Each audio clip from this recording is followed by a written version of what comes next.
Testing, testing, one, two, three. I think we're good. Hey, there's Trooper already, and Mr. Gerbic first. Malt user just ended, and I'm excited for more. From Jupiter, Florida. Good to see you, man. Glad you could make it. Evening to Trooper Henry, definitely, and to Donner. Good to see you guys already. Yeah, it's another Tasty Tuesday, and I'm thirsty, and going to be traveling a little bit here soon, so it's good to get a show in before I have to venture. Let me get a Malt his invite there. And this is going to be a fun show. This is going to be one that some of you, I'm sure, know. Some of you might not know much about them yet, but we'll get into it. And that is the good Old Pulteney. And I'm been looking forward to this show for quite a while. I was thankfully, what's the word for it? Lucky enough, I guess, to partake in some old Pulteney. It's kind of funny. Its name's Old Pulteney. I'm the older make, the 17 year and the 21 year, and big fan of it. Of both of those, actually, the old 17 and the old 21 were outstanding. I thought were pretty well done across the board. And then the guys that control that line, that's Tybev. They're also they have a newer name. I think it's like an Inverhouse, something like that. But Tybev is how I've always known them, so I've always called them just Tybev for short. But they have redone the line for Old Pulteney recently, completely, just like with Ball Blair, which is one of their other bottlings. They also do Speyburn and Enoch and some others, but those are like the main four. I'd say they have another one, Balmanock, which isn't really seen very often. Other than like blends and whatnot. But anyway, let me get this other file I was looking for earlier. Oh well, more folks have already flown in here. We got Ben, good to see you, man. Peter, James made it in. IC86, all right, man. Skid pines in your teeth. Have not tried the old Pulteney. If you ever see, and you will still see 17 at least. 21 is a little more rare nowadays, but if you ever see a old Pulteney that is the old 17 and it's got a particular looking bottle, you'll do some research on the images so you know what you're looking for. But there is an old 21. There's not a new 21. They basically got rid of. Trying to remember, they had the 12, 15. I'm sorry, they had the 12, the 17, and the 21. They got rid of the 17 and they made it the 15. So there's a new 15 and a new 18.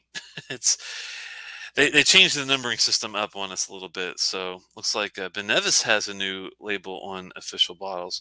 I'm gonna have to check that out, Cohen. I'm glad you mentioned that because I was not aware that they changed the look of it recently. It was pretty old school. I've got a bottle back behind my head that's an old Ben Nevis back there, but I wonder what they look like. Last old Pulteney's I had were 17 and 21. Never bought another one. Yeah. Well, this is what we're going to be looking at tonight. And speak of the devil, he has joined. What's up, man? Hail Satan. What's up, man? How's it going? It's going well. How are you? Pretty good. I made a face because I had my sound turned all the way up in my headphones. I had to turn it down from all the way up. I thought it was because I was, spewing demonic passages into your ear or something. Well, that was like maybe a little part of it, but it's okay, Telex. It's all good. How are you, man? Pretty good, man. Going through the motions of what we were about to sink our teeth into later was some Old Pulteney, and I was excited. We got some OP, buddy. The new Old Pulteney. the new Old Pulteney. Yeah. Have you had any of the older Old Pulteneys, I guess? Older? Yeah, I've been lucky. About 5-6 years ago, I guess, when it was my first Old Pulteney. That was the Old 12. And a lot of people love Old Pulteney. To me, it's like I mean, if you're into like maritime notes and a lot of brine, it's really good. But to me, it was needing a little something more. So Little Pulteney 12, even though it's a dependable dram, it just never really did a whole lot to excite me or get me going. But it was decent. But then I had this old 17 You and heard that, 20. ladies. Don't pour him an Old Pulteney 12. Oh no, the old 17 had a 17 and a 21, and I was lucky enough to have both of those, and those were outstanding. I love the 17 and the old 21 as well. Now the new stuff I have been able to have a little sample of on the side, and I won't spoil, but it's definitely a lot different because now that instead of the 1721 they have a 1518. Yeah. So Yeah. that's kind of. What about you? What's your kind of history? Yeah. I was introduced to Old Pulteney. So, yeah, for folks who don't know, Old Pulteney is it's a Highland distillery. If that means anything to you, it's debatable whether that means anything at all. But it is a Highland distillery. It is in the city of, or the town of Wick, which is right on the coast, and the distillery literally is right on the water. So, look, I mean, there's a lot of Scotch whiskey fluff and lore about the influence of the sea on the whiskey, etc. There are others who will say, yeah, it's just actually just the sodium buildup, and that's where you get the saltiness. Wherever you fall on that, Old Pulteney is one of the brinier whiskeys, and so the Old Pulteney 12, which is I think a 43%er, was one of the it's a very good price too, $35 to $45 USD. I think it's all ex bourbon cask, a solid introductory whiskey. It's a good everyday sipper kind of thing, and that's the first one I had. I do have the Old Pulteney 21 and the 17. I also have a 13-year-old single cask Old Pulteney from Nice. 2000. What is it? 2000 something, 13, 16. I don't know. I drank one of them. I have another bottle of it. It was quite good. But and then yeah, they are part of what is the name of that group in the group that ruins everything, or that's ruining everything? Inverhouse. Inverhouse, yeah, I always call them Thai Bev, but yeah, that's their Yeah, their Thai Bev official Inverhouse. name. So when we say ruin everything, basically what's been happening is Thai Bev Inverhouse owns some distilleries. They own Old Pulteney. Yep, They own Ball Blair. yep. They own Scapa or No, Spayburn. Spayburn is what Spayburn, and they own Anok. exactly. And And they have Balmanock too, but that one's just using like yeah, blends. so they're responsible for the Ball Blair move from vintage releases in the fluorescent boxes a la Mia to just generic age statement stuff, which again, thank God at least there's age statements. And they recently, of course, again, did this with Old Pulteney where they changed the box. Old Pulteney, so just for frame of reference for folks who haven't seen it before, I mean, Old Pulteney used to come in these tubes like this. And this is the new one. Yeah, they used to come in these kind of like, oblong, So you, oval type things, which are kind of cool. They so haven't changed the bottle much, which is cool. I mean, the if you bottle ever is, if you ever see one of those oval Old Pulteney boxes, definitely take note because those are highly sought after nowadays, and I still see them on the shelf. yeah, they're a bit on the older side for sure. And I this is think what the new box looks like too. yeah, So they got this new kind of box, and yeah, they changed it around, and the big fear, of course, is that Anok is next on the chopping block for that. ooh, I hope I not. hope not, but it is what it is. But And Spayburn too. I mean, Spayburn has a solid 15-year-old that does really yeah, well. and we recently tasted some Spayburns just a couple weeks back. So And if you ever see it, Eric, seriously, if you ever see the 15 in the wild, I would mhm. seriously consider it maybe a pickup just to try, because we both kind of enjoyed playing around with the 10, even though the 25 was kind of like, I think it was kind of overpriced for what it was, but the 10 showed, I mean, it showed promise as it was, and I have had the 15 before, and knowing how you like your whiskey, you probably would at least kind of enjoy it, I think. Yeah. And they changed that. The other thing they changed in addition to the packaging was obviously the biggest change was ball blair. I mean, they completely redid ball blair, which is, I think, it probably been for the worst. I think it's pretty much universally understood at this point. But with Old Pulteney, it used to be their core range was a 12, 17, 21, and 25. Now they have a 12, 15, 18. The 25 is still out there. I'd be curious if anybody in the chat has had the Old Pulteney 25. I have not. But they also have that actually. The Navigator. There's that NAS Navigator, which has moved to be called the Huddart, which is the NAS whiskey that they have now. But yeah, they've changed their packaging. They changed their age statements. And tonight we're going to kind of do a little taste tests of where these things fall. Yeah, the old 35-25, they had a couple versions, and I never had the old version of the 25 or 35. The new stuff came across, it had that soapy note that I really don't like, that I get sometimes. It had that in it, which was really surprising to me to be in such an older, supposedly well-defined whiskey. Just to kind of throw that out there, because that was one of the ones that was surprisingly disappointing to me. Just to put that out there. Before we get into that, if you don't mind, I'm gonna go ahead, and I thought I had that already ready to go, and I don't. So let me put you in the main focus here while I pour a dram of that. Okay? Do your thing. All right, man. 1 second. Let me make sure I do this right. All right, go ahead, man. All right. How's everybody doing? Let me hop in the chat, say hi to, and see what folks are saying. How's that? Trooper Henry. How's the vape? Oh, it's good. It's good. Unfortunately, I have consumed most of the vintage Ball Blair bottles I had stocked up. They were tasty. Yeah, no, I'm with you on that, Donner Pass. Yeah, sadly, they're increasingly hard to find. I wish I would have bought more when I had the chance. I see 86 saying we need a Winston appearance.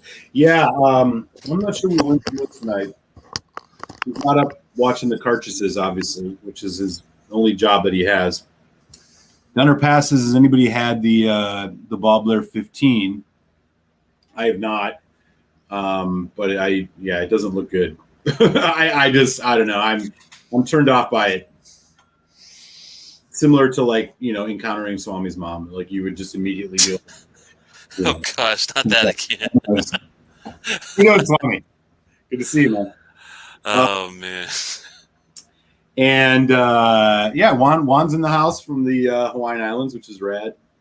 Yes, good to see you, man, as always. Yeah, sorry about that. I thought I had it already ready to go pre-poured, and I forgot that it was actually on the other side of the room. So that's why I had to kind of take a quick Jean over there and get it in the glass. So we're going to chat. The first one we're going to do here is we're not going to talk about the 12 because that one really hasn't changed, but we are going to do this 15-year-old. Yeah, and I saw a comment from I was surprised from Welsh. I've got some comments about that. Well, we'll see. This is surprising to me because out of the entire lineup, you're going to see kind of something interesting as far as my opinion of a lot of this new stuff. So this will be fun. Yeah, let's head into it, man. So we're going to check out. So the Old Pulteney 15, just so everybody has the tail of the tape here. Before we go into that, you mind talking about anything that you got recently, or?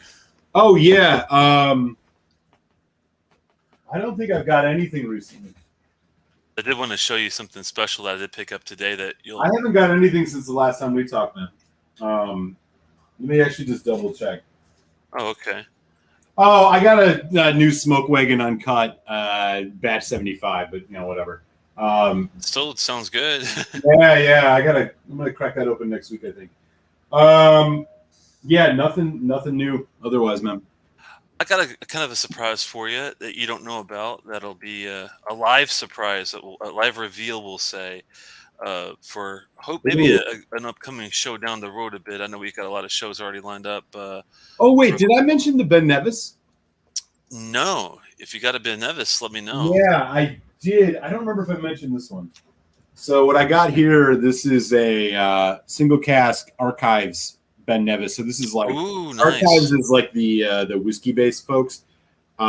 This is a 21-year-old Ben Nevis, 48.2 single cask.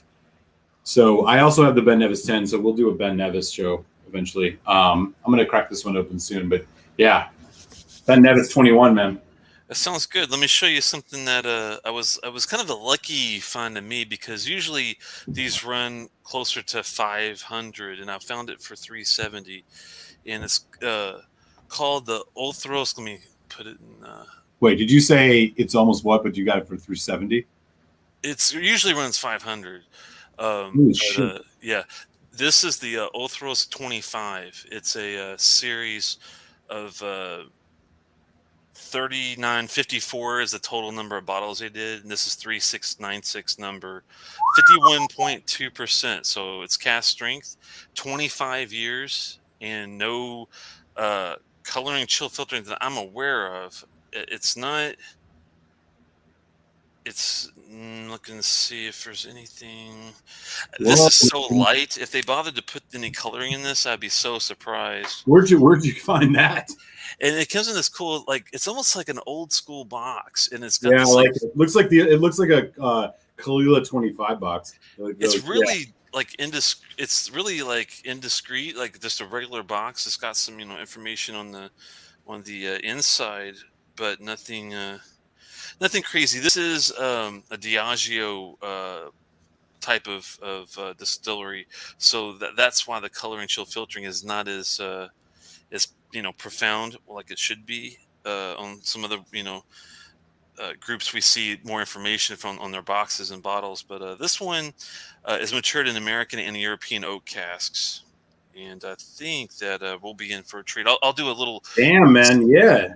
I'll be doing like a little sneak Where peek in where where corking tonight. where did you get your hands on that? Oh, sorry. The Montgomery County Liquor Board has the 3 bottles left, so they don't ship, unfortunately. But let me get this back here. They don't ship out, I don't believe. But if you are never in the Maryland, D.C. area, it's extremely easy to get to. It's downtown Rockville, basically, and I Damn was man. surprised at how cheaper it was than other places that I saw it out in the wild, and usually you have to get it overseas. So for that to pop up for to be cast strength 25 years, and you know the presentation looks pretty damn good. So I'm excited to try that. I've had Yeah, some for Othrosk in the real. past, and it's pretty decent stuff. So I'm kind of excited. Man, that sounds like a special bottle, man. That's awesome. Let's go ahead and get into the Old Pulteney 15. Sorry to take you away from No, the that's thing, but totally okay. It was very much worth it. yeah, I think So I'll tell you that like I won't give any notes yet, but I'll pop it a little bit later and just kind of give you a thumbs up, thumbs down, kind of indifferent kind of feel to it. yeah. So Old Pulteney 15, 46%. It is ex bourbon ex sherry.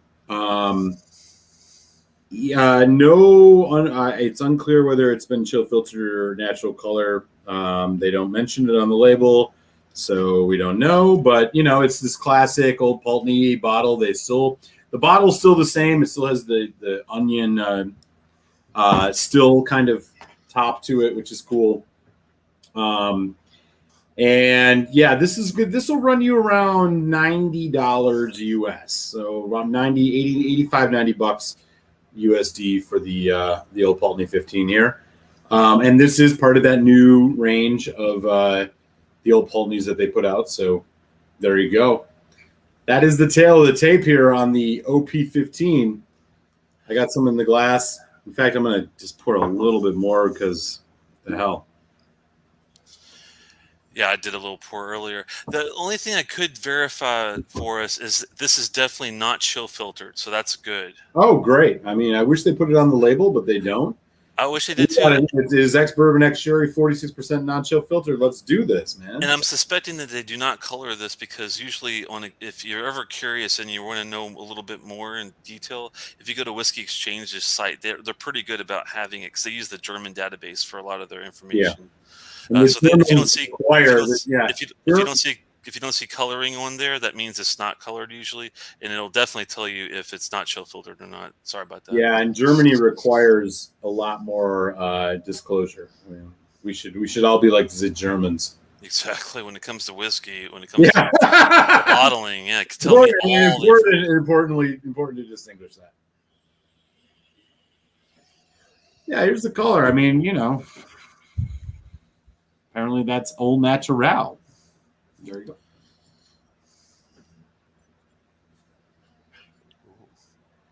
Mm. I like the way it holds its shape pretty well. It looks like it's going to be at least a bit viscous. Probably the 46% helps out a lot with that. Yeah, I do like the 46% on this. Just to actually, for my own reference, the 17, the old 17 was this 46% as well? I Um, think so, but don't quote me on that. I think it yeah, was. let me take a look here. And this one is second fill Yeah, American oak ex bourbon, finished in first fill Spanish oak yeah, ex Oloroso sherry butts. Wow, that's very yeah, specific. yeah. There, it's bourbon sherry. Yeah, yeah. The 17 was 46%, so they kept that going. Okay, that's at least they're consistent with that. I mean, I'll tell you. I mean, well, I'll let you go first because this was my pour, but we can talk about that sherry bourbon split. Yeah, let me give it another swirl here. But yeah, I was just admiring the viscosity of this, just not even going to the nose yet. Sorry, it's actually looking pretty good. No, yeah, take your time. Yeah, right from the get go. You get this briny, like a seaside seaweed, but then there's some fruit that comes in, and some like the caramelization, the more the bourbon notes. Those nice. It's got some nice combinations of fruits and florals together. It seems balanced with that. And it's more like your oranges, peaches. It's not as Yeah, citrusy. There's a little bit of citrus, but it's got like lots of peaches and pears and yeah, things you like that. nailed it. The orange is huge on this for me. It's got a little spice, maybe a little white pepper on the nose. It's hard to detect it, but it's got kind of like a little bit of a brightness of the nose. I like it so far. Yeah, I mean, the only other thing I would add, I mean, that I'm maybe getting that you didn't mention is butterscotch. Butterscotch, honey, and a little bit of like just raw cereal grain. Do you get any like a pickled kind of a ginger thing coming out of it too? Yeah, a little bit, a little bit. I mean, there's definitely a little bit of a sharpness to it, but I can't detect whether it's citrus or the pickled note as you mentioned. That's true. It's kind of like fading from like the citrus thing, like the orangey thing, and then when it goes to like the more peachy pear thing, then I started getting that pickledy ginger kind of thing feel. Huh. Definitely, Yeah, definitely. I doubt they would bother coloring this at all. It's so light. I mean, compared to like Yeah. 15, especially when there's sherry involved with it. If they wanted to fool you, they would definitely dump red number 5 or whatever that red shit is they put in whiskey. Yeah. All in all, pleasant nose. Like it reminds me of some of the more challenging, I guess, space iders, Craigellachie. This puts me, even Anok to some degree. It has a little bit of that kind of elemental notes to it. A little This bit is of not a sorry. What was that last thing? like minerality, little minerality. This is not a peated scotch by any means, but are you getting like the slight sense of a smokiness on the nose? Mm, I see what you're saying. Maybe a little bit, but not. Like real It's almost more discreetly. like a charcoal than it is like a peat smoke or anything. You Yeah. nailed it. Yeah, it's definitely like Yeah. a real like Barrel. wispy charcoal. Yeah. Damn. All right, let's have a taste, man. Yeah, man, happy Tasty Tuesday, brother. Slanchava, man. Mm, okay. Nice. Mhm. Nice and spicy.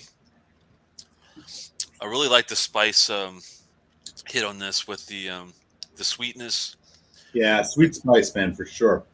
The spice first and then the sweet. And the sweetness is definitely all mostly fruit for me. It's very fruit forward.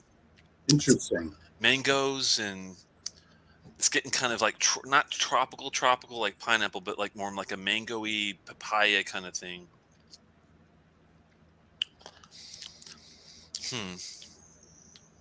That's It's so interesting you mentioned that, man. I mean, I am on the opposite side of the spectrum from you on this. I am getting a much more bourbon forward whiskey. It is butterscotch, honey, creamy, vanilla, white chocolate. I pick up in the orange note. well, those are in there too, definitely. Yeah, I mean, I'm just saying what's dominant for me is different than for you, which is just a interesting thing to note given the maturation on this is both cherry and bourbon, and like what's standing out. I do agree with you on the tropical, but I do go more pineapple, like grilled pineapple. I get that. Yeah, it's coming up like maybe on like the finish side for me, like the tail end. Wow, that's wild. It does have a lot of bourbon notes too in it. It's funny. It's like hmm. What about banana or apricot? Not apricot, but well, yeah, apricot, banana and apricot. You get any of that? I'd have to say yes on the apricot, but I'm not getting the. I'm getting like I am getting a nice creaminess, and for me, it might be more geared towards the marshmallow side than banana. Oh, But interesting. Yeah. I know I know where you're coming from on that note. What I'm about getting like white this chocolate? white chocolate. Oh yeah. Yeah. Hmm. It's not as I mean, it is viscous and it's not light feeling, but it's not as waxy as I thought it was going to be. This is more like a. I'm not sure if I would say it's oily though either. Is it waxy or oily to you, if anything?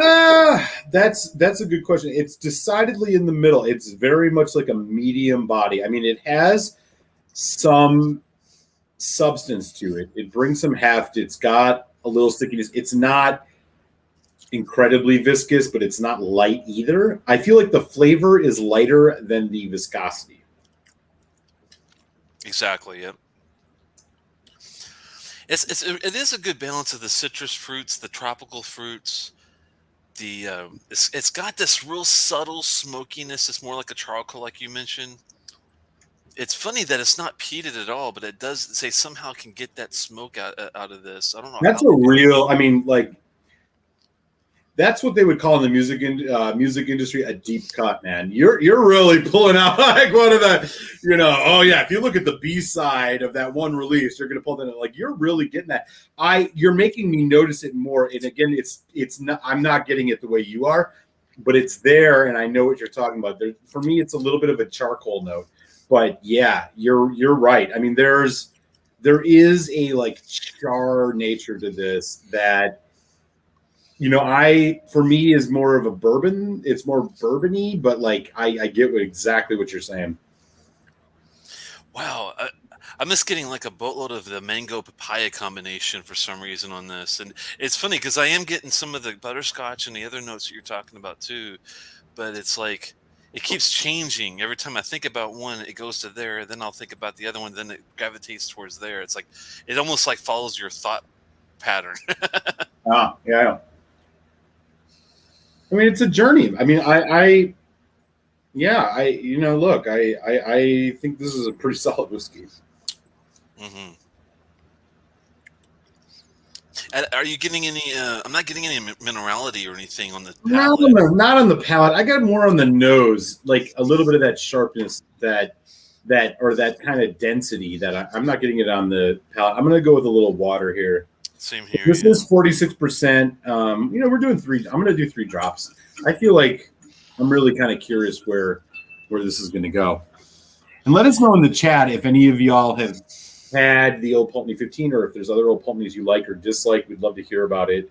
And I'm sure other folks in the chat would too, as we put a little water on this 15. And oh my. And one thing that um, I love about this is that they being at 46, I don't feel like I have to be too careful about the water, which I really appreciate when they do it at 46. Yep. I just did it like a drop and a half just to see if there was any much Yeah, I difference. went with 3. Boy, Ooh, you getting wow. lemon lime on this? The weird thing is, the first note, honestly, that I came to when I came up, then I started getting the bourbon caramel and the real toffee almost on the nose, which I thought was weird. What was the note you pulled out first? Oh, I was saying, are you getting any of this? Like, are you getting any of a like a uh, lemon lime? That is so wild. I'm not getting any fruit at the moment. I'm getting like the bit. You ever had a sugar daddy? Oh yeah, yeah, that candy. Oh Yeah. my god, dude! This is like I put my nose in there and it smells dead up like a gigantic super sugar daddy.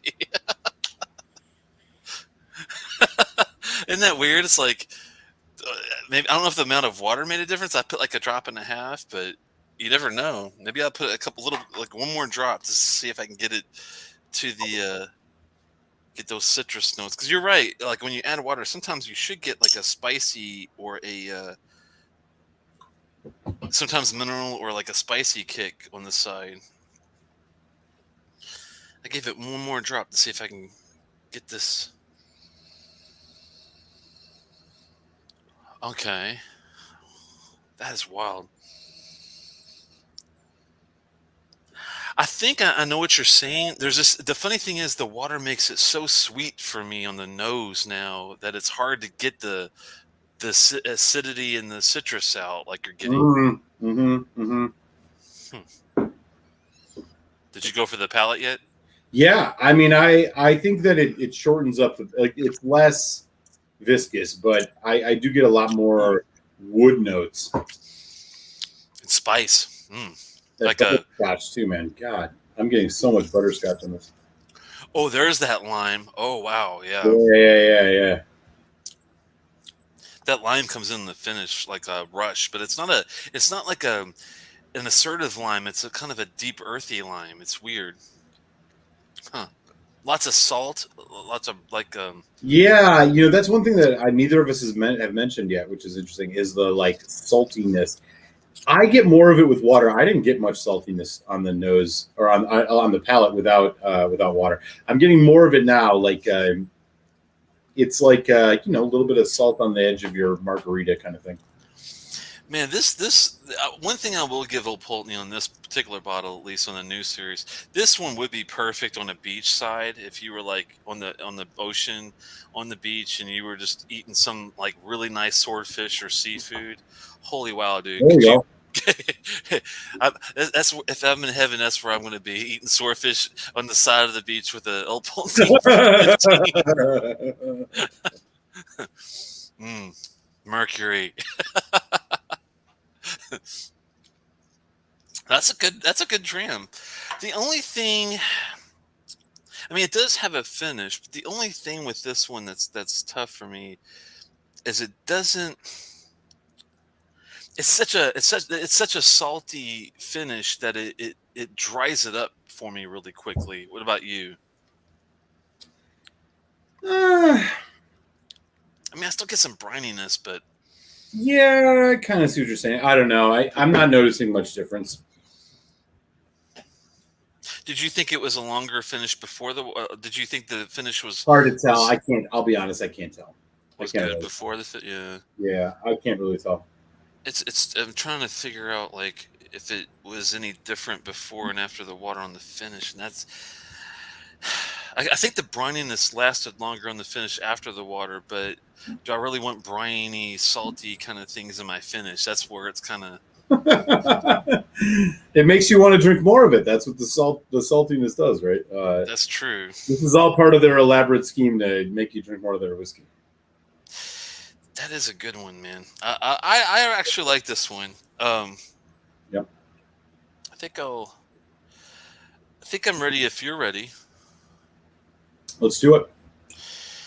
I like the even though they did change, I do like the old 10 better. I mean, if I'm being picky, I'm going to talk The about old 10? everything. the tin, the old packaging. Oh, I do like. 10. Oh, God. I thought you said the 10. I was like, shit, there's an Old Pulteney 10? No, sorry, the old. No, yeah, yeah, yeah, yeah. Being from Louisville, my tin like TENTIN is all the same. It's crazy. I know people don't understand what I'm saying some of the time, but the yeah the tin. Sorry, the tin. I can't even say it right. Y'all come back now, you hear? The box, the box is, I don't know, it's okay, but the presentation is still good. Thankfully, it didn't really change a whole lot of the new versus the old, but the out of the new stuff, this is one of the better things I thought I've seen from them out of the new stuff. I love the 46% age statement 15 is great. The second fill thing is, part of the recipe. Of course, we always wish it was first fill if we can get it, but they do finish in first fill and Spanish oak, and I do get the oak on here. That's where I think the brininess comes from, the saltiness. The Oloroso sherry, I think I do get some of that from the mango and papaya. So I mean, I think it's all making sense, and those ex bourbon notes are definitely there. Yeah. I think it's solid. I'm just trying to think based off of the finish is the only thing that I'm going to crack down on this one. I'm not going to be too overly aggressively horrible though on it. I think this is really solid, and it's one of the better ones. Like I said, I'm going to give it a 3 point. I'm torn between a 5 and 7.5, and I'm gonna say, since the water didn't help the finish for me, I did enjoy it a lot, but I'm gonna say 3.5 on this one. Very first score, 3.5 from Telex. Yeah, I'm right there with you. This is a 3.5. It's above average. The price is a little gnarly at $89, but this is the world that we live in these days with Scotch whiskey when it comes to 15-year-olds. I think this has an interesting amount of complexity. It's an easy sipper, but it's also kind of a fun whiskey to explore. In contrast to Telex's experience, I mean, I personally picked up more of the bourbon notes, but I think we both arrived at around the same place, so that is what it is. I like it. The only thing I will say is I'm not sure it's a repeat buy. I'm not sure if I see this again at the store sitting there at $89. Am I going to grab another bottle of this? Is this a bottle that I want to have again? I think the answer is no, because I really don't think it's an exponential increase from the 12, which in my opinion is really good for the price. The 12-year-old you're looking at $40 to $45. Is it worth the other $35 for another 3 years? I'm not going to necessarily say so, which I think knocks this a little bit for me. The 12 I think is also probably a 3.5, but it's because the price makes up for the lack of age. It's good. I'm glad I had a bottle. I am enjoying this bottle. I don't think I would buy another per se. If folks are really into that flavor profile, the kind of salty caramel, butterscotch, a little bit of the citrus notes, a little tropical fruit here and there. It has some stuff to offer. It's got some depth. It's got some interesting things you can pick up if you explore it. But ultimately, it's not a world beater, but it's above average whiskey. I'm safe and satisfied with a 3.5 on this. I'll be honest, I wanted to like it less, but I can't. I wanted to knock it down to like a 3. I wanted to because I'll tell you, the first couple sips, glasses I had of this, I was like, this isn't really all that interesting. But as it's went down, I'm like, it's gotten better. And that's a testament, again, and the addition of water, you really get to explore it. Again, I highly recommend folks, if you don't add a couple drops of water to your whiskey after you try it neat, you do get other things out of it. It's worth it. I'm comfortable at a 3.5 on this. There you go, Malt Muser, 3.5, and Telex kind of agree on that bottle on the 3.5, and I agree with you. And this is, you kind of brought up something that's really intriguing for me. I'm really dying to know what you think about this one. Have you already had the new 18 by chance? I have not. Okay, so this is going to be a really good test. It's sitting here in the glass. I think this is going to be a really, I mean, we're going to be looking at another 3 years. And yeah, I think this is going to be really fun. The funny thing is I'm definitely eager to see what your take on it is, and ironically, if I'm let me double check this. I believe this is the same. Yeah, ironically, this is the same exact setup with the 15. It's just the age is the only difference. They're both second fill American oak ex bourbon. They're both finished in first fill sherry, the Spanish oak and the ex Oloroso sherry butts. So it's going to be really see.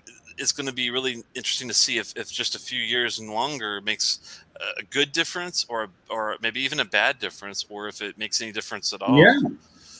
Yeah, Um, I'm eager to get into it. I have not had this Old Pulteney 18, and yeah, this will be fun. So I'm gonna let this sit in the glass for just a couple minutes. I am gonna run and take a quig and get myself a little water, and then let's get ready for it. all right, man. I'll see you here in a little bit. Mm-hmm. The what do you guys think of the Old Pulteney, the old 17 and 21 versus the new 15 18? If you've had all four, I'm curious to see your thoughts. It's not going to affect the way I score this next one because I've had it before. I am curious to see what Eric thinks about this one because I have a very strong feeling about the new 18, and but this is going by previous experience, and I am about to sit down with my, and I've got my own bottle here, and as you could tell, I've gone through pretty good amount of it, of this new 18, and we'll be looking at this one here in a little bit, and I'm eager to see maybe I'll have even a different experience because that happens sometimes. What about you guys? Like, have you ever had sit down with a bottle and you're like, okay, you score it or you just go through and take some notes, and it's not really your cup of tea. And then 3 months later, you come back and you're like, well, it's a little better, but it's still not quite there yet. And then a few months later, you come back and it's just perfect. I mean, that's happened with me on a couple bottles here and there. So I'm curious to see what you guys think of. If that happens with you on your whiskey journeys, like for me at least. Let me do a little chat catch up here. Love the old Pulteney 21, the old one. Yeah, haven't opened the newer versions. Yeah, this will be a fun thing. So far, I do think that I agree with Malt that the 15 might not be a repeat buy only because there's lots of whiskey for the same price.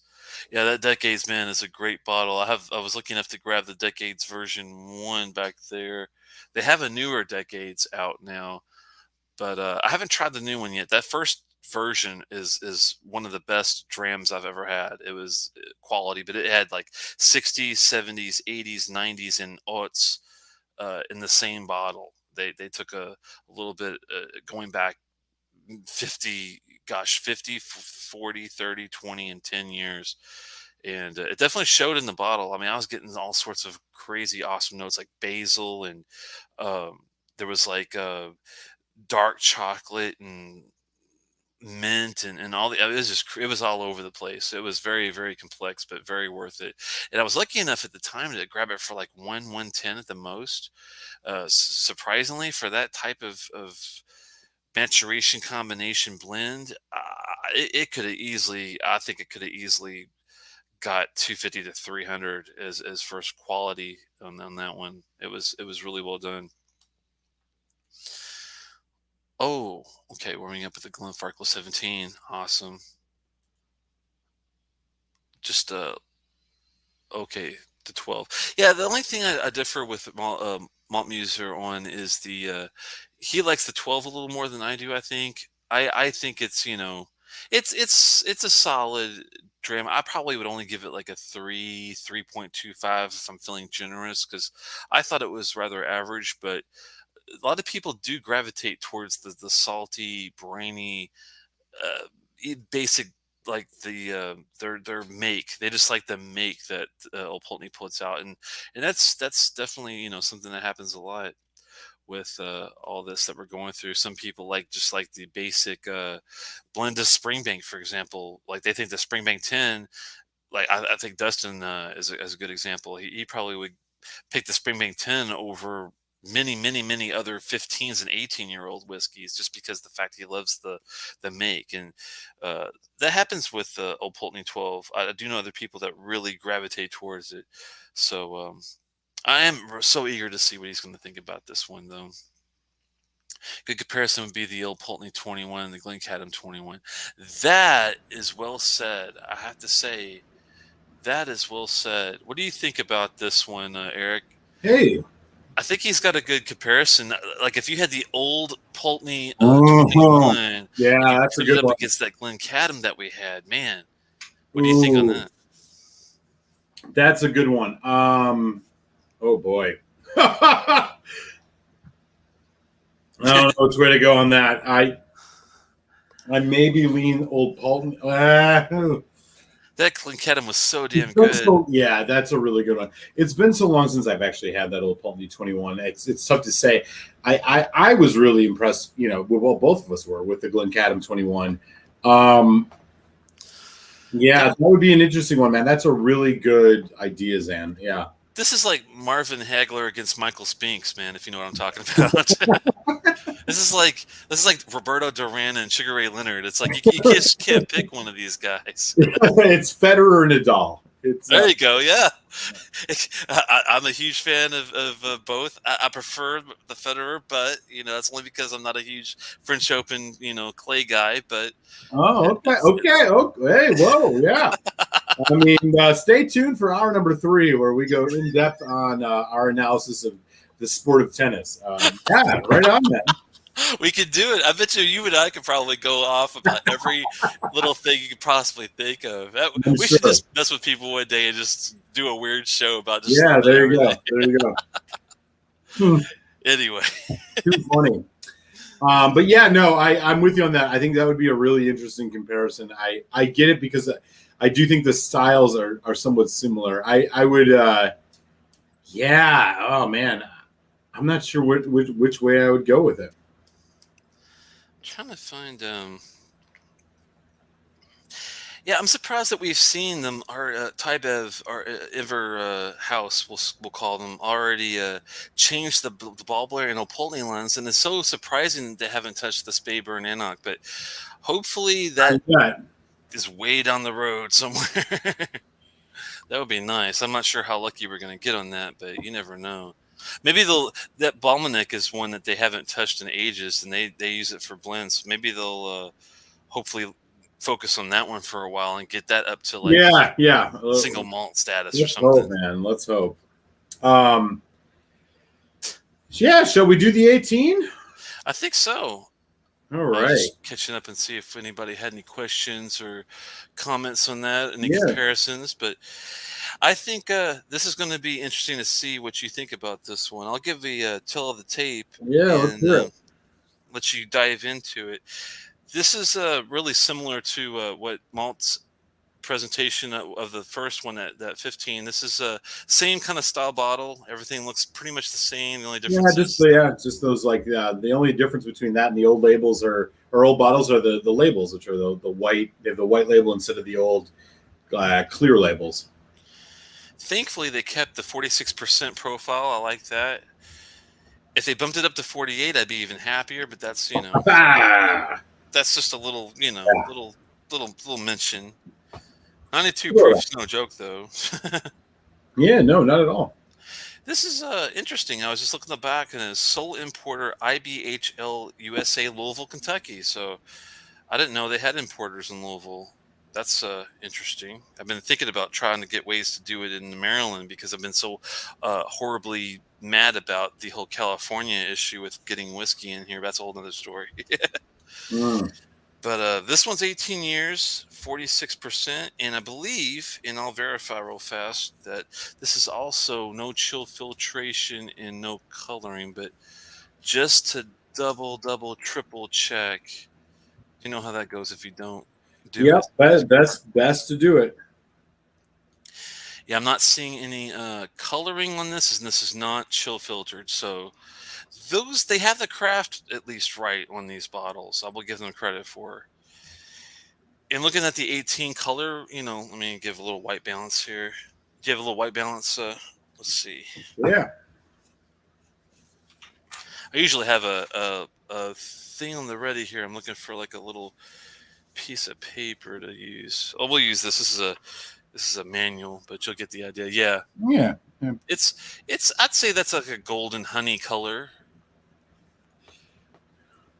Wouldn't you say? Yeah, I agree. So we're not talking. I don't think anything fishy looking or anything crazy. At least, thank goodness, on the coloring. So What does a it's. bottle of this 18 Old Pulteney run? Oh, Do you let know? You me have a that? let me make sure I give you the right total.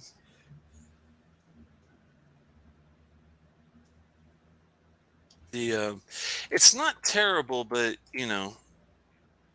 not something that's. Are they even not even carrying this anymore? That's interesting.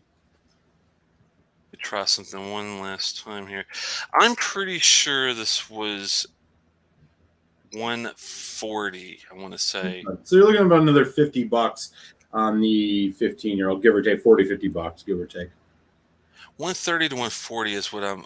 I'm pretty sure that was running. I'm just trying to double check to make sure I'm not off. One last little look see just to Yeah. make sure I don't give you the wrong thing here. But it was funny here, at least with Old Pulteney, is in Maryland it does not sell very well. So a lot of people in Maryland will not carry it, which I thought was interesting. What's going on with Maryland, man? I don't know. I asked Tom. I'm like, I wonder why that is. He doesn't know. I mean, McAllen and Balvenie and what was the three? McAllen, Balvenie, and there was one other one that was of the big three. But he was surprised of how little it seemed like the Old Pulteney would sell here in the state. I don't know what it is, but yeah, 130 is what I'm seeing across the board, pretty Yeah, much. it's about $40 more than the 15, give or take. Well, I like the fact, I mean, as you mentioned, I mean, you're saying non-chill and 46% at an 18. I mean, as we've talked about many times, Telex, there are a lot of distilleries out there who put out 18-year-old whiskeys, put out 21-year-old whiskeys at 43%. I'm thinking about Glengoyne as an example, right? One of many. But, there are a lot of distilleries who will, Glenlivet, Glenfiddich, they tend to put out some things at lower ABVs. So props to Old Pulteney here. That's a good price point, right in that 130 range. I mean, that's about what you can expect for an 18-year-old whiskey these days from a quality distillery here and there. There are some exceptions, of course, but so Usually a lot more we're excited to expensive. hear. I mean, yeah, the tail of the tape on this sounds quite promising. Usually 18s are a lot more expensive. And one thing quick to note is this is the same make model as the other one. It's the second filled, American X bourbon. It's the finished in the first fill Spanish oak with the Ex Oloroso sherry butts. So this will be really kind of interesting to see what you think. Do you Yeah. have any to do a side by side at all? Unfortunately, I killed it. Okay, that's okay. I was just curious. Oh wait, actually, yeah, you know what? I can get a little bit. I got a little bit left. Let me. Ain't much. No, it's okay. Just like just a little Yeah. something to kind 2 or of 3 years does. Okay. just All right. Well, curious. let's dive into the nose here. Sherry. Fresh sherry. Dried tropical fruits.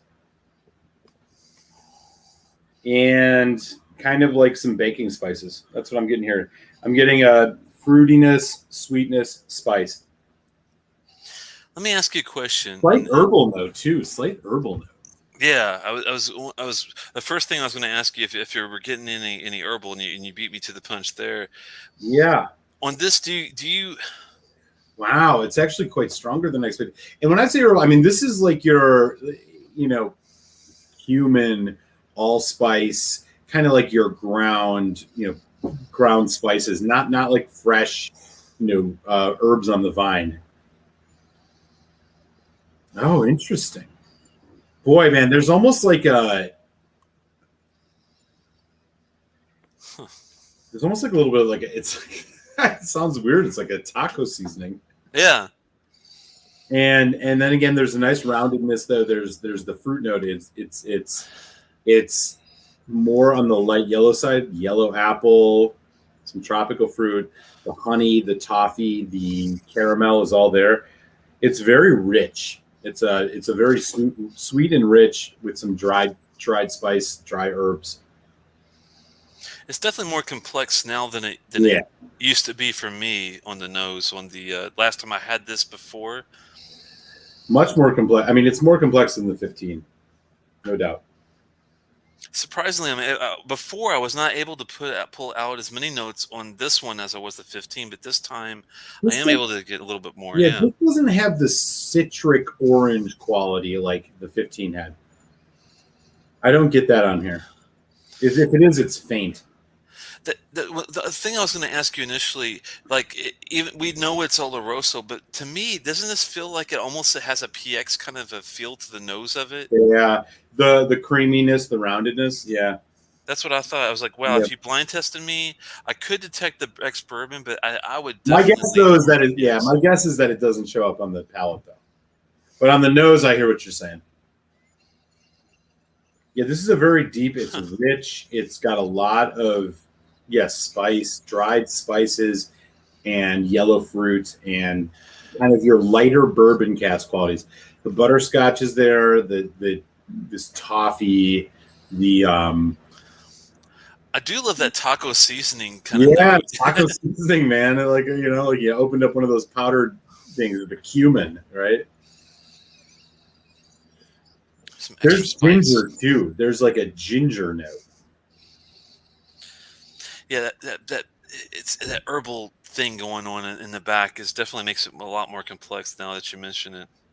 I am not getting anything like that I would describe as salty or briny though. Which maybe will come out with water. We'll see. I'm just almost getting like a chocolate note on the nose. Do you get like Not really. No, I mean like maybe like a chocolate covered. raisin? Yeah, maybe something like that. A raisinette. Yeah, like a raisinette. So it's subtle. It's very discreet. It's not Yeah. in your face, but it's like I'm just like getting all these little notes everywhere on this one. Yeah, this is an interesting one. For folks listening. I mean, like I would categorize this. The main difference between the 15 and this, I don't get as much of the orange or the citrus, and this has a bit more depth. It's more of the dried fruit notes, things like that.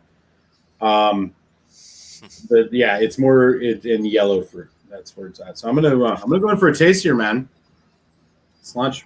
Lunch, man. Yeah, the peaches are still there at least. I was trying to think if I got that papaya thing. I think I'm still getting a little bit on the nose, but let's see what the palate. Oh, oh,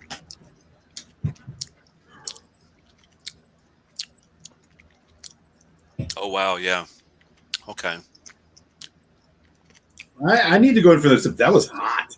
Yeah. Hot.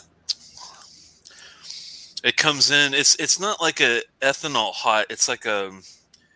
I mean, the alcohol is hot, but it's not like That a was minty hot. that was surprisingly hot. Let me go in for another one here.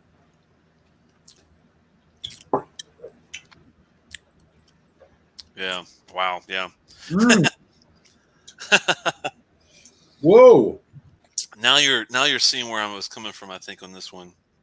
whoa, whoa, whoa, whoa, whoa, whoa! Stop, stop, stop, stop! Whoa, what's going on here?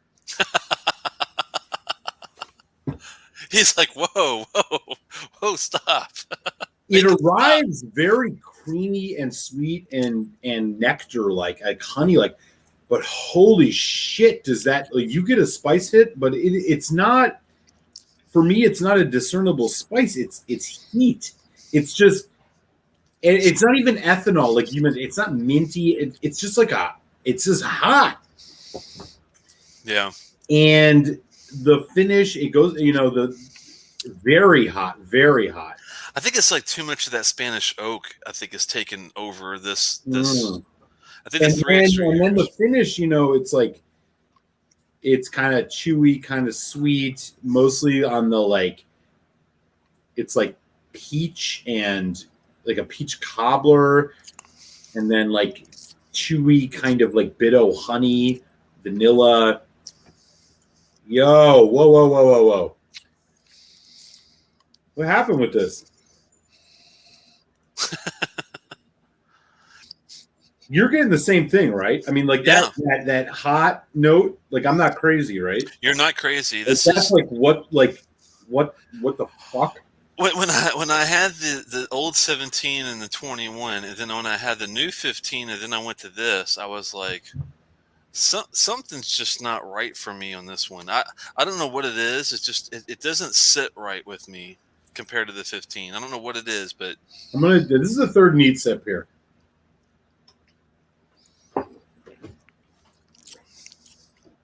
I mean the nose is something else, but the palate, it's getting a little better. Wow. This third sip, it's more dark chocolate, but then it's still sharp as all hell. Yeah, this is like a razor blade. It is, dude. You know, normally when you have a whiskey that's hot, it's like you kind of notice it's like it's ethanol minty, kind of pepperminty, or it's like literally like this is. I'm not even sure if I've had anything quite like this is like hitting a wall of just like. Usually they give you a tag along flavor with the alcohol to kind of Yeah, grab onto. This one, they're like, you're not getting a damn safety net. You're not getting a safety bar. We're going to throw your ass in the stringent. pit. It's like a stringent. It's like a clean, just vodka note. It's like scope without flavor. Yeah, it's like a vodka. It's like a clean, just like sharp, like a like a Grey Goose, right? It's not like astringent alcohol-y. It's just like vodka. It's just fucking vodka. Now It's do like me a it's favor. nice vodka. Then do me a favor and go back to the nose and see if you get anything different this time. I'm just curious, or if it's the same kind of nice complex nose. Dried honey. Um, I don't get any alcohol in the nose. Okay, now go for one Maybe more. a little bit. Maybe just a little. Okay, wait a minute. I don't know if this is motivated reasoning or not. Hang on. Hang on. Isn't that strange that they kept the same ABV, but if you blind tested someone with that first one versus this one would probably taste like 50 to 52%, I would say. Isn't that funky how that works?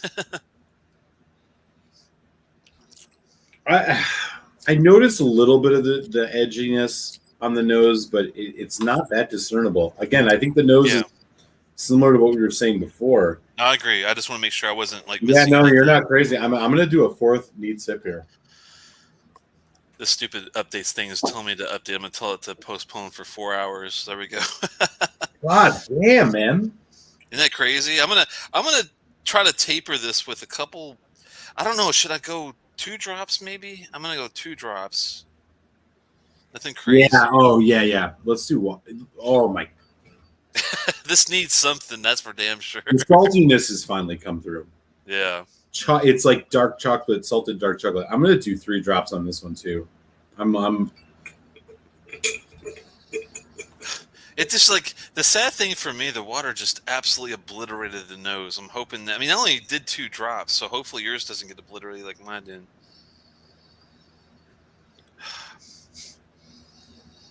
I'm just getting real subtle butterscotch like bourbon notes. yeah, I'm not getting citrus like I did on the 15. It's ethanol. It's Yeah. ethanol. It's ethanol and like vanilla, toffee, butterscotch, honey. Yeah. Oh, I'm 100% in agreement with you on this one, man. This one's rough and quite a shock to me. fuck. Yeah. Yeah. I took one for the team on this one, but I don't mind. How far are you down in this bottle? I'm pretty far, man. I'll be honest with you. It just doesn't. It just is. You know. Let And us know in the chat. Has anybody else had this new Old Pulteney 18? Would love to hear your thoughts. Even at the expo, man, my first impressions. This was like 5 years ago when they first launched this new line.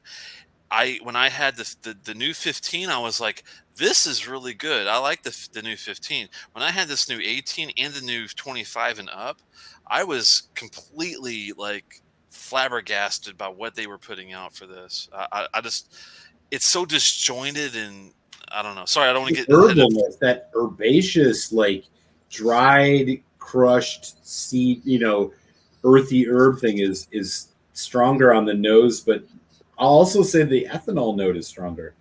Oh And again, wow. it doesn't smell like peppermint or like rubbing alcohol. It's just there's like a sharp edge. Do you get like a cement almost kind of a nose to Yeah, it? yeah. Well put, well put. All right, I'm gonna go in for a taste here with water again. It's like Bondo. It's not the good Bart Bondo putty, but it's like the bad sour kind of depressing Bondo. It's not the good Bondo in this one. Oh my god, Here we go. what the fuck? Why is that so hot? I was asking myself the same damn thing, and I'm Dude, that's glad way too hot. I'm glad that I wasn't the So only hot. one that hated the new 18 compared to the 15, because I was like, I must be losing my mind, because I've never ever, rarely do I ever prefer a 15 to an 18-year-old whiskey. It just doesn't usually happen for me. Why is this so hot? I don't get it either. I think honestly, if you put a gun in my head and said explain why this is such a wreck, I think the Spanish oak in this, the 3 extra years has made it overly Spanish oaky, if that's the word. I It's mean, like like it's something like this isn't for. I mean, this can't be first fill because there's no flavor to it. It's like this has to be some like I don't even. I It swear feels to like God, it's exactly the same it's like makeup. That's what virgin oak that had. It's it virgin tastes oak. like virgin oak. It Yeah, does. but it's not good virgin oak. It's like No, shit virgin oak, this is not like Deanston virgin oak. We'll put it that way. This, dude. This is and I this is swear, this is the same exact makeup of that 15. That's what blows my mind. So now, once you have this, don't you have a better appreciation for the 15? oh, 100%.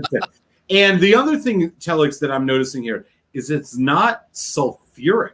It's No. not like it's like a sulfuric sherry cask. This is like just pure ethanol. How Yeah. is this 18 years old?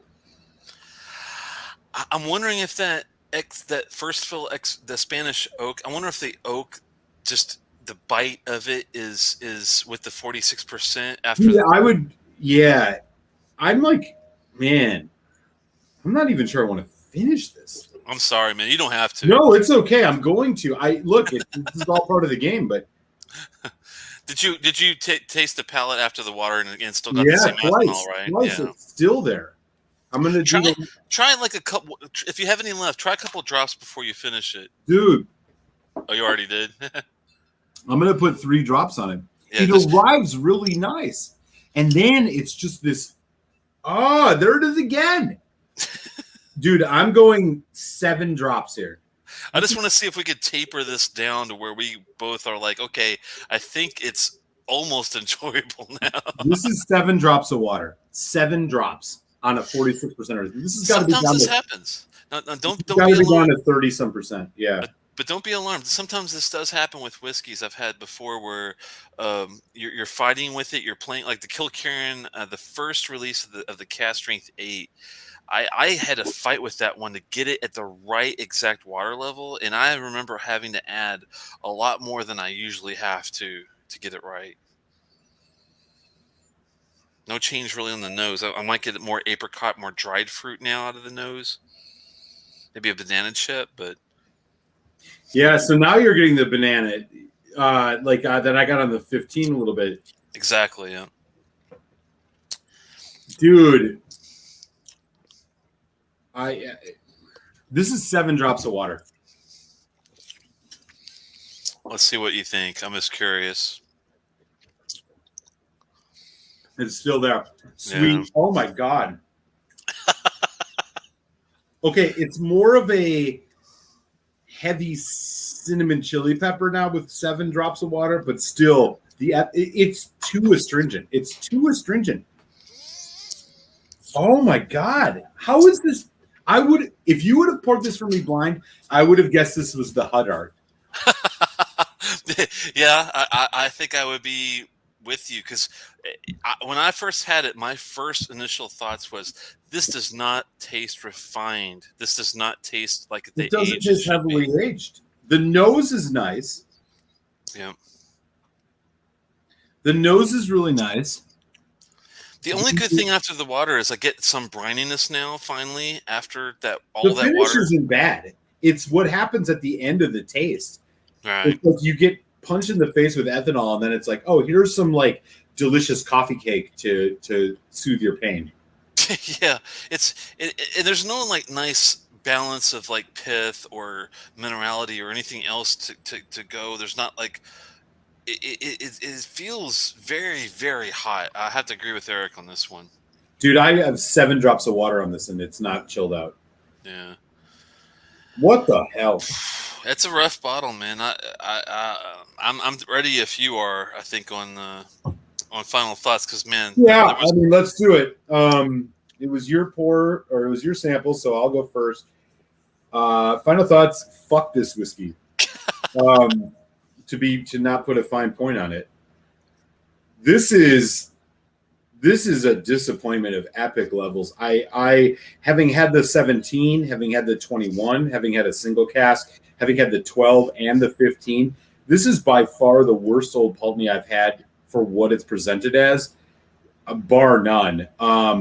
Even at 7 drops of water, this whiskey just gets more astringent. There is an alcohol note at the end of the development of the palate here that to me is it belies any sense of quality or craft. I don't know what they did here, or if this is just a bottle. Maybe it was just a poor bottling. I don't know.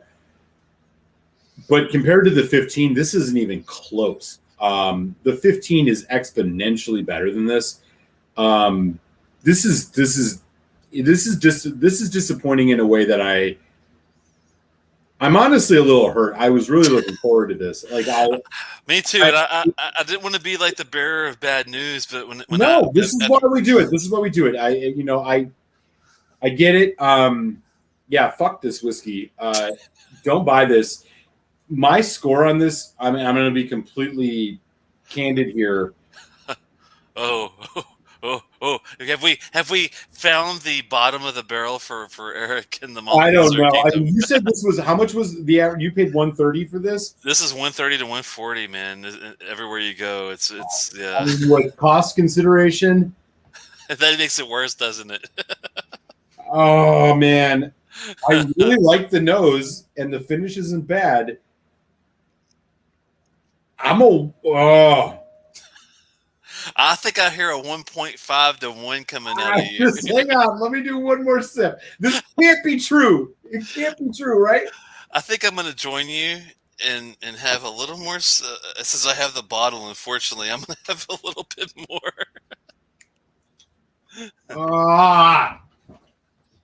What the fuck? It's like you get hit with the heat, and you're like, okay, a little heat is fine, but then it just keeps going. Yo, I'm a 2 on this. I don't recommend. There's enough here to, dude. You know what? Actually, I gotta take it back. I'm 175. This is a bad whiskey. It is not made whole, but the sum of its parts are not equaling a good experience here, despite a good nose, a decent initial palate, and a decent finish. What happens in the middle of this is bad. It is anybody who spends money on this, and Telex knows it, I'm sure, given that he has it. This is you can't justify this. If this was a 12-year-old whiskey, I would put this up in like a 2.5 range. At an 18-year-old, this is one of the most disappointing 18-year-olds I've had. This is missing something. There's something wrong here. I don't know what it is. I got to go 175, man, which is just do not recommend. No, I'm not far from you.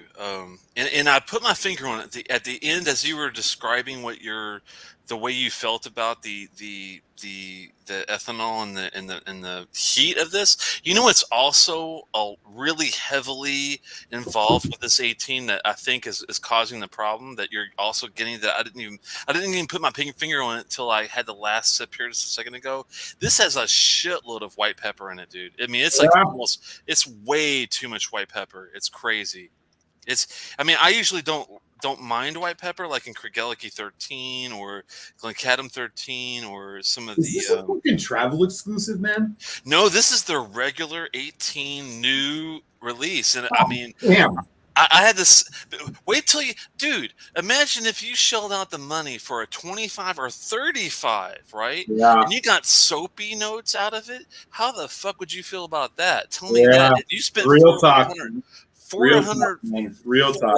$500 for that bottle, and you got soap out of it, wouldn't you Real be a talk. bit pissed off? Yeah. No, you hit the nail on the head, man.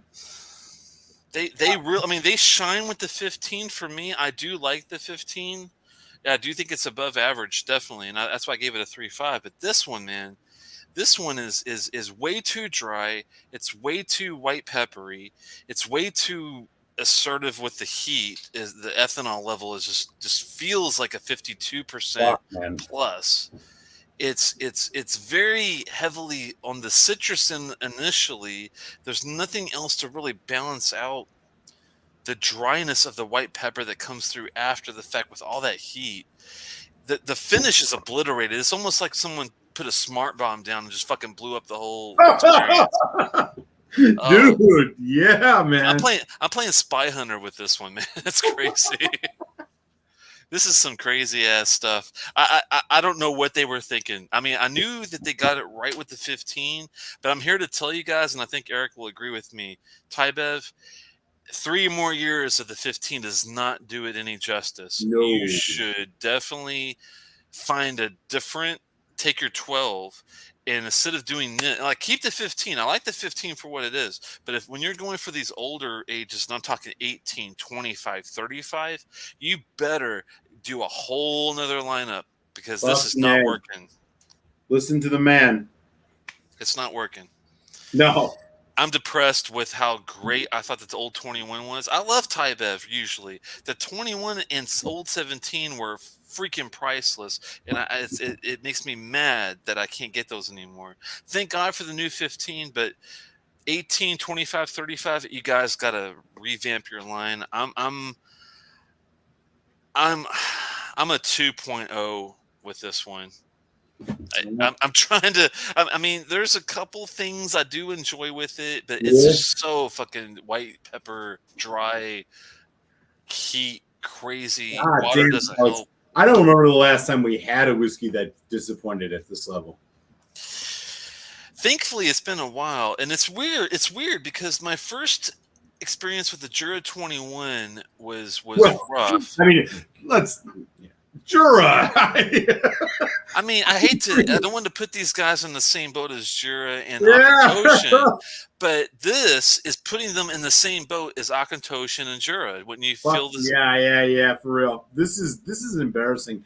And the sad thing is that like this is a whiskey that people who want to spend some money on a quality malt are going to spend money on. Like this is in because it's Old Pulteney. Like if it was Akantoshin or it was Jura, as you said, like yeah, I begrudgingly would be like, yeah, well, what do you expect? This is unexpected, which makes it worse.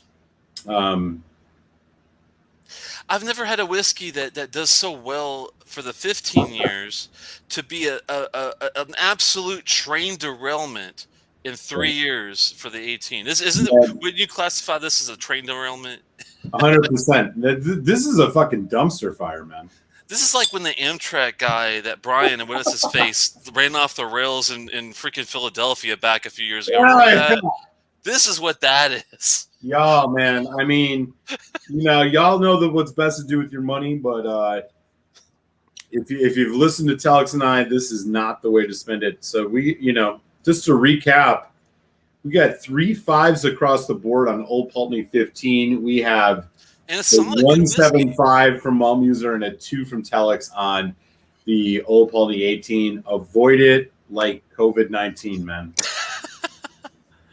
And it's depressing, man. I mean, I would love to get an old distillery bottle of Old Pulteney. Like, I mean, if I knew the 21, 25, 35 was worth the investment, then I would invest in it. But once you go past 15 years with this new make, you are in uncharted waters. That's all I can Yeah, say. fuck this whiskey, man. Seriously, like this. Okay, I mean, here's the thing. It's not as if it's like repulsive taste wise. It's not like you're like you drink and you're like this is disgusting.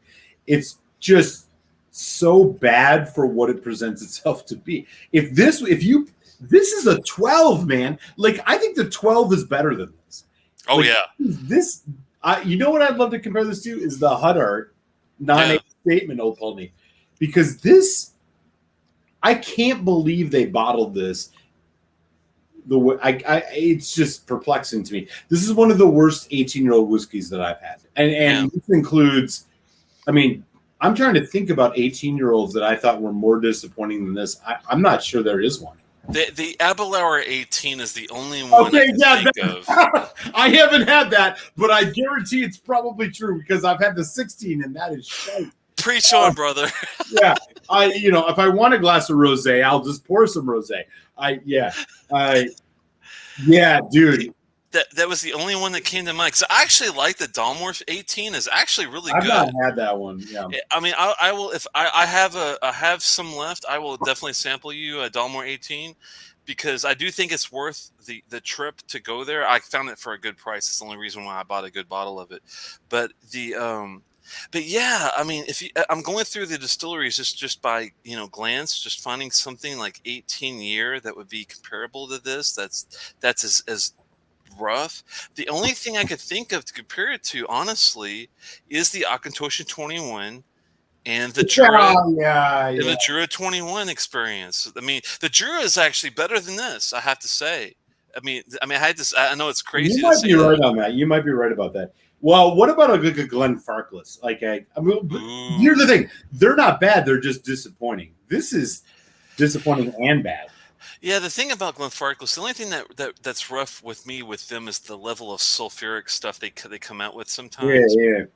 But at least they do have some nice ex-oloroso sherry notes. I got zero, and I mean zero, ex-oloroso sherry notes. Minus the nose. The nose, I got them. But after you get past the nose for the palate and the finish, I don't think the 18 really I could even tell it was ex-oloroso at all. Could you? No. Dude, Telex, what the fuck, man? I'm sorry, man. Okay. No, it's not your fault. I'm saying, what's up with them? I'm going to fix this right now, man. How are they putting this out? I'm going to fix this right now. I've got a special bottle that I want you to get out if you've got it. Okay. Now, you've got a special bottle that you sent to me, and I do have it. It's time for special bottling? I think it might be time for that sample I sent you that's unmarked, that is completely blind. Oh, boy. Okay, I gotta find it.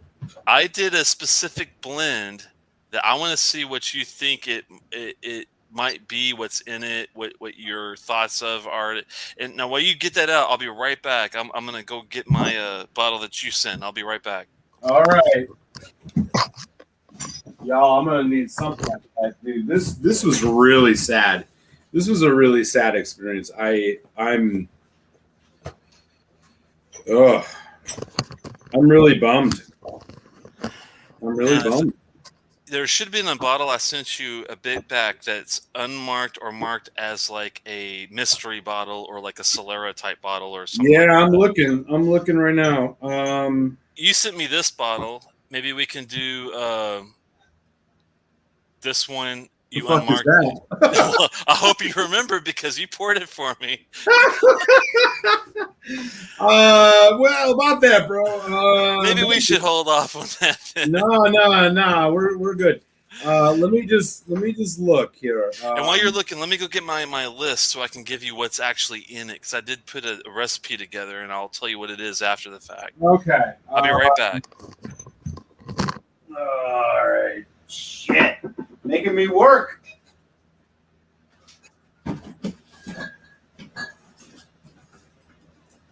Man, I got too many samples, y'all.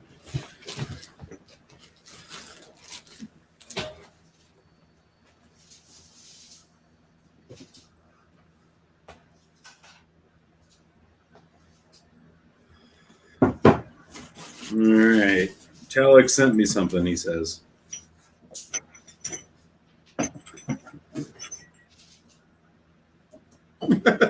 Hope y'all are still with us. Shit. Oh. Wonder if it's this.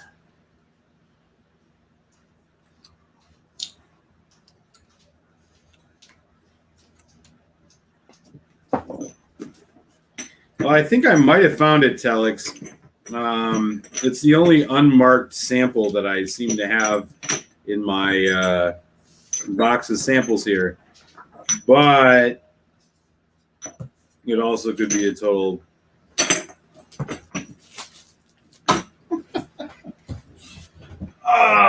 Okay. Let me see.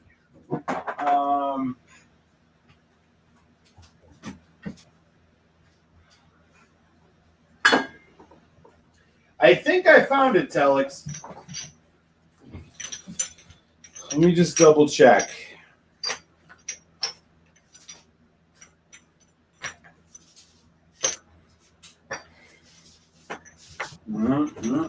There. I know Telex's handwriting. Daft Mill, Craig Galicki. Fuck.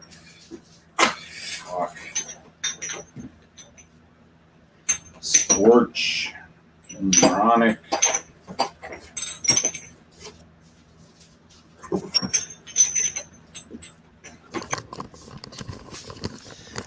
Don't you hate it when you hide something from yourself? Dude, bro, that's real talk.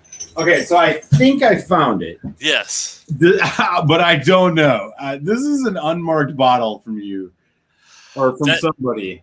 That's got to be it, I think. I'm hoping. I don't know. I don't know, dude. It smells like it. I mean, it could literally be anything. I don't understand why I don't have this. Did it wasn't in the box that I sent you? Hopefully, at least. I don't know. Oh no. Okay, well, if you got an unmarked bottle, I'm hoping it's this one. I'll definitely be able to tell you what's in it. I just wanted to see what you thought. Yeah. Can you hold up the color of it? The one that you sent? Well, what is the one that I sent? I don't know. You didn't mark it. That's the whole point. Oh, yeah. Okay, well, let's just do these. Well, wait. Can you tell me, is the one you sent me peated or non-peated? It's not peated and it's sherry. Okay, then this is probably it. It's sherried and not peated specifically. All right. I'll go ahead and pour this, and maybe it'll I'm not gonna lie, I don't remember what that is. Refresh your memory. It's been a couple meetings back that we sent these to each other. That's why it's so hard. I figured, well, we had such a rough experience with the damn Old Pulteney 18. Let's come back together in this one and see what we get. Yeah, no, I'm good. And what I'll do for yours, I will. I've got the information here in front of me. I'll ask you what you think the youngest age stuff that's in it is. I'll ask you what you think the oldest age might be in it, and I'll ask you like what distilleries you might detect that might be in it. I'll ask you, a few questions about it if you're up for it. Only if you're up for it. You don't have to do it. Hey, man, anything after that Old Pulteney 18 monstrosity, that was a fucking disaster. We're going to end on a good note on this one.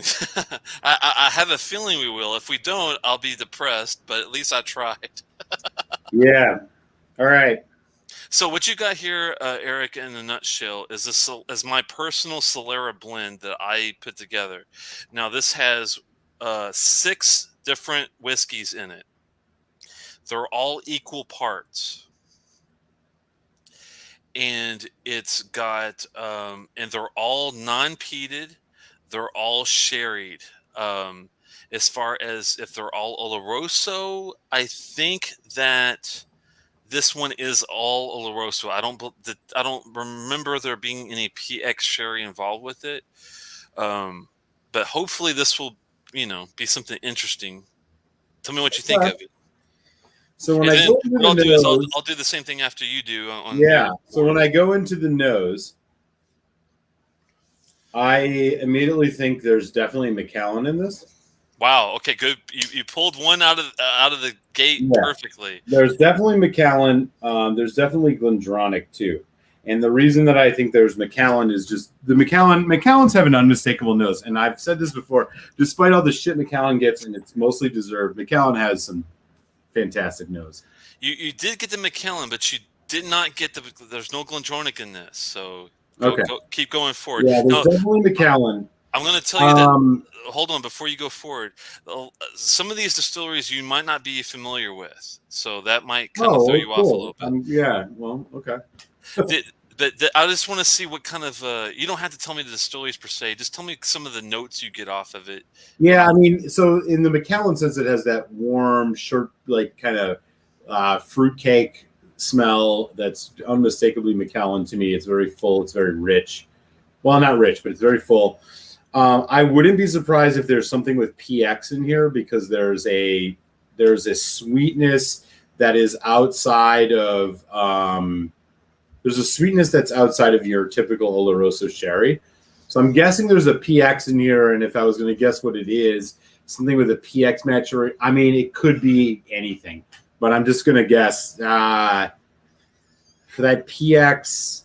Who puts out a PX? Maybe I don't know, not a Deanston, but maybe like. Well, you came up. You did. Deanston is another part of this. Now it's not their Okay. PX line. It is Oloroso sherry, but you Okay, got so there's some. I'm detecting a little bit of that breadiness, that bready cereal grain quality of a Deanston. I wonder if the PX. I mean, there could be a Glenmorangie in here, but it's so wrapped up. Well, let me tell you the two that you got right so far. So far, you got the McKellen 18 Sherry Oak is in this. Okay. You also have the Deanston 20 Oloroso is in this too. Okay. So I haven't hit what the PX is yet. There's four other ones. Now, I have a feeling I think I know where you're getting what you think might be PX from. Let me do a little research on the side to see if there's any PX in this make. There might be. Okay. So there might not be a PX. Okay. So There might not be. I got the Deanston. I got the McKellen, and I got the Deanston. But I was wrong on Glendronach. Okay. They're all sherry, so it is tough, and some of these are very, very like off the wall distilleries that you might not be as familiar with. The let me look up this one bottle to see if there's any PX in it because there very well could be. This is all single malts, right? All Scotch. They're all Scotch single malts, and they're all sherried, and they're all not peated. Let me see if I can find this one bottle to see if there's any ex-sherry butt, maybe. Let's see. There's a port in here. It's a port pipe whiskey. I'm going to guess it's like a. Yeah, there's definitely a port in here, right? This should be all Oloroso sherry. Okay, To be honest with you. Maybe I'm going too deep. It's. Let me look up this one other thing just to make sure there's nothing else in it besides Oloroso sherry. Is Glengoyne in here? No, not Glengoyne, but you're in the right ballpark as far as the types of distillery that you're looking at. But it's not Glenallachie though, is it? Thankfully, well, instead of trying to guess distilleries, I want you to do this for me. Like go through some of the notes on the nose and let me know if you enjoy. Like I already said, there's like the bready. And let me know if you enjoy it or if you don't like it. Yeah. So things I enjoy: the fruitcake bready quality, which is Macallan nose, which I love. I love a Macallan nose. There's some sweet kind of parfait, strawberry, sherry notes. Like these are very bright, juicy sherry, so which is making me think first fill, not aged Oloroso. But there is a nice backbone to this as well. So I'm thinking maybe there's an Aberlour in here, which is what's doing the sweetness. And there's some, there's like a cinnamon, nutmeg, caramel, kind of like your more Christmas cake, Christmas spice. This could be anything. My best guess, I mean, which I also enjoy. I enjoy everything that's happening in this. My best guesses in terms of distilleries: Macallan, Deanston, Aberlour, and then the rest I don't know. But I'm going to go in and taste it now. Yeah, no, you're doing well. It's the I didn't expect you to get these distilleries. I just wanted to see what your reaction was to me blending these distilleries together, and what you think of the palate and the. Yeah, so I'm on it right now. It's nice. It has a nice dried red fruit note, but there's some sweetness too. So you clearly were looking for like aged Oloroso casks, Oh yeah, younger to try to get the contrast, which I think you did well. There's a I nice, appreciate it, man. yeah, there's a nice middle ground here. There is the middle ground is like a white chocolate, um, slightly gingery. It's a little bit sharp, but I mean, I don't know how you can tease that out. It's hard to do that with you're Yeah, blending 6 different things, but yeah, I but know what you there's mean. the middle ground here. Like you clearly, if this is all Oloroso, you clearly like knew what you were going for, which is I'm going to balance out the aged dry notes that you get off an older Oloroso sherry cask with the fresh first fill notes, which are much more sweet, fruit forward. It's there. You bounce between the two. The middle ground is a little ambiguous, but that's like, what can you do? Um, And I'll speak to that in a second of why I think I yeah, messed that and up. it's in that middle. No, it's not that. I mean, there's not many whiskeys that can fill that void. The one I can think of would be like a 15-year-old Glendronach, maybe. I don't know. But what I kind went of, there, but I did a different distillery. But I did go a 15 year to try to help that out. I But mean, maybe you went Glenallachie. It's not Glenallachie though, because Glenallachie's sharper than this, and it's more cloying. So I'm going to guess you didn't go Glenallachie. no, If you went 15, you're yeah, not. I don't think you're going to pull this out unless you go yeah, I probably don't way know. Why don't left yeah? field. Why don't you do the reveal? I mean, I got a couple of them, I think. So we'll see what happens. Let me ask you this: what do you think the youngest whiskey in this might be? If you had to take a guess of what the Probably a. I mean, I don't think you went younger than like a 12. perfect, exactly. So 12 is the youngest whiskey in this, which you did great.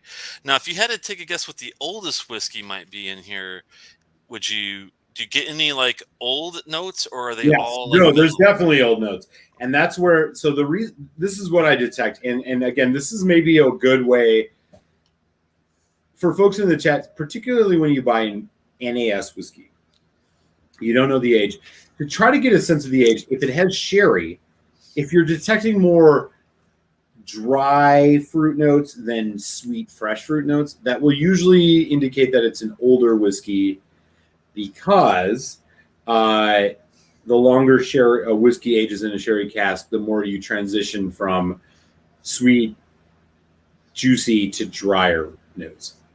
My guess is there's a healthy amount of those in here. I mean, I'm sure you have something upwards of 18 years in here, if not more. You nailed it. Yep, 18 to a little bit higher, but not a whole lot of it. Yeah. The take one more sip and tell me what you think about the finish. I know you like the nose. It seemed like you like the palate. What do you think about the finish of this whiskey?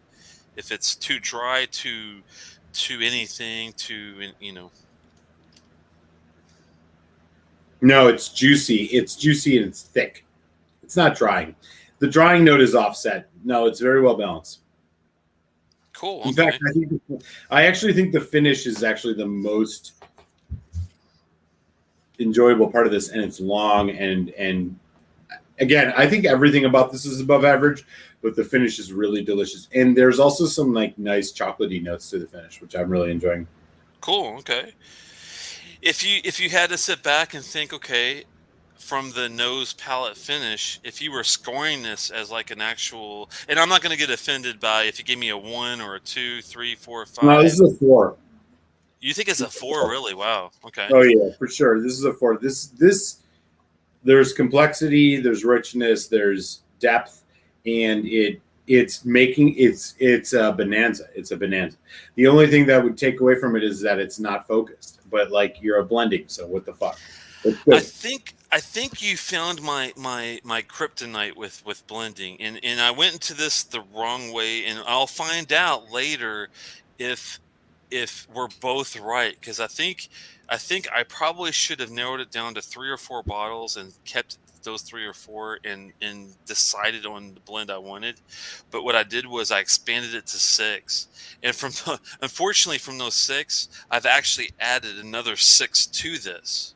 So it's becoming a Interesting. very yeah. You've got the first 6, and the cool thing is I've added 6 more to this blend that I'm building to see if it's better to try to incorporate a lots of different ingredients in a whiskey for a blend, or if it's safer or better to just do 3 or 4 good ones and focus on that.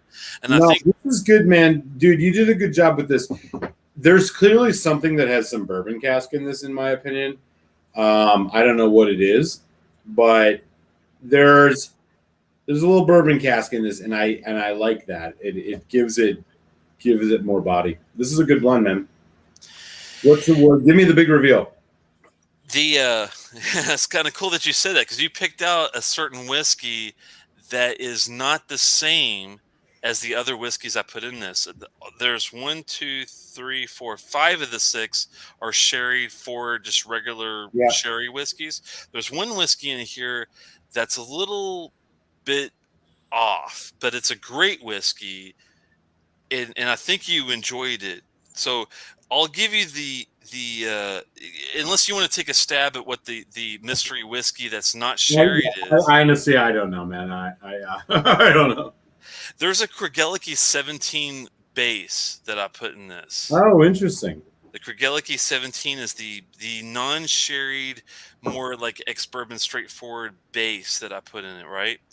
So the other whiskeys in this are the Blair Athol 12 Flora and Fauna, which is the 12 that you're getting, the more youthful Oloroso. We've got a Dahlia Wayne 16 Flora and Fauna in here that's a little bit, later in age, but still the same kind of profile. We also have the Ben Rennes 15 Flora and Fauna bottle in this, which is the other distillery that I had a feeling you probably would not pick out because it's not, Yeah. well seen. But the 2 you nailed was the Deanston 20 Oloroso and the Macallan 18 Sherry Oak are the last of the 2. Yeah, the Macallan nose is unmistakable to me, and as I've always said, show me a better sherry nose than the Macallan, and I'll tell you you're lying. Because Macallan noses are great. I'm not. Everything else is debatable, but the noses are exquisite. Well, Telex, you did a really good job with this, man. No, I appreciate it, man. I mean, I'm surprised that you were able to get the Deanston, the Macallan, and that the fact that I used a non-sherried ex-bourbon straightforward Kregeliki 17 bottling. I wanted to use my 23 Ex Oloroso, which I mean my 23 exceptional cask Kregeliki I've got. I'll be putting that in after this, so I am going to be putting in 6 more into this blend, and I'm Yeah. hoping I don't take away from it. I'll send it to you to see if you think I've gotten better or if I got more disjointed. Have I gotten, you Yeah, know, that sounds fun, man. and I am taking notes with this. So the next time I do try a Solera Infinity bottle, whatever you want to call it, I'm going to try to stay more towards like 5, maybe 6 max, but I'm going to try to stay for 4 or 5 and really try to fine tune a better recipe on this. But I'm glad to know that at least my Flora and Fauna / Deanston McKellen mix made sense and actually came across okay. Yeah. I appreciate it, man. Let me. Do you by chance remember? No, I don't remember what that is, and so I'm really looking forward to you tasting it and then me remembering on the fly. So let's do it. The funny I thing is, like, I know what I gave you. I'm jogging my memory as you, and while as you talk, I'm going to remember it. But I know what I gave you is delicious. did this little funky bottle bring your memory back by chance? No. Okay. Well, I talked to Eric beforehand, and I was like, sometimes you might find that show where it just doesn't end the way you want it to, and you might have to do something a little different. This is why I sent a Solera bottle to him to see, hey, what do you think of my blend, and how does it go? And this is a good kind of fun thing to do. Now, he also sent like a special mystery bottle. And I did pour it earlier. It's been sitting out for quite a while. This is the color of it. It looks really good. Let me get a little, Yeah. white balance here to give you an idea of what he sent a nice, pretty dark colored liquid, we'll say. Don't know if it's bourbon or scotch or rum, or I don't think it's rum, but Mm. you never know with Eric. He does like to dabble with a little bit of I, everything. you know.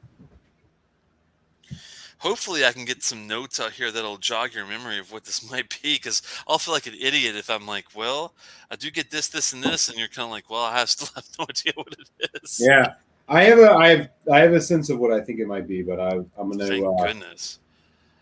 I'm gonna let you do your thing here. All right. Well, it Yeah. definitely is holding its legs. It does have legs. They hold well. It's not very thick on the layer, so I don't. The ABV is kind of it. I think it's decent, but it's hard to say because sometimes you get a thicker layer of leg before it drops there. But I mean, it is a nice thick layer. Hmm. The suspense builds. Okay. Yeah. Oh, he's having too much fun with this. Wow, it's got a good nose. It's nice and sweet. It's got a little spice to it. Sure does. Wow. I'm trying to determine if I think it's like a young whiskey or an old whiskey, and it's not easy right away to determine. As I'm getting really nice notes, but they're not like what I would consider heavily aged notes. But it's not bad. It's interesting. Now it's getting a little more. Do you notice any tropical fruit on it? Man, the notes I'm getting are rather dark. Like I'm getting like nice darker fruit on this. Like bourbon? Like bourbon notes or even darker? Oh man, it's tough. It's tough because it's borderline. I don't know if I would go as far as treacle, but it's got some thick. Yeah. It's got some thickness to it for me. I mean, I'm getting like a spicy, thick kind of feel to it. Yeah. Am But, I am I like but, am I on the right but track so far? fruity, right? Like there's a fruitiness to it. Yeah. Okay. Am I on the right track so far? Cohen, stand by. You're gonna like this. Cohen? Oh, is Mhm. Cohen on this one? I'm afraid. He's not, but he's gonna appreciate what I think this is. Okay. It's still Yeah. holding legs up pretty well. I mean, it's got this like deep, almost barbecue-esque spiciness to the nose. Yeah. It's a nice char. It's not like hmm. Would you say it's like? Well, no. You got to taste it first, and then I'll ask you. Like, yeah. It's I'll definitely wait got till a you taste. nice barbecue brisket with fruit. Yeah.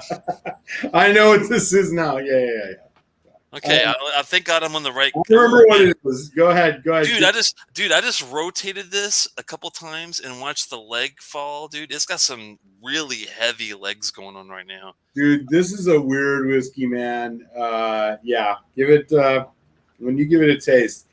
I'm not sure you're gonna know what to say about this. Oh God, okay. I mean, I'm okay with the nose. I'm along for the ride so far, and the legs look beautiful. I mean, it's got some really viscous, like thick dropping legs on the side, like all over the place. Okay, okay. Well, let's go for a taste and see what we get, guys. Slanchava. Thanks, Eric, for the. Thanks so much, Eric, for the pour too. You bet.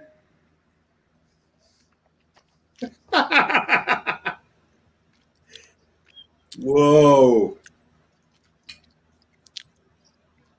Wow. Oh wow. Okay. That is different.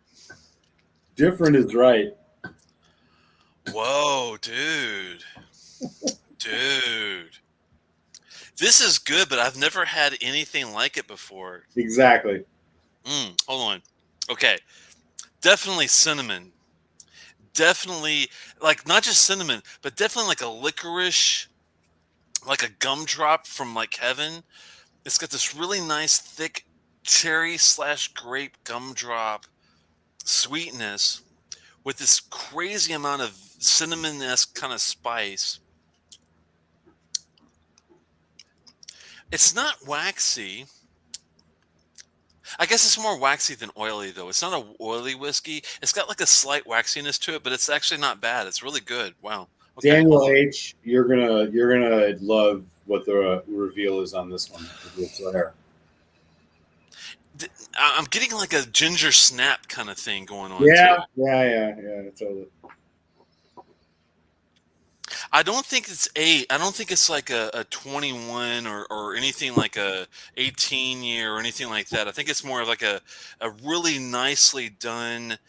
It could be as old as 12, but I don't know if it's that old. It seems very vibrant. Yeah, it's like a very well put together younger whiskey, if that makes sense to you.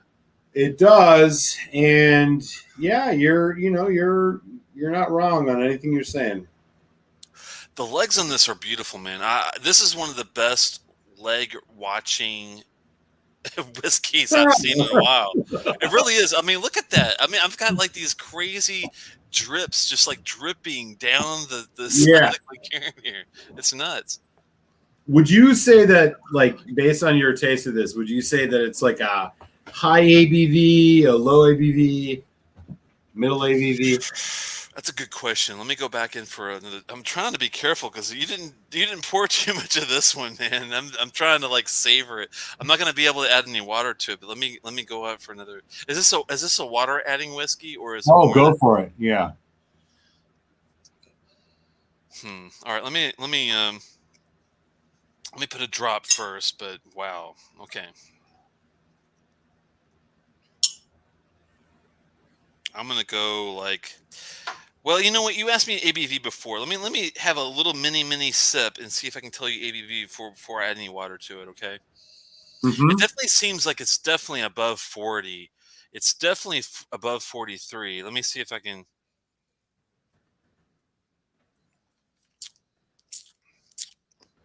Don't look at the chat. I'm not. I'm looking at my amplifier from my ham radio over here. Oh yeah, I just told everybody what it was. By you, Tramps. Funny. This is definitely man. I don't have as much left. And I want to add water before. It's really tough in the ABV because it's got so much depth of flavor and character that I mean I really do enjoy the even though I know it's younger, it's got this like really good combination of sweetness and spice and flavor and Yeah. depth. But I mean it's not like complex, but it's got a great like drinkability to it. And I'm trying to think of You ABV want wise. to you want to give it a guess? Fudge, man, I wish I had a little more to be able to sip more before I add water. It definitely seemed hotter than your typical 40, 43. I'm thinking it's got to be 46 or 48, and I'm trying to Yeah. determine how high do I want to go because it does seem like it's hot, but it's not like I don't taste the alcohol or ethanol in it because of the great flavor in the whiskey.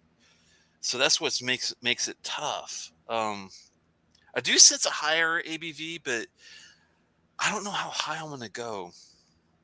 I'm gonna say 46 to 48, man. I'm probably too low. I'm sensing like 50-ish on this, but Yeah, you're right. tasteability, I'm sensing 46 to 48-ish.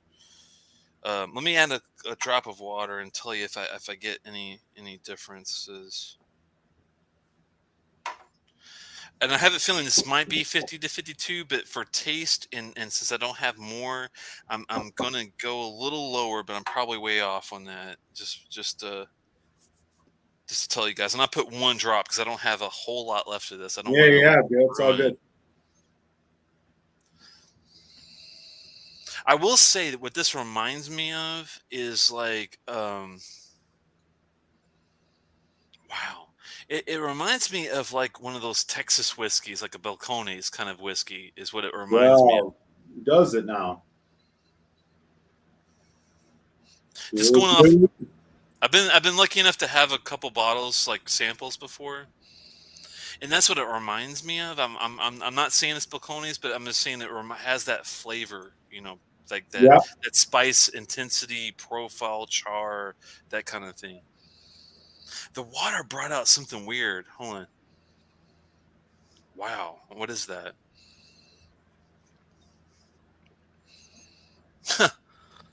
Have you ever had horseradish as a Oh note of yeah. beer? Oh yeah.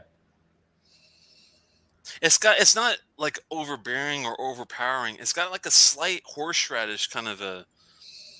For sure. Yeah. It's like a pickling, but still it's got this nice smoky, briny, spicy, sweet. I mean, it's got a lot going on complexity wise, even though I know it's not an old whiskey. That's amazing to me that they got this out of this deal. Okay, let me go in for a slancha, guys. Slancha. Okay. It's wow. Okay. Wow. Okay. That is different, man. I don't know what the. It's got this like smoky character that's still going. It's got this like really nice bourbon, like your typical bourbon thing, but it's got this other thing going on that's it's not maritime, it's not seashell. There's like an earthiness of some sort. It's like borderline, and I know this sounds nuts, and I'm not saying this as a bad note. I'm saying this as a good note because like a mushroom gravy almost kind of a note where you get like I get it out of a Brooklady like Black Arts 23, but I know it's not that. It Yeah. has that kind of truffle esque kind of funk kind of feel to it, even though I know it's young. It's weird. It's like somehow these guys got a young whiskey to taste and feel like an older whiskey to me. I don't know how they do it. I love the spice level. I love the sweetness balance. I really like the smoke level of this. That's one of my favorite aspects of this. It's got a real nice and it's still going. I still get a bit of a smoky kind of a feel from it. Yeah. Am I crazy or am I like No, you've you've orbited the right system. The whiskey is the Balcones Brimstone, and the what it is it's a 50 some percent, and it is matured in part in Texas. It's Texas scrub oak. oh, that's what that.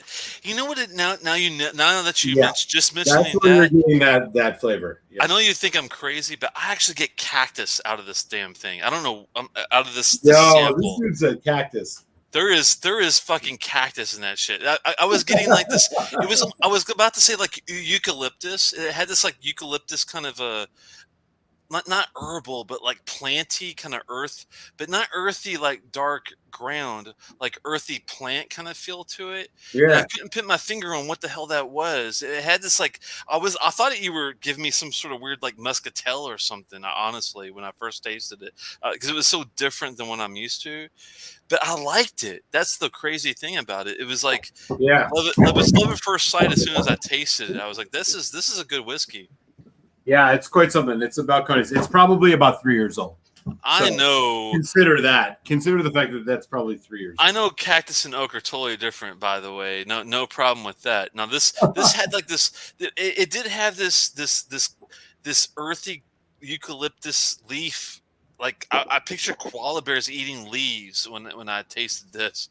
It kind of had that kind of feel. And now that when you mentioned balconies, I was like, oh, okay, it does feel like a cactus kind of a feel. If I never ate a cactus, but if I had to That's envision what good. it would I'm taste glad like. to hear that.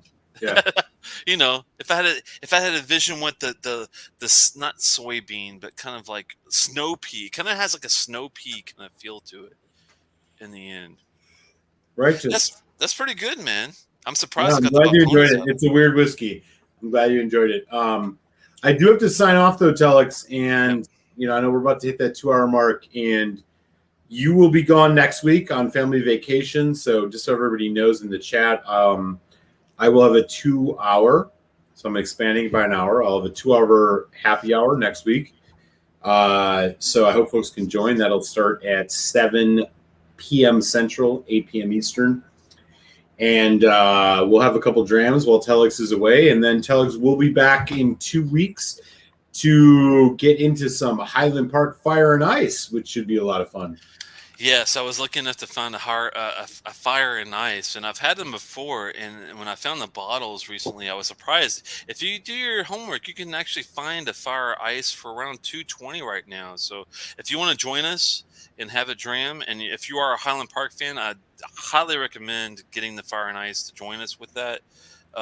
We'll be sitting down and having both. Have you had a chance to have either one by chance, Eric, before? I have not, so these are going to be new tastings for me. This is going to be awesome to see his reaction on the fire and ice, because one thing I will say, and I'm not going to ruin anything, but one thing I will say about the fire and ice, they are not like any other dram I've ever had outside of the what you get out of the fire and ice. And there's a few notes that are very profound on the fire and ice, and I'm wondering if Eric's going to get them. This is going to be really fun to see if he gets what I think he's going to get out of these drams. And I I'm really looking forward appreciate to it, it. man.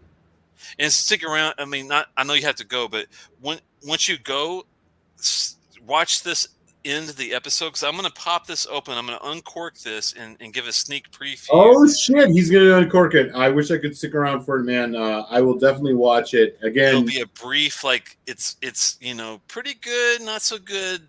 Going to be rough. I'm going to give kind of just a sneak preview on that part. Yeah, I'm looking forward to that. I hope everybody can stick around. I do have to sign off, but much love. Telex, enjoy your family vacay. I'll catch you in 2 weeks where we'll get into some delicious Highland Park. And yeah, folks, if you haven't yet sub to Telex the Whiskey Tech, give us that thumbs up. We do this every week, well, almost every week. The summer's been a little touch and go, but that's how it goes. It's summertime, right? We got to take advantage. Um, and throw a sub to Malt Muser Whiskey Reviews if you haven't yet. And I'll have a new review Friday, and I will be live Thursday night, 9 Eastern, with Whiskey Neighbor to talk about some whiskeys. And Telex, I'll catch you in 2 weeks, my man. Stay safe, be well, brother. Enjoy your You, vacay. you too. Be good, man. I'll see you Yeah, soon. always, man. Peace. Peace. All right, thanks for sticking around, guys. We'll have a little sippy on the side if you guys are not completely spent yet. I think we still got we got way more people than I thought we'd have. So definitely stick around. Let's have a little dram. And what do you guys think? Has anyone had this new Old Pulteney 18? And if you've had the new Old Pulteney 18, what did you think of it? I'm just curious.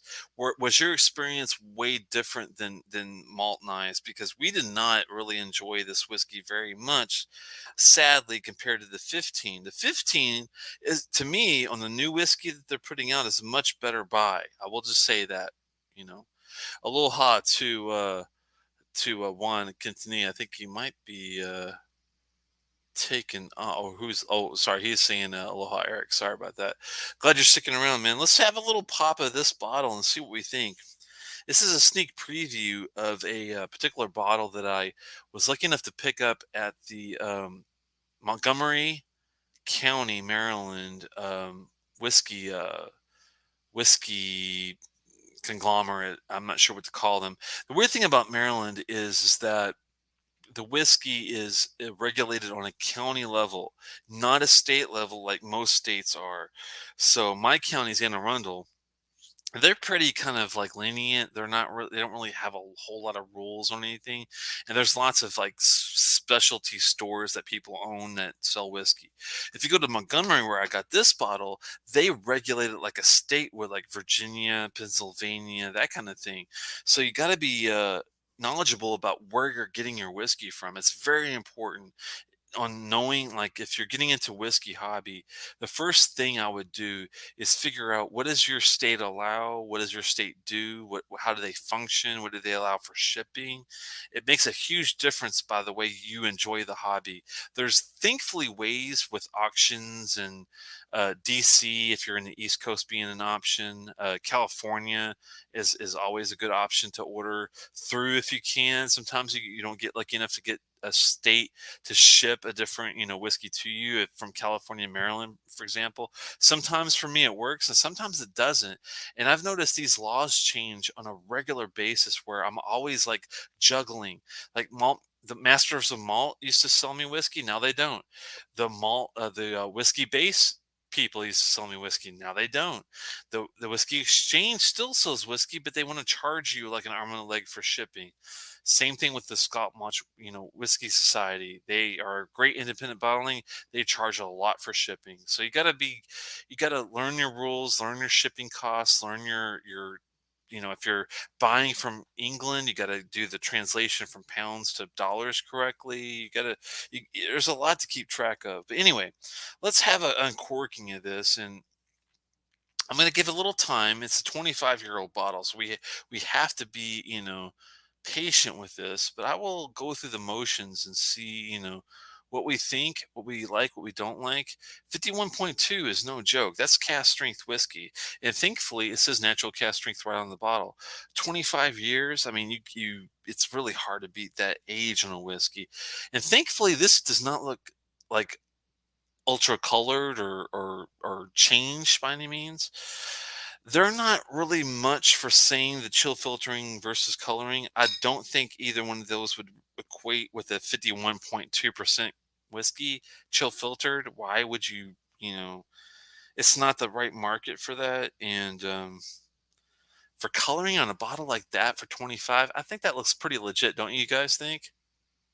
What the hell? Steven's gonna pour a 25 too. You want to join me, Steve, for a little side discussion?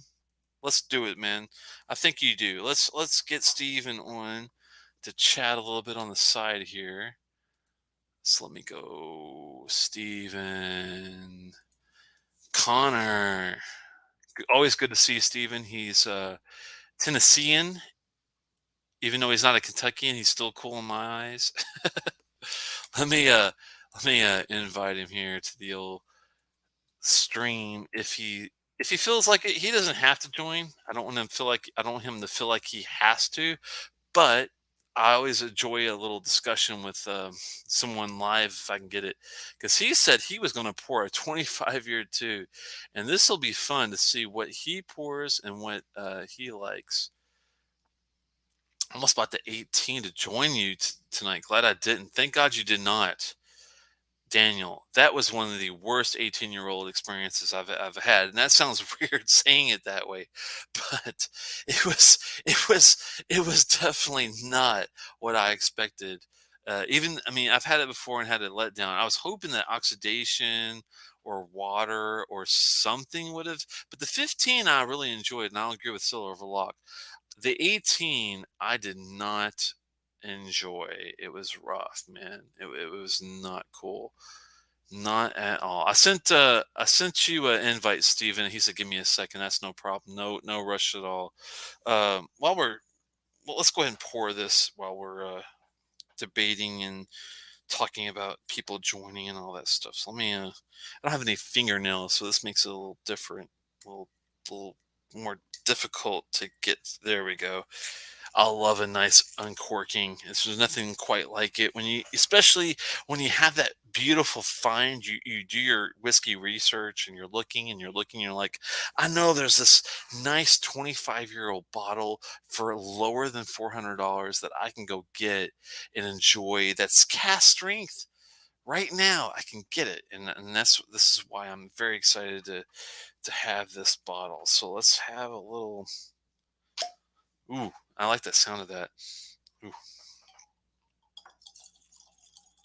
big fat pour. What the hell? 51.5. 51.2. Sorry, 51.2. Big fat pour. That's what I like to see. Let's get this out of the way. This is embarrassing. Sorry. Let me get that out of the way for now. And look at the new uh the new little venture here. See if we get anything a little better. It was a sad state of affairs, definitely. I will have to take a look at those samples, definitely, man. I appreciate it. Steven's getting ready. Hey, good to see you, Dustin. I'm glad you were able to join. Have you, by chance, saw this one, Dustin? And have you had this one before? The Althroska 25. This is the one Diageo bottling, 51 point. Rotate it here. 51.2 2, and this is what is this, 190, 3954 out of, what's the bottle number? 3696. So 3954 was the bottles in 2014. This is, I mean, 2016, sorry. This is bottled in 2016. 3954, and this is bottle 3696 on this particular release. They had a few bottles left. I know they don't ship out of Montgomery County, but if you are in the Maryland area or DC area, we'll see. I mean, it might be worth a little fun. We'll see. At your age, in the 18, it's supposed to be a good time. Oh, you're. I gotta be careful. That's all I'm gonna say. Oh Lord, here we go. Oh, well, well, I'm not even gonna go there. She was immature. I've had a couple immature 18s, that's for sure, and then it's not fun to deal with that. Tonight was a huge disappointment. Was an 18-year-old disappointment. I'll tell you that. But more mature and full body, yet not better. Isn't it crazy what this sounds like? You're out of my experience in that one, buddy. I'm sure it'll be good. I don't know, man. We'll see. We'll see. That is just too funny.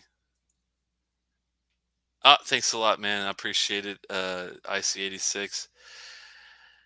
You guys are too funny. Well, I poured a little bit. It's not set out nearly long enough, but we'll have a little go. I love the fact that even though it's a Diageo, bottling, that I highly suspect that this is not chill filtered at 51.2%. And coloring, I mean, for this to be a 25, guys, I just don't see why that would be a coloring, type of thing. It's a nice, just kind of a hay yellow. It's not even. I wouldn't even go to honey color. This is like more of like a hay straw color. But with that said, now let's get into the skimming on this. Kind of a sneak preview. I'll be doing this with Malt later, and I'm not going to go into any like insane notes, but just a you know thumbs medium, thumbs up, or thumbs down kind of feel, and see what we think about this. It's refill American and a European oak. So it is refill, but it is European and American oak. So that does give you kind of a nice balance with the bite. European oak and American oak definitely differ.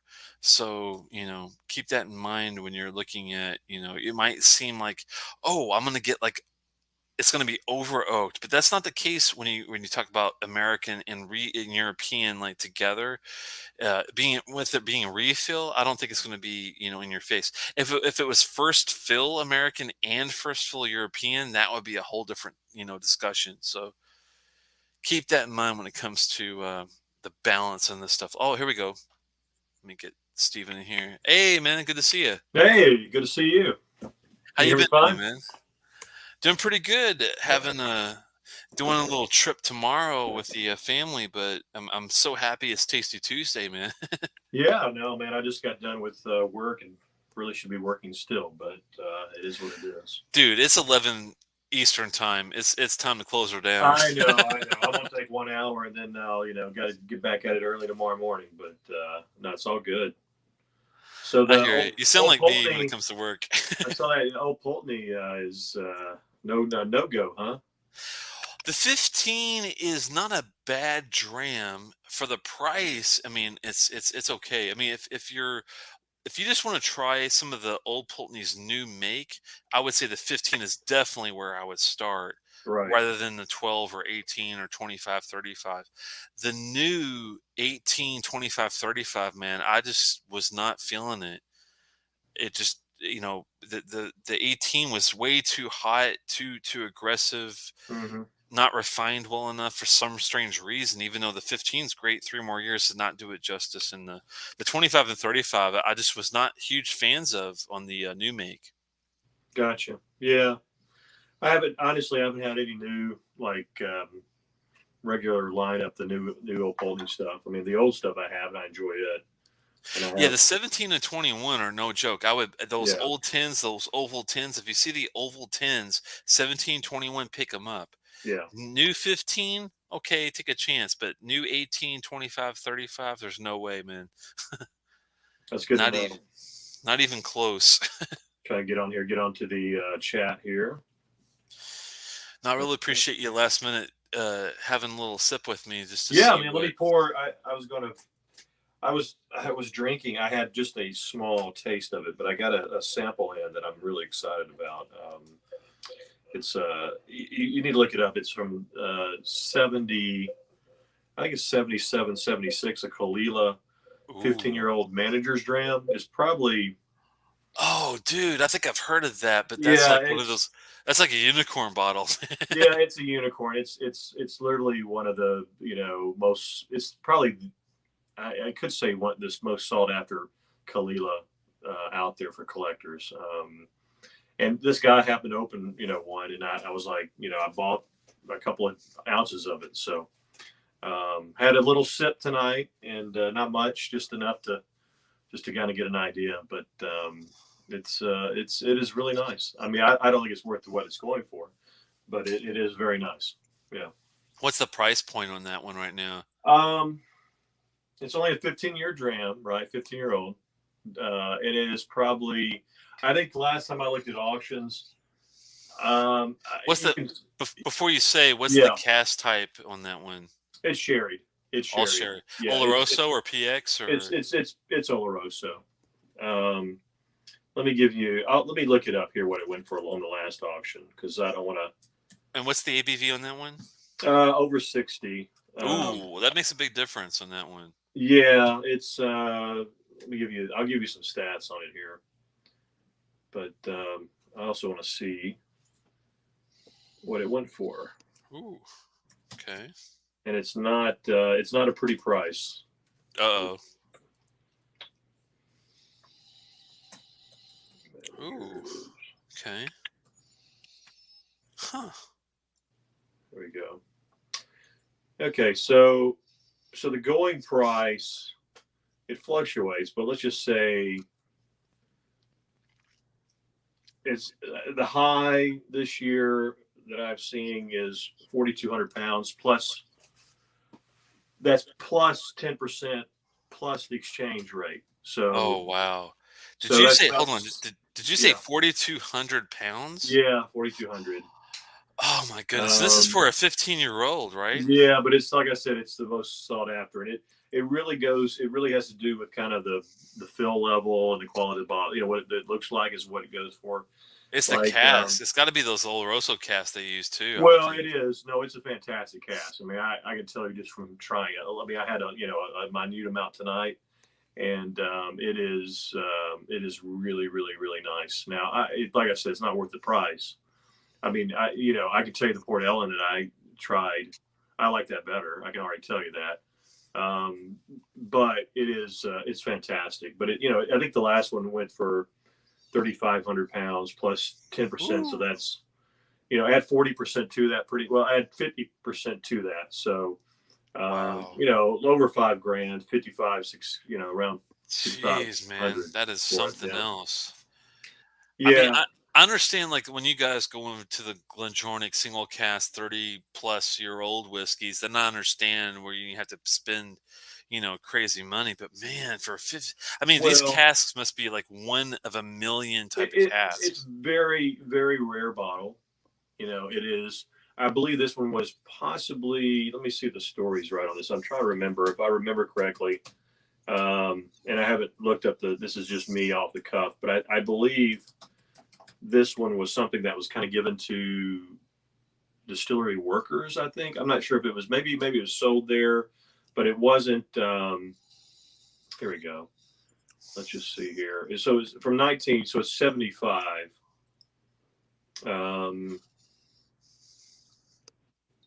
Yeah, one of the best whiskeys there. Just everybody says how it's just very rich sherry. It is very rich. Yeah, so sorry, I'm not seeing any in it, but it's at retail it looks like somebody's trying to sell it for $8,000. So it's just very expensive. Wow.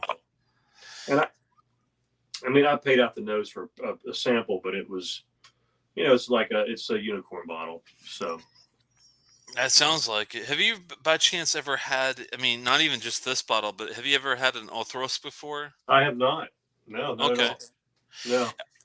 Surprisingly, this is a distillery that Diageo holds, but even though it's not one you see a whole lot in blends, they do have some good single malt whiskey. Hmm. You just don't see it out there very often for some reason. I never understood why, because when Who, we were, who's is it? The Diageo? You say? yeah, Diageo Yeah. runs this.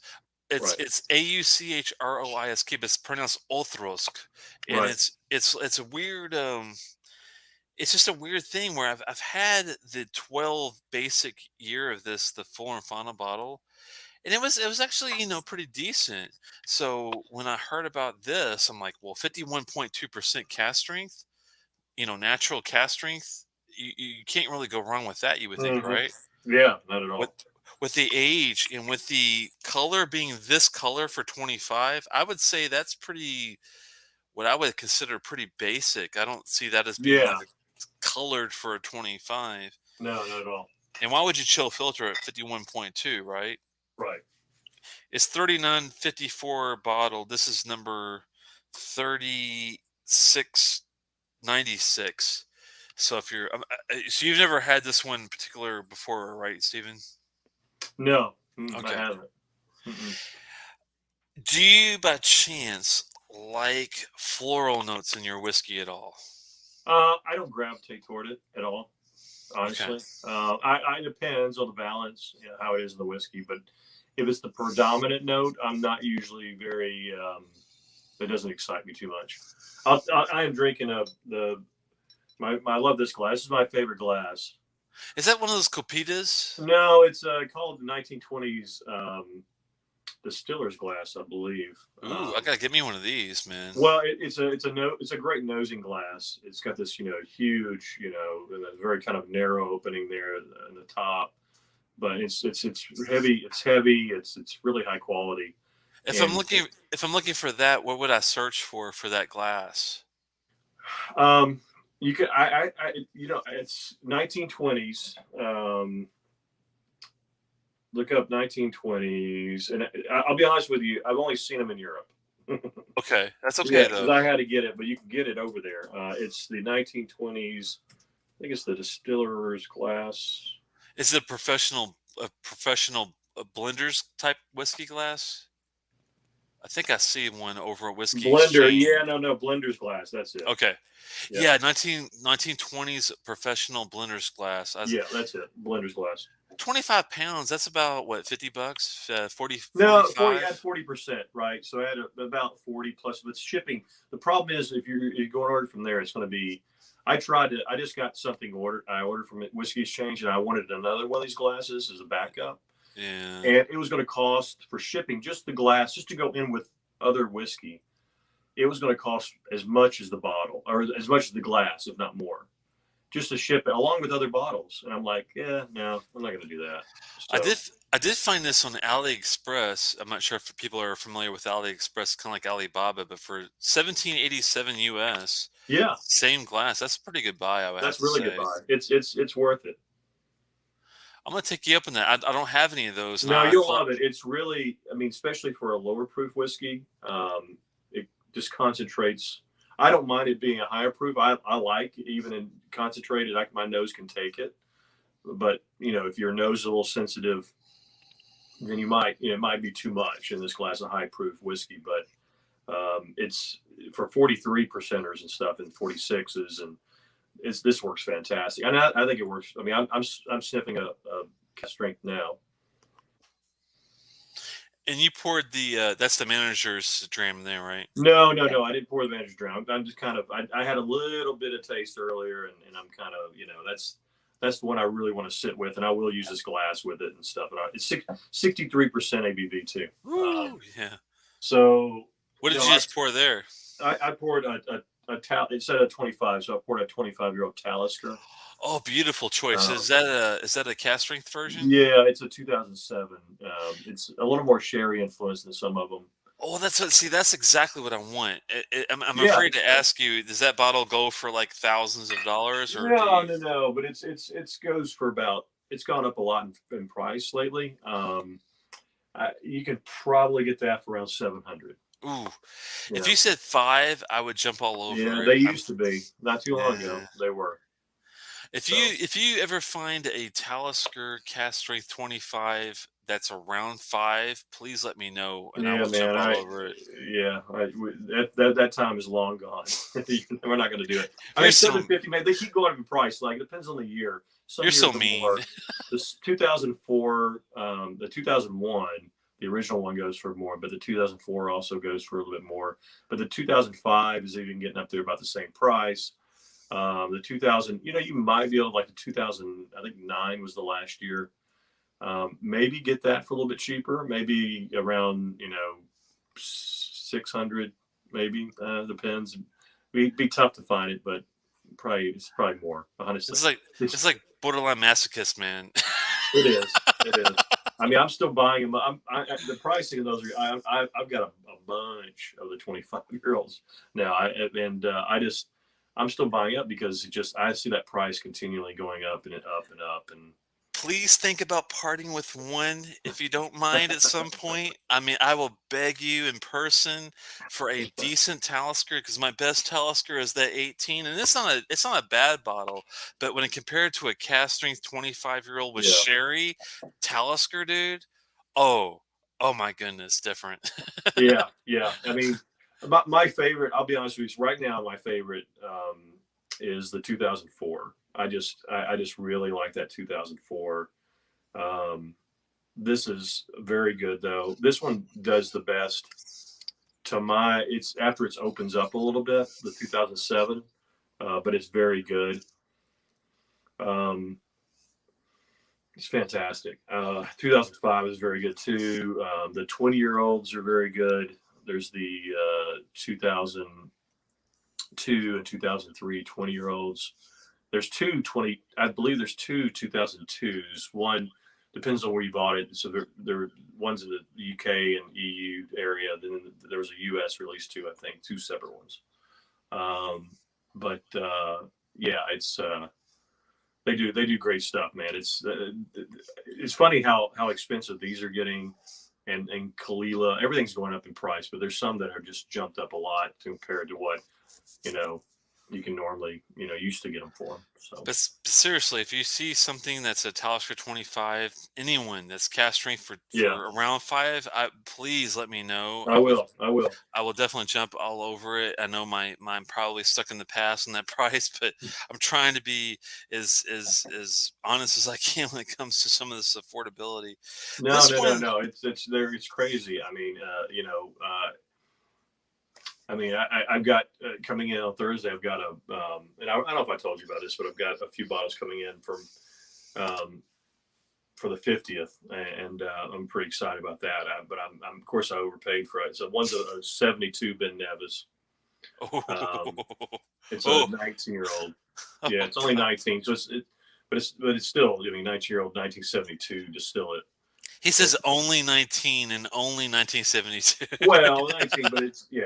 I mean, that's right. Oh my goodness, man. That's going to be like Um, outstanding, I'm yeah, sure. and it's an official bottling, so that's kind of cool. Ooh, you're Um, killing me, man.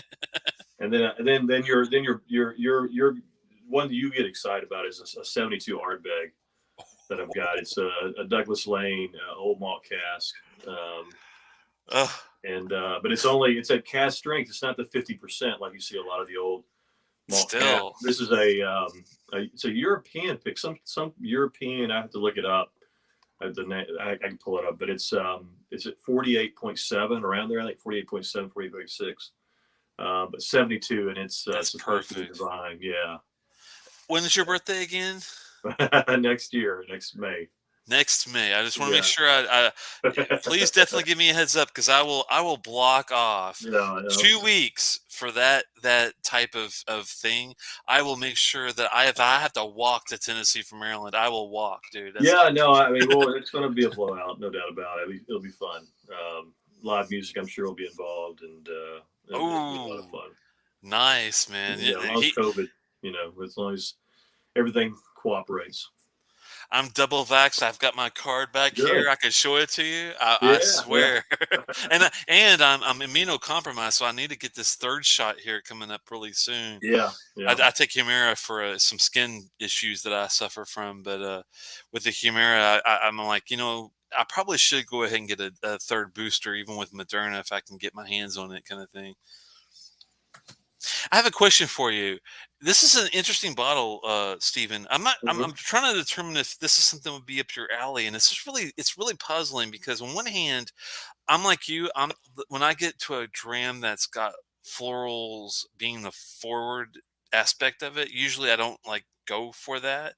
This one is different. I think the age is really affecting the quality of the floral and fruit elements that come out of it. Mhm. Have you ever had rose water be Yeah. like the first note you get off a whiskey before? And isn't that Um, maybe some lowland or something I have, but is that a lowland? I'll throw that's a good question. I don't think so. I think it might be a Highland, but let me verify that real Okay. fast before I say it's a Speyside, actually, Yeah. surprisingly. Okay. This does not have the fruit that you would think a Speyside would have, with exception of it does have some nice orchard, like, pears and apples and things like that. But Hmm.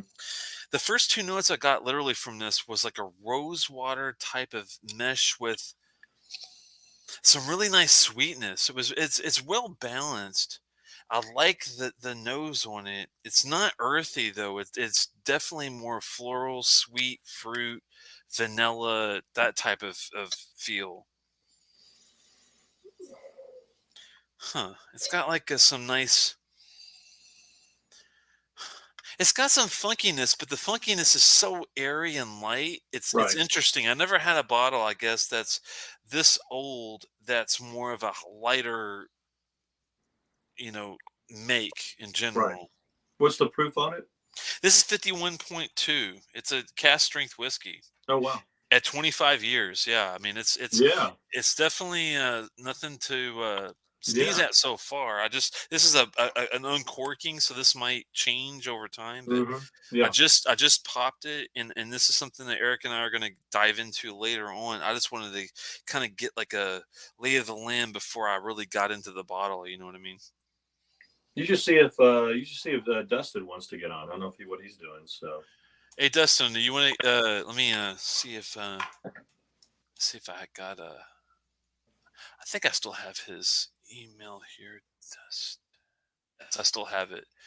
And let me send him an invite. You don't have to if you don't want to, but you're more than welcome to join, and I will keep an eye out on the side, Dustin, if you feel like it. I sent the thing just now, so he should see it in a little bit. He said he can hop on, so that's cool. yeah. I mean, I'm curious to see if he's ever had anything like this. Yeah.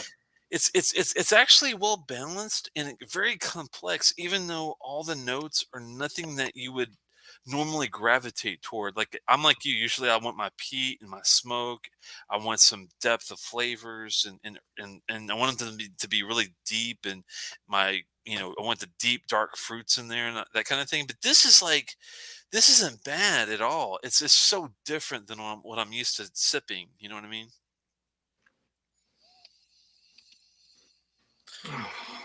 It's got some nice like florals, herbals, and like your vanillas and things like that too to balance the Yeah. sweetness and stuff. But I'm surprised about how much florals and herbals you can get out of a 25-year-old whiskey like that.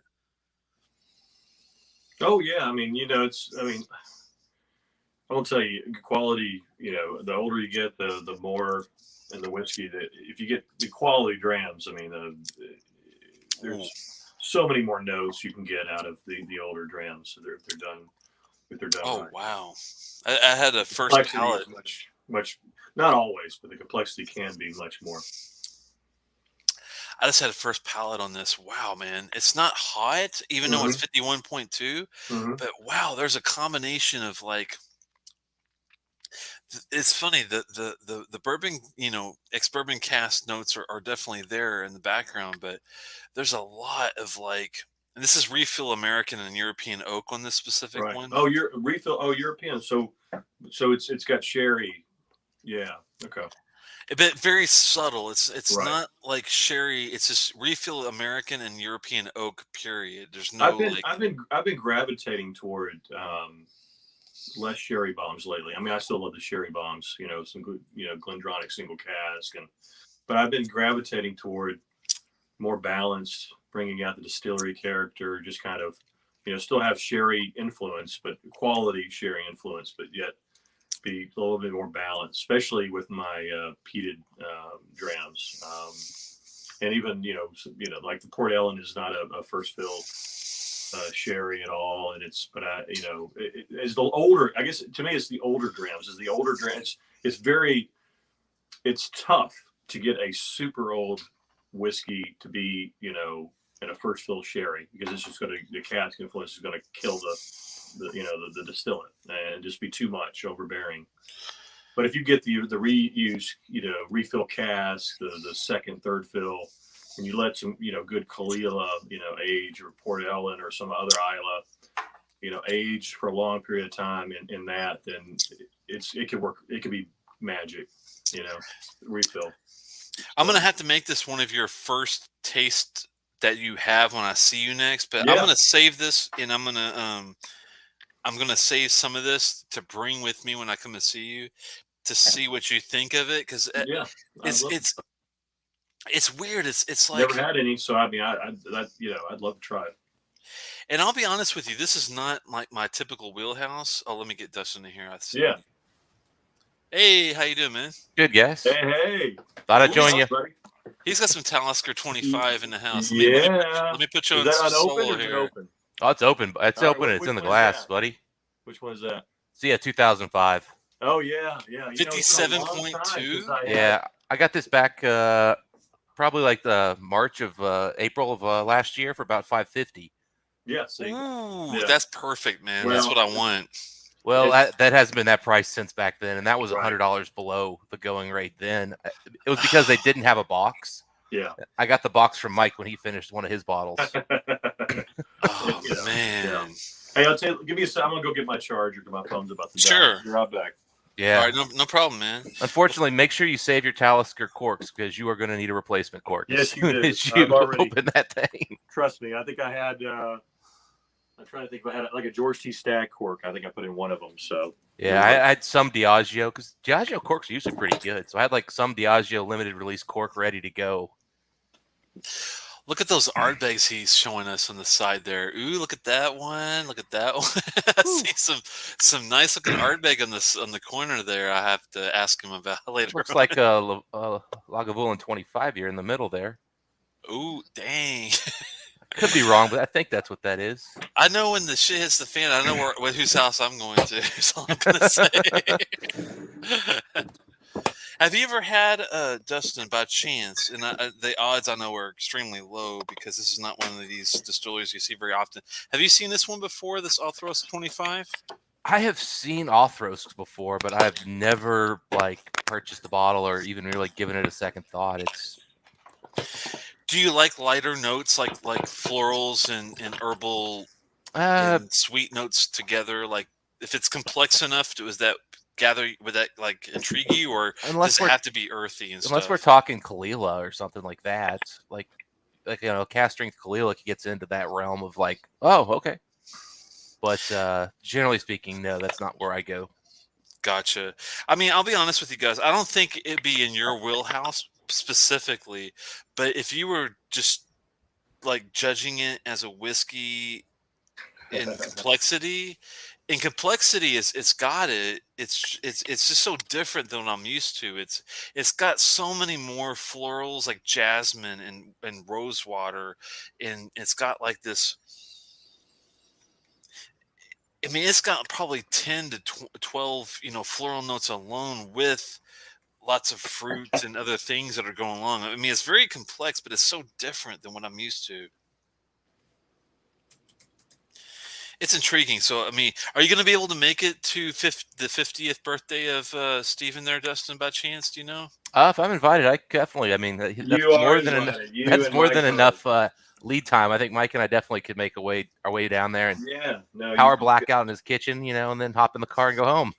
I will I try gotta, to save. I can't guarantee a boatload of it, but I will definitely save as much of this as I can because I would love to see what you guys like get off of it. As far as if it's it's got to be early in the evening. It can't be something that you do toward the end, of course, because it's definitely more in the. It's not light. I mean, it's got a really nice mouth coat. It's heavy. It's 51, 0.2%. It's just it's very all a lot of nuances, but you have to be like on the ready to get all of the stuff up front, if you know what I mean. Yeah, absolutely. But it's not like Balvenie 25-year single cask where if that's not the first drink of the night, you're just not going to taste it. Yeah, this is not heavy as far as like even though it's higher proof, it doesn't feel like it's like heavy on the palate, if you know what I mean. It's very the funny thing is rosewater and like a real nice jasmine with a lavender type thing going on. I mean, I know it's probably nothing like you guys like, but I mean, there's a lot of different things that I yeah, get out of it. I'm to try, anything that's quality. I'm definitely wanting to try. I just, whether it's in my wheelhouse or not, and whether it's something I would want to, you never know. I mean, Mm-hmm. Thankfully, yeah, this might be one of those bridge whiskeys because I'm like you guys. I like my peat. I like my earthiness. I like my smoke. I like yeah, my, fruits with all that. But this is like something completely different. But it's not anything that I dislike, and it's very complex. So I still appreciate it, even though Mm-hmm. it's not. It's almost like listening, like for music. I love progressive rock. And sometimes I might dabble into a little jazz, even though I'm not a jazz fan. yeah, But right. I appreciate and understand the complexity of what they're doing with jazz, even though it's not my wheelhouse. You know what I mean? Hmm. It's kind of this is what that bottle feels for me. That's cool, huh? Yeah. I was going to tell you somebody. I don't have my phone. Well, I can't look it up. I need to look, but just throw you out a jazz. Somebody I've been listening to a little bit from a jazz pianist that's incredible, and I can't remember his name, but from Canada. If you look up jazz pianist Canada, that's the Okay, guy. Go listen to him. I will definitely. I'll take you up Yeah, on and that. I'm not a jazz fan really. I mean, I'm not into it, so or I could tell you the guy's name, but Right. it is fantastic. One thing I was going to ask you because I was dabbling in some music earlier. What? Not to get off on a tangent too much, but what do you like to play? Like if you had a favorite two or three things, Stephen, what do you like to jam on? Because if I come to your place, I'll bring a couple of really nice acoustic instruments with me, like some Martins, and jam with you if you're Yeah, man. up I mean, for it. I play rock and blues, man. That's what I Okay, do. good. Yeah. I'll bring my. I got a Martin bass that I really love playing recently, and I know you like guitar, right? Yeah. Yeah. So I'll bring the Martin bass with me, and we'll just jam with some stuff. Like I was playing "Sunshine of Your Love." I'm a huge Cream fan, so Oh I yeah. was No, I was jamming on yeah. some of that earlier just for fun on Jack Bruce's level. So Yeah. Yeah. No, that's cool. I'm God. all about it. How's that Talisker? but that's Oh, so damn good. it's so good, but here's what kills me. They made 15,600 bottles of this. Right. And they're that How is expensive. it they can make whiskeys that good? I mean, you can Right. see right here. 25 years, Right. 57.2. That's crazy, man. Yeah, Because I'm gonna tell you because they and they over. yours, I think, if you got the '04 there, Steven, I think Yeah. that's closer to 20,000. I think it's less. I think the 04. Right? No. It The wasn't. 04 was more. 07 is The '07's less. Yeah, the yeah, '07 they made a lot 07 less is of. less. That's if I'm looking at it here. Only 68, about 6,900 of the 07. Let me see what the other ones are. But like, if you think about that versus like today, when you see 25-year-old cast strength whiskey, Yeah. Oh, like that's huge. yeah. No, it is because they it's were mass selling it. produced. This is this is early 2000s, and Yeah, this is 21,000 on the 04. Yeah. So they're definitely more on the 04, and I'm trying to see what the other ones, if the as they got older. Let's see. yeah. I think the early ones they did more of, but I mean, like just the sheer volume of 2009. whiskey they were cranking out. Do you think I could find a Talisker 25 cast strength for 600? Would that be possible? You think? No, No, no. Fudge, man, you're making Look me here. want to Hey, here's curse. what's funny. Here's seven. the Yes, you might be able to do Here's the 7. 2009, which is probably the one that goes for the cheapest. Even though this is what's crazy about because you always think the less amount of bottles, the more expensive it is. Yeah, Secondary, but that's not the case. This one is 5,800 bottles for this one, and this is Nice. probably the cheapest. It's still very, very, very good. Lower proof too always hurts them. Yeah, well, 54.8. But you know what that just tells me, Steven, is that this is actually a whiskey drinker's high-end connoisseur bottle. It is. Like this isn't a bottle that people are buying to collect and save and invest in. No, like we're not. some of these others. People I are want buying to this buy and and drinking drink it. it. Yeah, I'm I want to definitely buy and drinking it. drink that sucker as soon Oh, as yeah. I get my hands on it. Because there's a lot of cool bottles out there I want to buy, but there's so much they're hoarded by collectors. Lagavulin has become that way big time. I That's feel right. like it's a collector's market, Yeah. and unfortunately that means you pay a lot for bottles that suck sometimes. Mm-hmm. It's depressing because I was sitting back like earlier today thinking back, who's my really go-to distillery really? And even though I come off as probably being like an Ardbeg Lefroy type of freak, I honestly think across the board, if I had to pick like who's consistently always good, who's consistently releasing things, even if they have like a one-off that's always usually good, who's consistently the most, it's actually Lagavulin. I always see really good releases from Lagavulin, no matter if it's like their distillers, their Fish Shield, their Jazz, their They only put out like 18. 5 bottles that make it to the US a year, Right. and then I'll be honest, their special releases the last couple of years have sucked for the price. Oh, were they? Oh, I didn't. I mean, I didn't try any specials recently. The 22 is pretty good. The 22-year-old? Yeah. You didn't like it? I like it, but when I see the price tag on it, Well, it's just like it's not worth the price, and it's not. Yeah, it's not. I wouldn't go out and definitely not buy it for the price, but it doesn't come close to what any of the. No, when I it think doesn't. 20-year-olds Lagavulin doesn't come close to what I would expect. And I agree. I agree with what's that. the But price I point? I have one bottle, and I probably won't sell it. 700 plus on that one as well. Yeah. Telex. For the 22, No, you're it's, saying? The 22-year-old that just came out like a year or so ago. Yeah. It's 700. Yeah, it seems a little. I mean, it's. I mean, I'm sure it's cast strength, right? It is, but like it's just not that good. It's not terrible. It's not bad. Well, it's not bad. No, the 21-year-old's a step below that, and I mean that was another like really. Yeah, the 20 before the 19 one was not. It was kind of like. I mean, that one they did for last year's Fish Shield. I think that was that was a 20-year-old. Yeah, it's 20. Yeah, that was a 20-year-old. That one sucked. Yeah, that's a really good price actually. 22 is better than that one. Yeah, well, the 21 that came out after the 20, not the 21. There's not going to be any. There's not going to be any 2015s, for Shields anymore. I don't see that happening anytime soon because you're going to get the season cast. You're not going to get the first fills. You're not going to get, and that's Lagavulin. You need. I'll be honest with you. I like some of their bourbon ones if it's done right. If it's, they could, if they put out just a quality bourbon. We had a NAS Jazz Fest a while ago that would really kind of blew our socks off. I can't remember which one that was, and that one was going for like $250. That was a steal. Yeah, now see that's because the bourbon ones, they don't really care for those, even unless it's like some of the 12-year-old older ones that. Yeah, but as long as it's NAS, that really also helps to keep the price down a little bit. Yeah. What was the cast type on the 22 that you guys were talking about, the 700? It's sherry. It's sherry and bourbon, maybe. I think there's a little bodega or PX or both. I don't know that they're clear on it. Let me see if they're having. I think it's rejuvenated sherry casks. Yeah, rejuvenated. Let me know if it's Oloroso or PX. I'm just kind of curious. It's not going to tell you. I'm almost positive. Okay, never mind. It's probably Oloroso then if it's rejuvenated. Yeah, this is what I hate about this is modern. Let me tell you, I'm going to read a sentence for you right here. This is modern Lagavulin for you. Oh, great. Yeah. It is a nice box for once.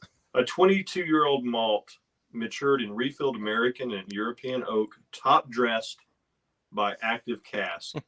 Top dressed by active cask. Some of them wine seasoned. Some wine. Wow, they're really getting they're really getting. I mean, they're technical in the recipe, but they're really one-offing it. But they're also telling you that basically they made a really mediocre, overaged whiskey with terrible casks, and they had to save it.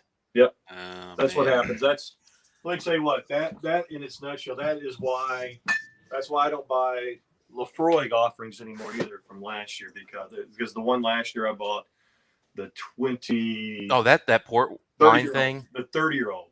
Oh, I've heard nothing good of that one either. Ian Hunter Booksu, sherried, dark as F, but I thought, man, I'm buying multiple of these, because dark Lefroy, 30-year-old, official bottling, cast strength. Man, You would think would be great. It sucked. Oh man, It sucked.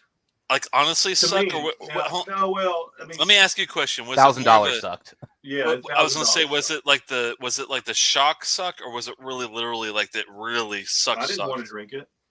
Wow. Okay. I mean, I still love their 25-year-old. I was pissed off about it, but I didn't want to drink it because it just did not meet the standard it should have. It did not meet the price at all. This is a 30-year-old. 30-year-old. Oh my God. My heart would just break if I spent that kind of money on a 30-year-old whiskey and I was like depressed compared to their 25 cast strength that usually always does really well. Yeah. I mean, is that the one that you're thinking about, Dustin? The 25 cast strength? That's really 25 good. cast strengths for me have always been good. Yeah. I haven't had the 2020. The 2019 was definitely for me a step back, but it was it didn't come off as like lower quality. It actually came off like they were trying maybe to get a batch that tasted more like Lafroig 10 in flavor, not in youth, but it had more of that Lafroiginess. Refinement, modern with their older Lafroig. stuff. Modern Lafroig is what that means. Well, because they whereas want like the night, they want that. They want the heaviest peat. They want that. They don't. They're not looking. I mean, if you have 70s and even early 80s, I mean, Lafroig, it's just such a different animal, man. Yeah. But like the 2018, I thought was beautiful. All bourbon, creamy, rich mouthfeel, good, rich peat, but not. Instead of being aggressive, the fruits were all just spread out. It was really nice. And I thought not using sherry cask was a good thing because the sherry cask they're getting these days suck. Yeah. What's the I just got with Mike this week. Last week I ordered some 25 Lafroigs, 2 of them from Whisky World Telex. You bought the 2017 then probably. 2017. That's the one I got. Yeah, the 2017 is a little thinner. It's not as rich and viscous. I think they used a good couple of sherry casks in there, and then they used bourbon to kind of finish it off. Right. A little lower in proof, but yeah, that's a good whiskey.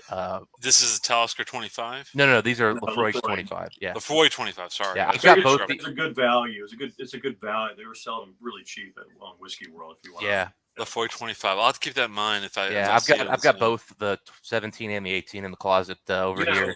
They're great. Have you had the 15? I might have a sip of that. No, I don't have the 15. I've had the really good. I think I've had the 16. Show I've us had the 19. Show us what you got there, Stephen. I'm curious. Well, I've got one back here, and I don't even know what it is. But let me see. I've got the 15. It's definitely not one that old because that's the white box. Yeah, the white box. It's not that old. Yeah, white box I think started in 16 Oh, wow. or 17. I love those signatory those big boxes you got there, man. I'm afraid to ask what's in there. I don't have another 17. I hope this is not going to be my third one that I did. I'm afraid to ask you what's in those signatory big boxes next to the left of you there. Those look pretty nice. This is probably one of the best.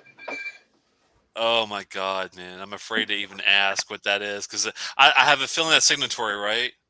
Yeah, no, they're signatory. And I have a feeling that's Lafroig, and that is wow, dude. Look at the fucking color of that. Yeah. Is that 88? Excuse my French, but wow, that's fucking 1998. 98, okay. Yeah, 20-year-old.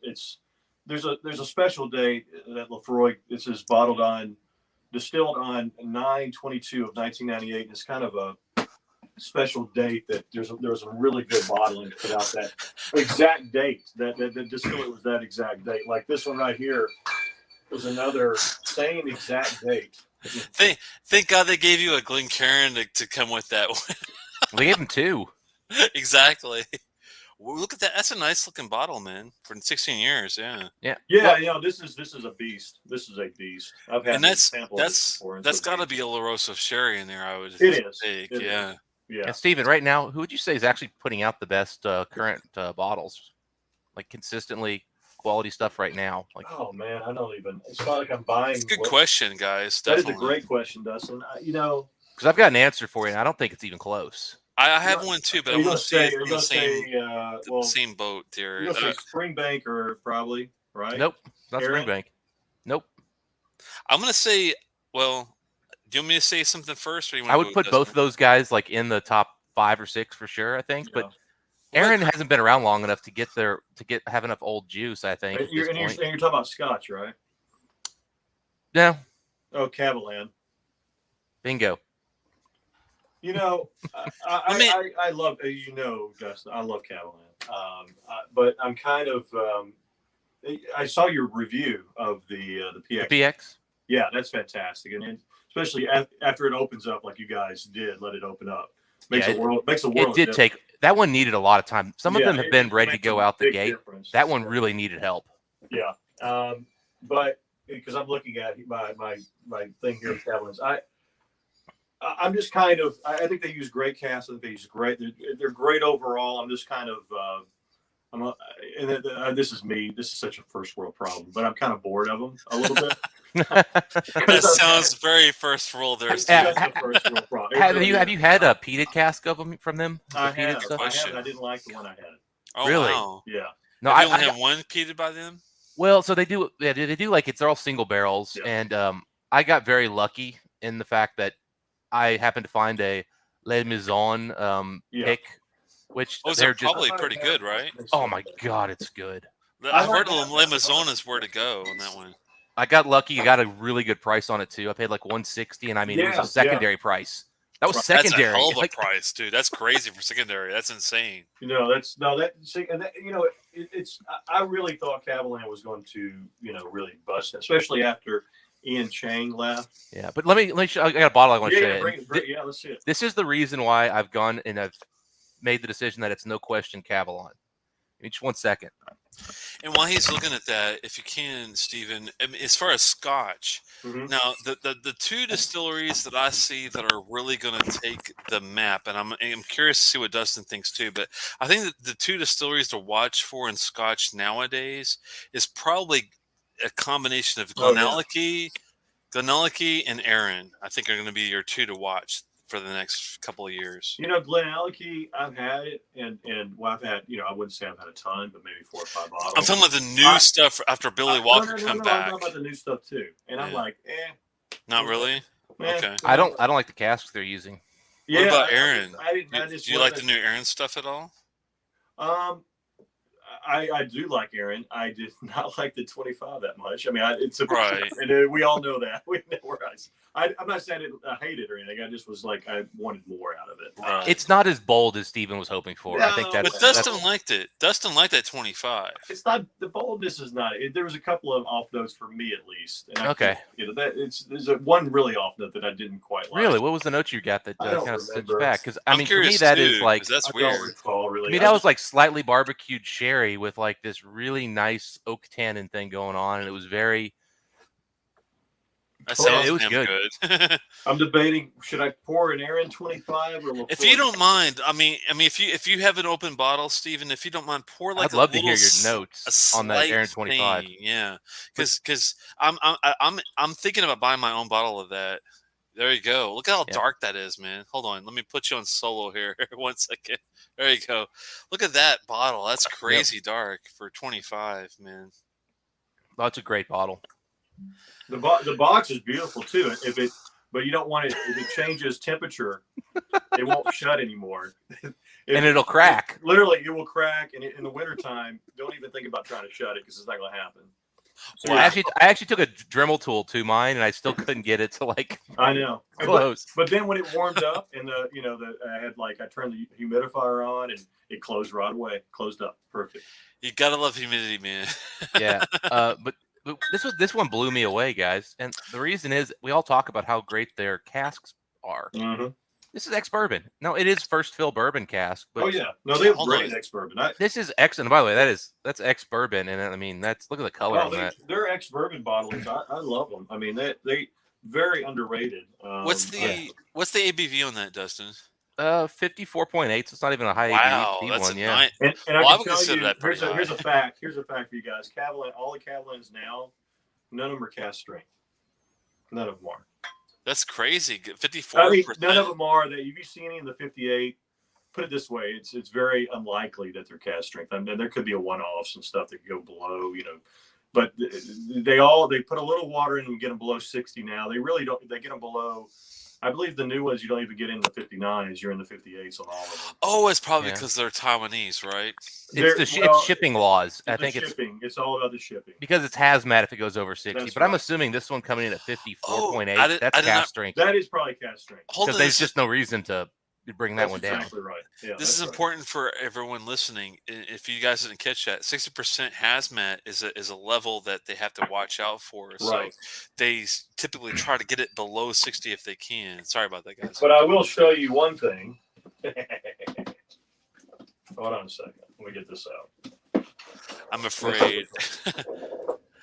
But my point being is, once I had this, I kind of my thought was, it's not just the cask they're picking. Their distillate is just super fruity, super delicious, super inviting, enticing. Oh, I agree. And it's not just it's not that they're just buying the most expensive bodega sherry casks and finishing stuff in them. They're legitimately making a great distillate that I don't think they're anybody's definitely not competing finishing with. it. But I'll tell you, with the sherry casks, they're sherried Solus. I've never had one that I've loved. Oh, look at the Solus he's bringing out here. Oh, Lordy. I love their port ones. I love the Mezzanilla. I love the Vino Brick's one of my favorites. The Moscatel's my favorite by Which far. one? The I'll agree. Moscatel. I agree with Yeah, I like that one. It's a different notes in that one. It's an unusual. That I one- remember grape juice. I just remember grape juice. With that. So the other day I did a little blind tasting. Kind of wasted my Sunday with a little whiskey tasting, and I poured 6 sherried whiskeys. So I had a Glengoyne 30, Glengoyne 25, Parliament 21-year-old. Then I had a pick of a 26-year-old Glendronach. And then I had the Cavallon Moscatel and the Cavallon Manzanilla. Mm-hmm. And I went through them just one time, and I just grabbed them. This was completely blind. I grabbed the Moscatel one, put it in first, and just put it aside because I knew that one was the winner, and I wanted to spend time drinking it, and the rest of them were going to finish behind it. Like I've had a Vino Barrique, and I love the Vino Barrique. It's one of my favorites. That's a really nice one. I've never had a chance to try the Moscatel or any of the other ones they have. All quality. Yeah, that'd be awesome. So that's a special one. It is. This is a Vino Barrique original bottling, day back in the day. This is, let me pull out the box here. That's crazy, man. That's like this is like equivalent to Optimus Prime First Edition 1984. By the way, yeah. Look at the box. I mean, it's just a very cool looking box here. You open it up, and it's got another Glen. They love to put Glencairns, in their boxes. But this one here. This one had a little bit of. I got this, and I got a really good deal on it because it had a little bit of leakage, but it's fine now. But this is. Look at that fill. The fill level is good on that bottle. Yeah, it's not bad. 60%. Yeah, but they usually start like at the top of the neck almost. Yeah, so. yeah. It's a little gone, but wow, still 60% ABV. Ooh, that's crazy. Yeah, 118 of 232. This is 220, 118 of 222. This is 2007. Wow. So it's one of the first ones. That's what's amazing is I'm still buying 2016 bottlings from Cavallon here in the States. And I mean, like, I'm talking like it just showed up like that day in the store, and it's a 2016. Right.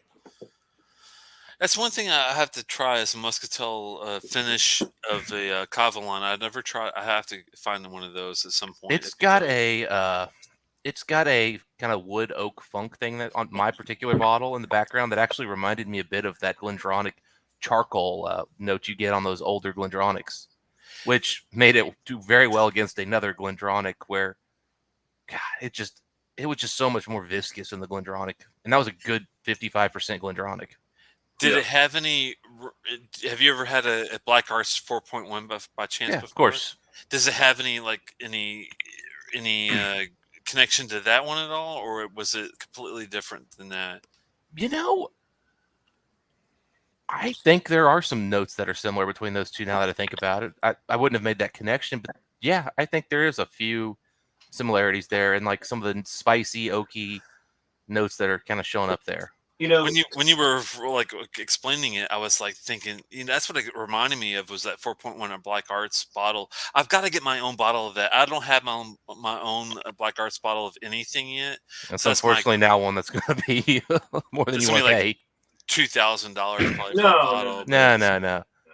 But you're not going to get one of those for $300 anymore. You're not getting them for 400 anymore. 450 to 500. I would go for that bottle maybe at this point because when I had the 4.1 and then I had the 5.1, the 5.1 was not as good as the 4. You can also the 3.1 is good too. I think the 4.1 probably is the best, but 3.1 is good too. If I could find that, I would jump all over it, man. You know how it goes.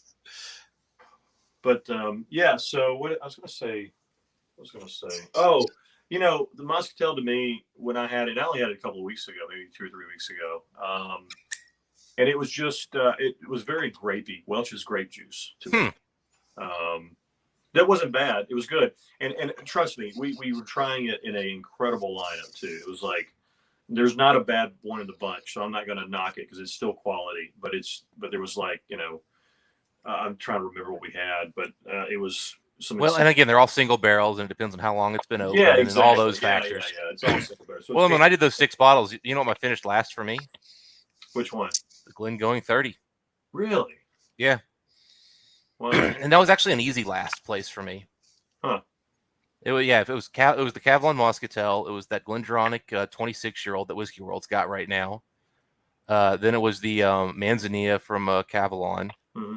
And then I believe it was the Glengoyne 25, followed by a Parliament that's like a 26-year-old Parliament, and then the Glengoyne 30.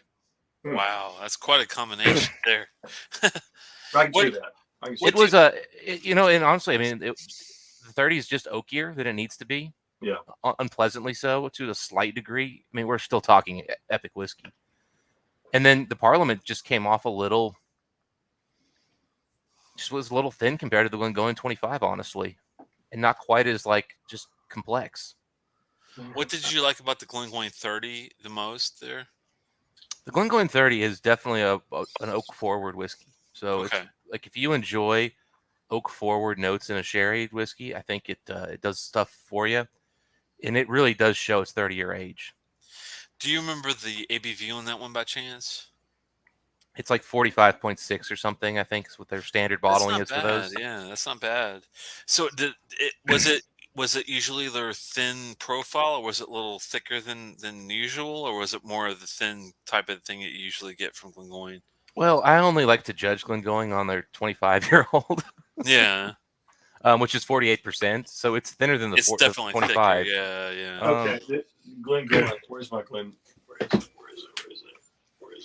Yeah, I won't buy another 30-year-old Glengoyne. That's definitely one that I'm glad to have tried. I'm glad to have had it, but I won't buy only it again. because of the price, right? This is the one you need, Dustin. Well, I mean, if it was cheaper than it'd have to be cheaper than the 25 for me to buy it. The best Glengoyne I've ever had, right there. That 19-year-old. Yep. Hold on, let me. That is gorgeous. Let me keep that there for a second. 19 years. What is that now? Single cask. Oh my goodness, that's 56.6. Wow, that's crazy dark, man. Is that all Oloroso? Yeah, it's all Oloroso. Yeah, that's the best Glengoyne I've ever had. Wow, that's saying something there. Well, I mean, I've not been a huge Glengoyne fan, but that one was incredible, and I had a sample and then sought out the bottles, and then I've had this one's a very big one. This is a good one too. This is it's port, and people have been I'm a huge port fan over this one. It's a distillery cask from the distillery. This is a port 3870 CL. Oh, okay, 2020 and 2005. Nice. Okay, those are hard to get. That's the big problem with those things. Yeah, they are. I think this one. I'm not sure where I got this one from. And they're not priced to go either. No. It wasn't. But this wasn't terrible. This one wasn't terrible when I bought it. Now the 2019 I paid secondary, which they've only gone up in value since I bought them. So I do like Glengoyne. The only thing I've ever had an issue with Glengoyne on is the thinner profile for their lower ABV stuff. But Yeah. once you do get above to, I mean, some people knock their cast strength basic offering for cast strength. I actually like their basic cast strength offering. You know, Dustin, does water open this nose up more on this Aaron? Because this nose is so closed. Yes, but Yeah. it doesn't hold water super well from a body standpoint. But really, it's still closed off on the nose for you? Yeah, it really is. Yeah. Wow. Yeah. See, for me, mine is like super rich and fruity and very Definitely open. fruity, floral on the nose. A little.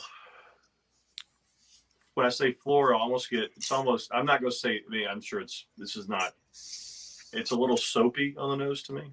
Okay. Just because of how the floral's interacting with the sherry and all that. It's not. I don't know if that's a bad nice soap. It's a nice soap. It's not.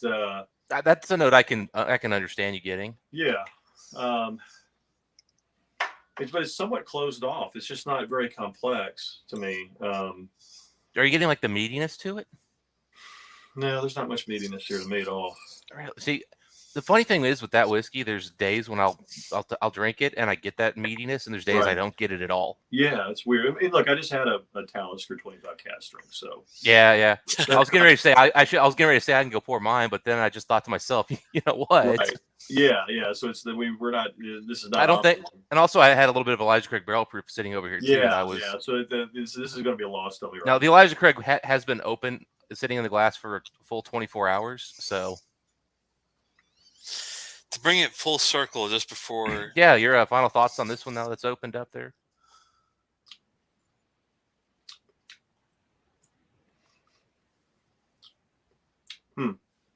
Is it on me? Sorry, y'all looking for me? I always thought Telex was going to tell us about his 25 year.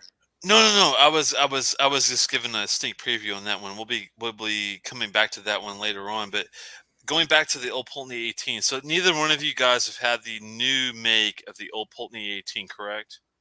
No, I haven't even seen one for sale locally. Well, consider yourself blessed. By the way, go ahead. Steven, have you ever tried any of the new Old Pulteney stuff at all? Not a bit, no. Yeah. 15 is good, guys. 18, 25, 35, not good on the new make. Wait, 35? Yes, even 35. I did not like it. I'm just being honest with you guys. Yeah, like the 15 I love. The new 15 is good. But once you take the same make and just give it 3 more years for the 18, it's too hot. But the 35 wasn't any good?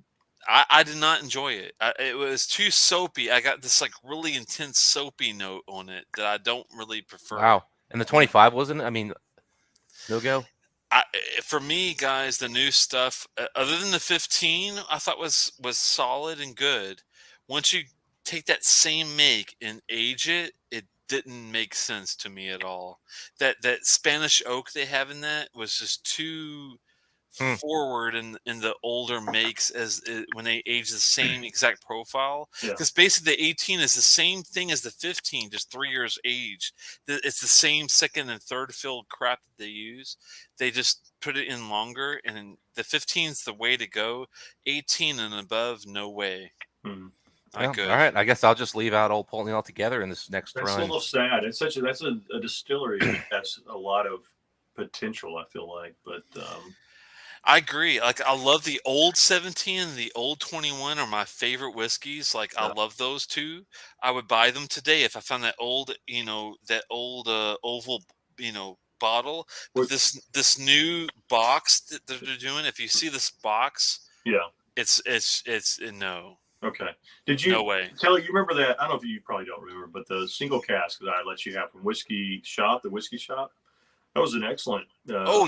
Younger 14, 15-year-old single cask Old Pulteney, cast strength, very nice. Very nice. I even had some 1992 like old school Old Pulteney that I loved. I love the old stuff is great.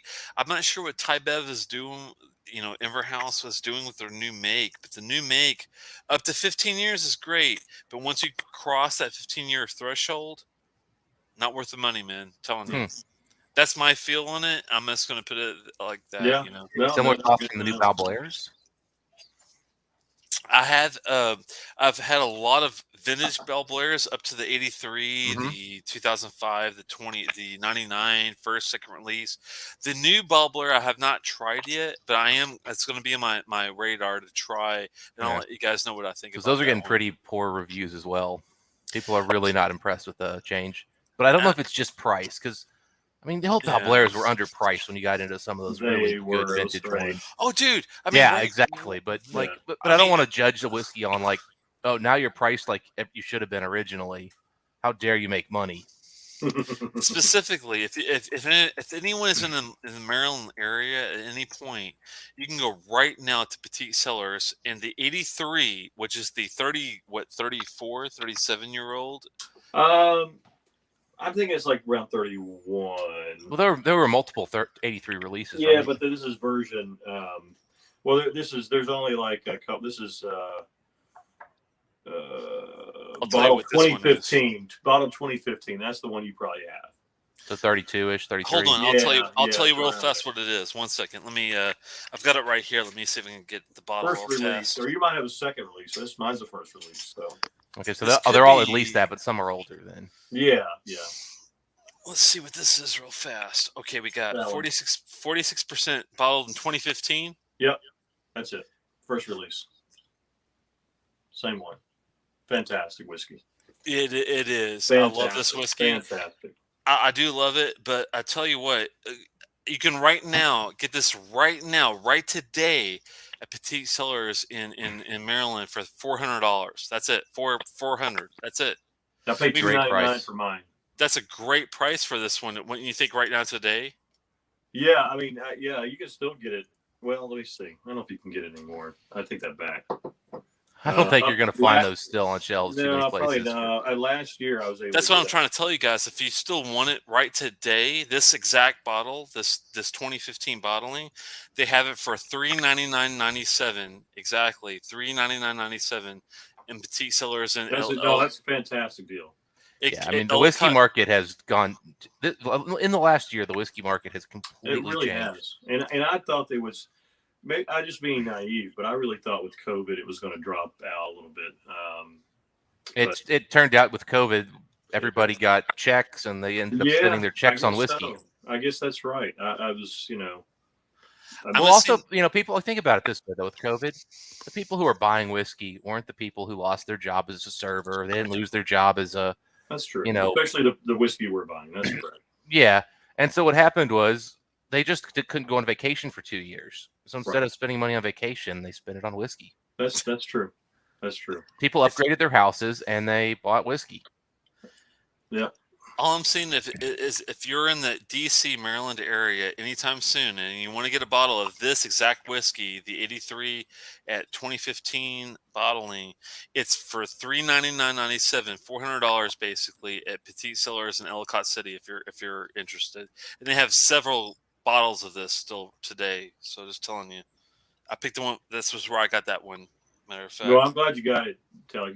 I know. Did I send you some of that? You sent me a sample of that, and I liked it so much that I thought, you know what, one of the old Ball Blair, and I thought, maybe I should save up and get the new 21 Ball Blair, but I thought, you know what, I know that old 1983 bottling is so damn good, and 34, 37, whatever the age is on it, it's so fucking old that it's a no-brainer for $400 for that whiskey. That whiskey should at least command $500 to $600 from me.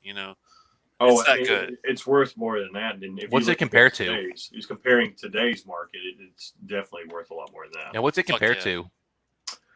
Because I've not had a Bell Blair that old either. Oh, it's so good, dude. I mean, what would you say? I mean, Steven, this is a good bottle. I mean, you had to pick one of your good bottles to compare this to. I would say on this one. I'm trying to think what that would compare to. Like, I mean, it's definitely a true Highland malt. It's the best straightforward ex-bourbon cask I've ever had in my entire life. I mean, ex-bourbon, no sherry, bullshit, no frills, no marketing. It's straightforward. 83 gold, $400. It's the best thing you can get, I think, at this point. For that price, I'm not gonna. Yeah, I agree with that. With what I have, with my bottles, I was looking around to see kind of what it would compare to, and I don't have a lot that it does compare to. Balvenie single casks, maybe, or yeah, I mean, it's a little more of a Highland character than that, but it's Very not, Highland character. I mean, it's got some yeah. it's got some intense fruit where you might think it's a space side, but it's definitely Highland-esque. Yeah, it's more Highland. Okay. I mean, it's maybe. I mean, I'm not going to say Ben Nevis, but it's got some depends on the vintage of Ben Nevis. I could see the Ben Nevis is that I'm thinking of from '96 or more fruity than the Val Blair was, but Definitely think quality. It's definitely got quality cask when that one. yeah, very high quality cask. Just as ex bourbon, but it's still quality. I think that the way they put it together, that's the thing. It's not because it's not a single cask. Whoever put it together did a great job, and there's no flaws. It is well done. Very high quality, 46%er. Yeah, it's a great bourbon. Yeah, great Scotch. Excuse me. Seriously, Dustin, this is natural color. It's no chill filtration. It's first release, and it's 83 Ball Blair. If you could find that one anywhere for $400, I would definitely jump all over that one. Just make sure it's first. It's the first release, and then it's natural color, non-chill filtered. As long as you make sure it's that, you're good to go. Yeah, I have a few of the old. I do collect the old Bell Blairs. So I've got a 90. I've got a single cask 83. Yeah, unfortunately, around here we just didn't really get any of the older ones. Yeah, no, I did all this either. And that was back before I felt comfortable ordering whiskey online. Like, I'll be honest, I've ordered a lot more whiskey online thanks to COVID too. Right. Just back to the whole why that changed because I'm home now. Right. Like, that made a whole world of difference. Like, oh, when they drop the bottle off, I can just walk over and grab it. Yeah. Versus, I'll be home in 3 or 4 hours. I hope it doesn't bake too much out there. Hope somebody doesn't pick that up. Oh my God! I have such a. Anytime I buy a good bottle, the heat and everything makes me really anxious. I don't like any of it. Yeah, I mean, I remember I ordered like a relatively inexpensive watch, a couple $100. And I remember just thinking to myself, I really don't want that package sitting somewhere because you know how small that package is going to be. Oh yeah. Somebody wanted to just pick that thing up. I mean, it's nothing. Swoop. Yeah. Yeah. I mean, I've got whiskey right now at CVS. I got to go pick it up tomorrow. They got sent from the UPS. I guess knocked on my door, but didn't get it delivered here, so they sent it to the nearest CVS. So. Yeah, FedEx was really good at claiming they knocked on the door. I swear they ran, put the sticker on there, and turned around. They never knock on the door, guys. They did not. I was here all day yesterday. They did not knock on the door. I'm the same way. I hate these guys that say that they knock or ring the doorbell because they don't fucking do it, and we're gonna find you. And we're gonna make you pay. Well, you know what's crazy is there was one day I legitimately was kind of like doing something, and I couldn't have like jumped up and like gotten there, and I got a phone call.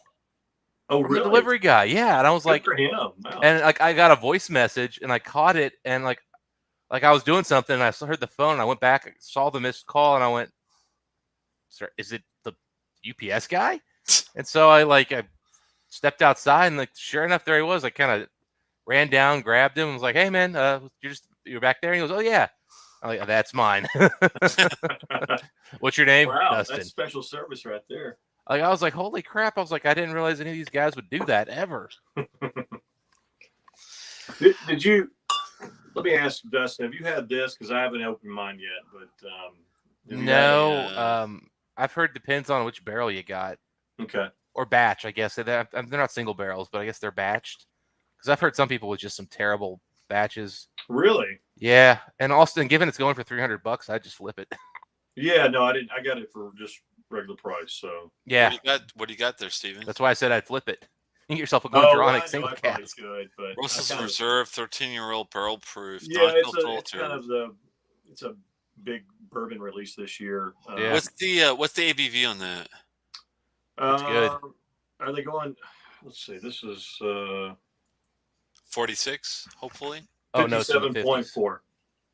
57? Yeah. Yeah. If it's 46, I'm not buying it in bourbon. Dang, man, 56. Wow, that's high ABV there. That's cool. Yeah, I mean, for bourbon, I mean, I've had some.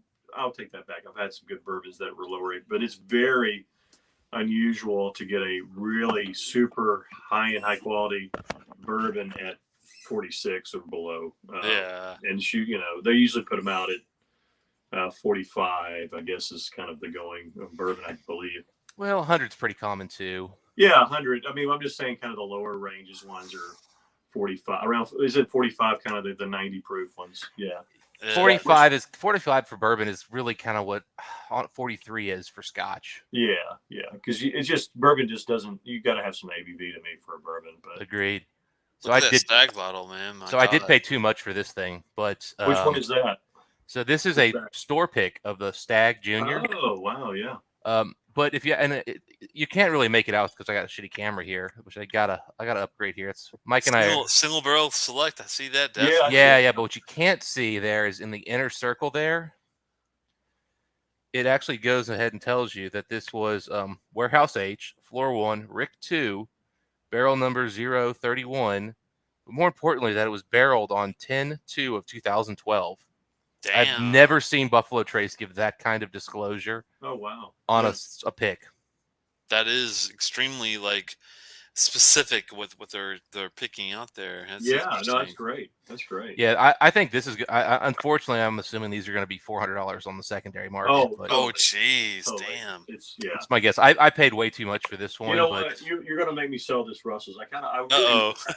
I mean, I don't know. I mean, I know I'll probably be somewhat disappointed if I open it for that much money, but I mean, I'm trying only to buy maybe 2 or 3, 4 bourbons per year, like really high quality ones. I'm trying to get some good ones, and yeah, my problem is I have to keep buying bourbons and drinking them. Otherwise, I can't get the couple of bourbons I want every year. Because there's not enough Scotch around here to buy. Yeah. To get any credit. No, I understand. Yeah. So it's it behooves me if there's a $100 bourbon release that I know is going to be a good bourbon, but not great. Right. For me to buy it so I get the credit. And don't get me wrong, if there's a store by me that picks up some, I've drank a lot of Springbank 10, man. Let me tell you, it's not that I dislike Springbank 10 because I love Springbank 10 for what it is. Right. But I would drink a lot less of it if it weren't really beneficial to me just to buy and drink Springbank 10. It's a great basic distillate, basically, Yeah. Have you ever added up what you're spending and just say, fuck it, I'm going to buy it secondary when or the bottle I really want. Yeah, but it's $1,000 secondary increase. I mean, it's $1,000. Yeah. And that's the thing is, I mean, trust me, I've thought about it, Steven. And I've been able to so far get enough whiskeys. The problem I'm getting to is that more and more I want to buy these. Was that the King Kentucky? No, it's a Talisker. Oh, yeah. Sorry. I want to buy Talisker 25-year-olds. I don't want to buy. I want to own those kinds of bottles. Even something as good as this is. This is incredible whiskey. Yeah. I'm glad I have it. As you can see, I've drank a decent bit of it. Heck, I mean, you can tell from the Stag Junior. I've had a lot of that Stag Junior. Mm-hmm. It's really delicious. But when I start looking at how many bottles I have, they're overflowing. Wouldn't I rather have 10 bottles of Talisker 25 and 30 less bottles or 50 less bottles? Exactly. That's what I was thinking too at the same time. It's I've got 400 or 500 bottles of whiskey. I just don't need that many bottles of whiskey. And I love trying all those different bottles of whiskey. Don't get me wrong, I love it, but geez. Yeah, I'm with you. I'm gonna drink. My last thing tonight's gonna be a bourbon. Bourbon. Yeah. Oh, what are you gonna pick out there, man? I got this one. This is a lower proof one. This is only 47. To Cohen's comment, yeah, kinda, but I wouldn't do it, buddy.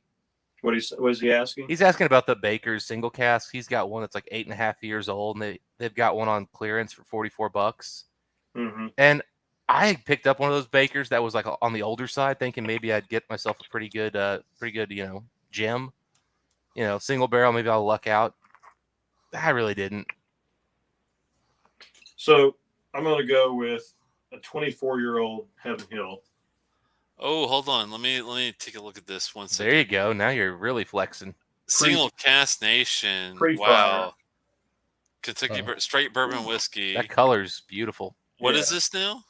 This 20 is Heaven Hill. This is a pre-fire. They had a fire back in the '90s, late '90s, that burned a lot of the rick houses. And this is This is crazy. I'll be honest with you guys. Let me say a little something really fast. Like when I was doing my journey, I grew up in Louisville, Kentucky, so I'm grew up in the whole bourbon, area, and I moved away when I was about 20 years old, and I'm 45, 46 now, right? So I didn't appreciate a lot of the things, I guess, that was coming out of there, and I gravitated more towards Scotch. mhm. But you guys are like really still into the single cask nation versions of some of these bourbons. Is that are you like that too, Dustin? Do you collect bourbon too? I mean, yeah. I mean, I have about over half my whiskey bottles are bourbons. Wow. Okay. Now, in terms of dollars spent, no, but I pick up 2 Elijah Craig barrel proofs every time they come out. I pick up any store pick of a Knob Creek that's over 10 years old because I really like those. So you just said Knob Creek, right? Mhm. That what's so weird about that whole thing? I grew up like as a 5-year-old in Knob Creek. It's crazy. In Kentucky, that's where I grew up. I remember when I was little, I was 5 years old, and I would yell and scream to hear my echo voice come across like the different like caverns and the caves and the hear the echo of my voice and Knob Creek has this like crazy like firing range where people come out and shoot guns and all this crazy stuff. Mhm. It's insane. Like Knob Creek has got a really really immense presence in the whiskey world. It's just so weird because I grew up in Knob Creek and I never thought of it as being Knob Creek as being like anything other than like some just area in Kentucky. It's weird. People always laugh at me because I mean I've only been to about half the distilleries, and I've been to I've never been to any distillery twice. And I mean, I'm from Lexington. Yeah. Yeah, I mean, I didn't know you're from Lexington, Lexington, Kentucky, man. That's cool. I'm in Nashville. It's not. I mean, I haven't been. I mean, I've been. I mean, I haven't been to a distillery. I haven't been to any of the Nashville distilleries at all.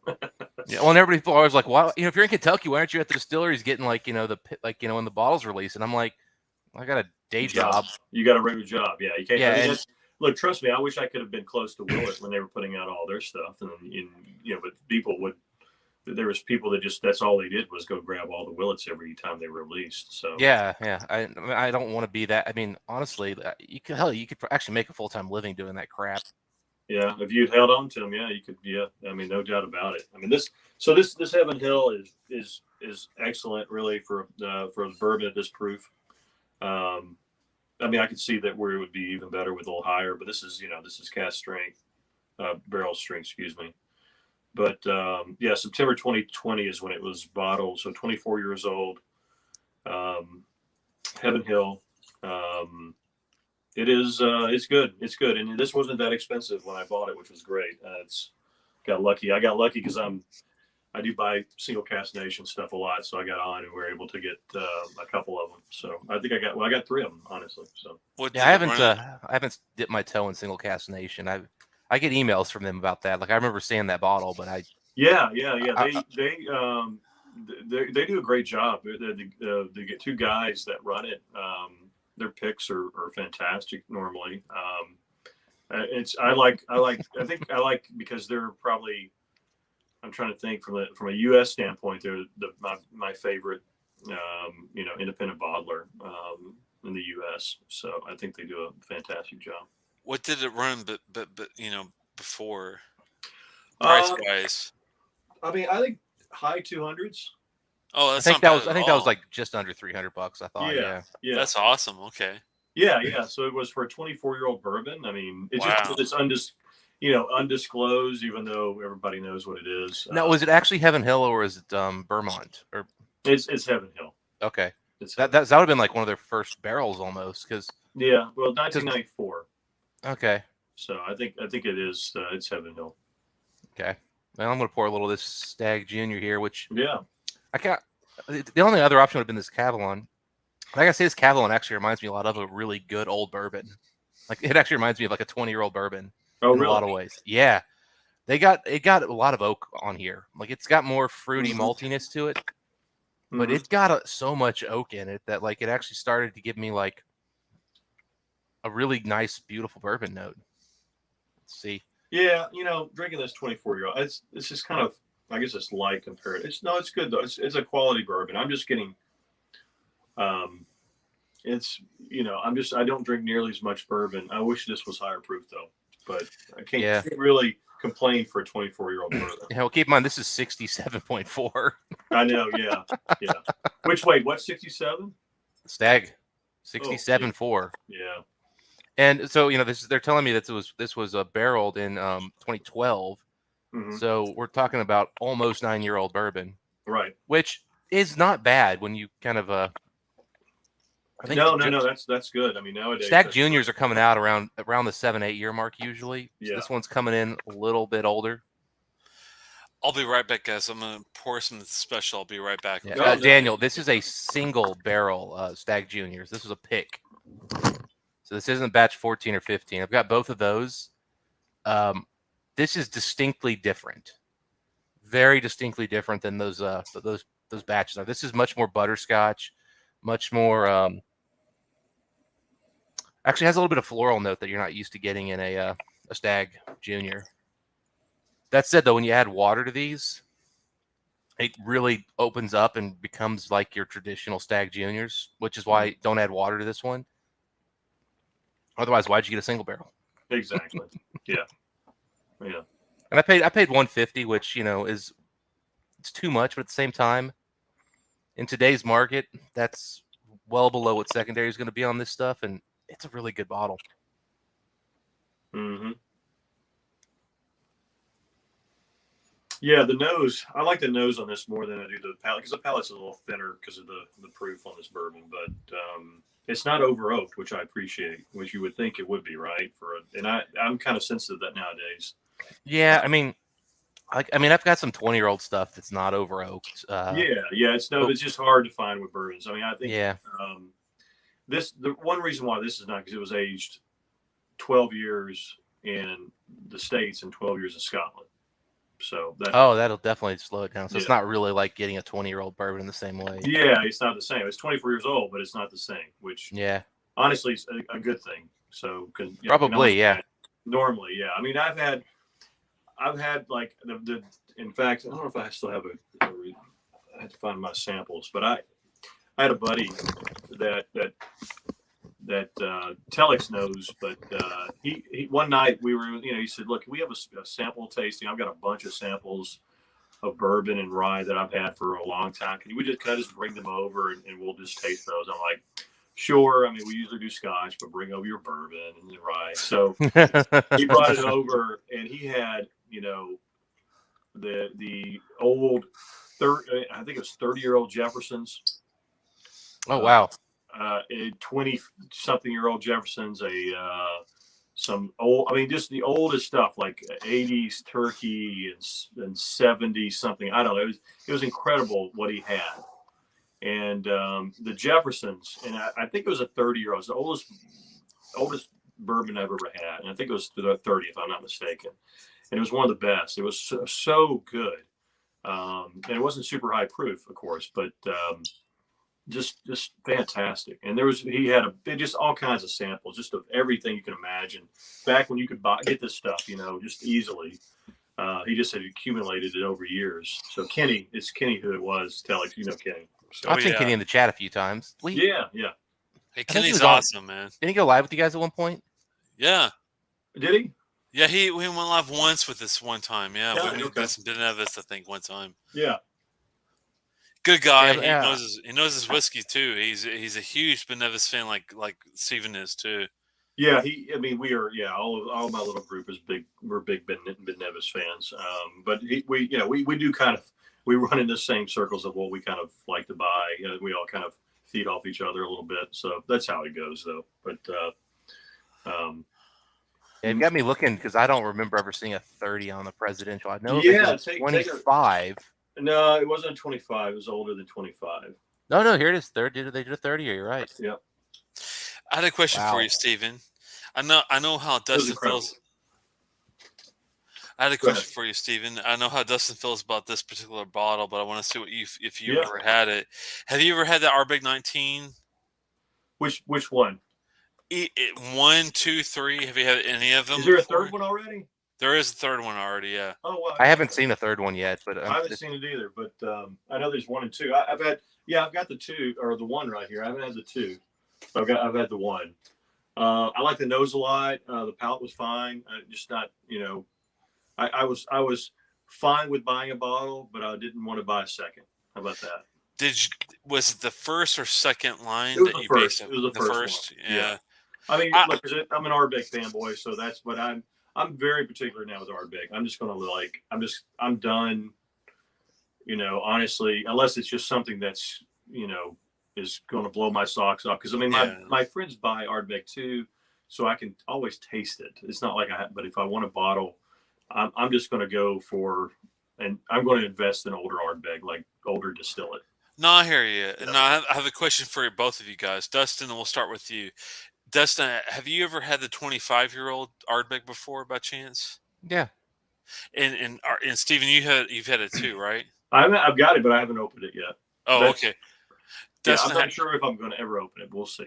Dustin, your first impressions of the Ardbeg 25, if you don't mind me asking you, was it worth the venture? Because I haven't bought it yet. I've thought about it. No, it's not. Don't even consider it.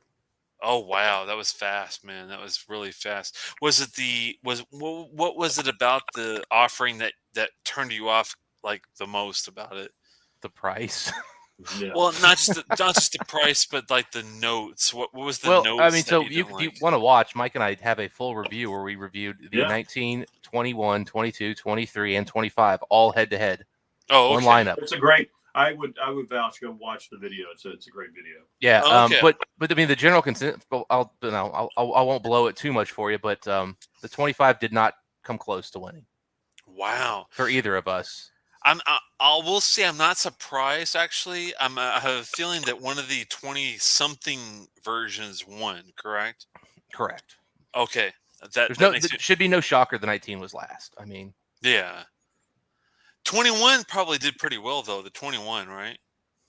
Early in the middle, at least. I'm thinking 21.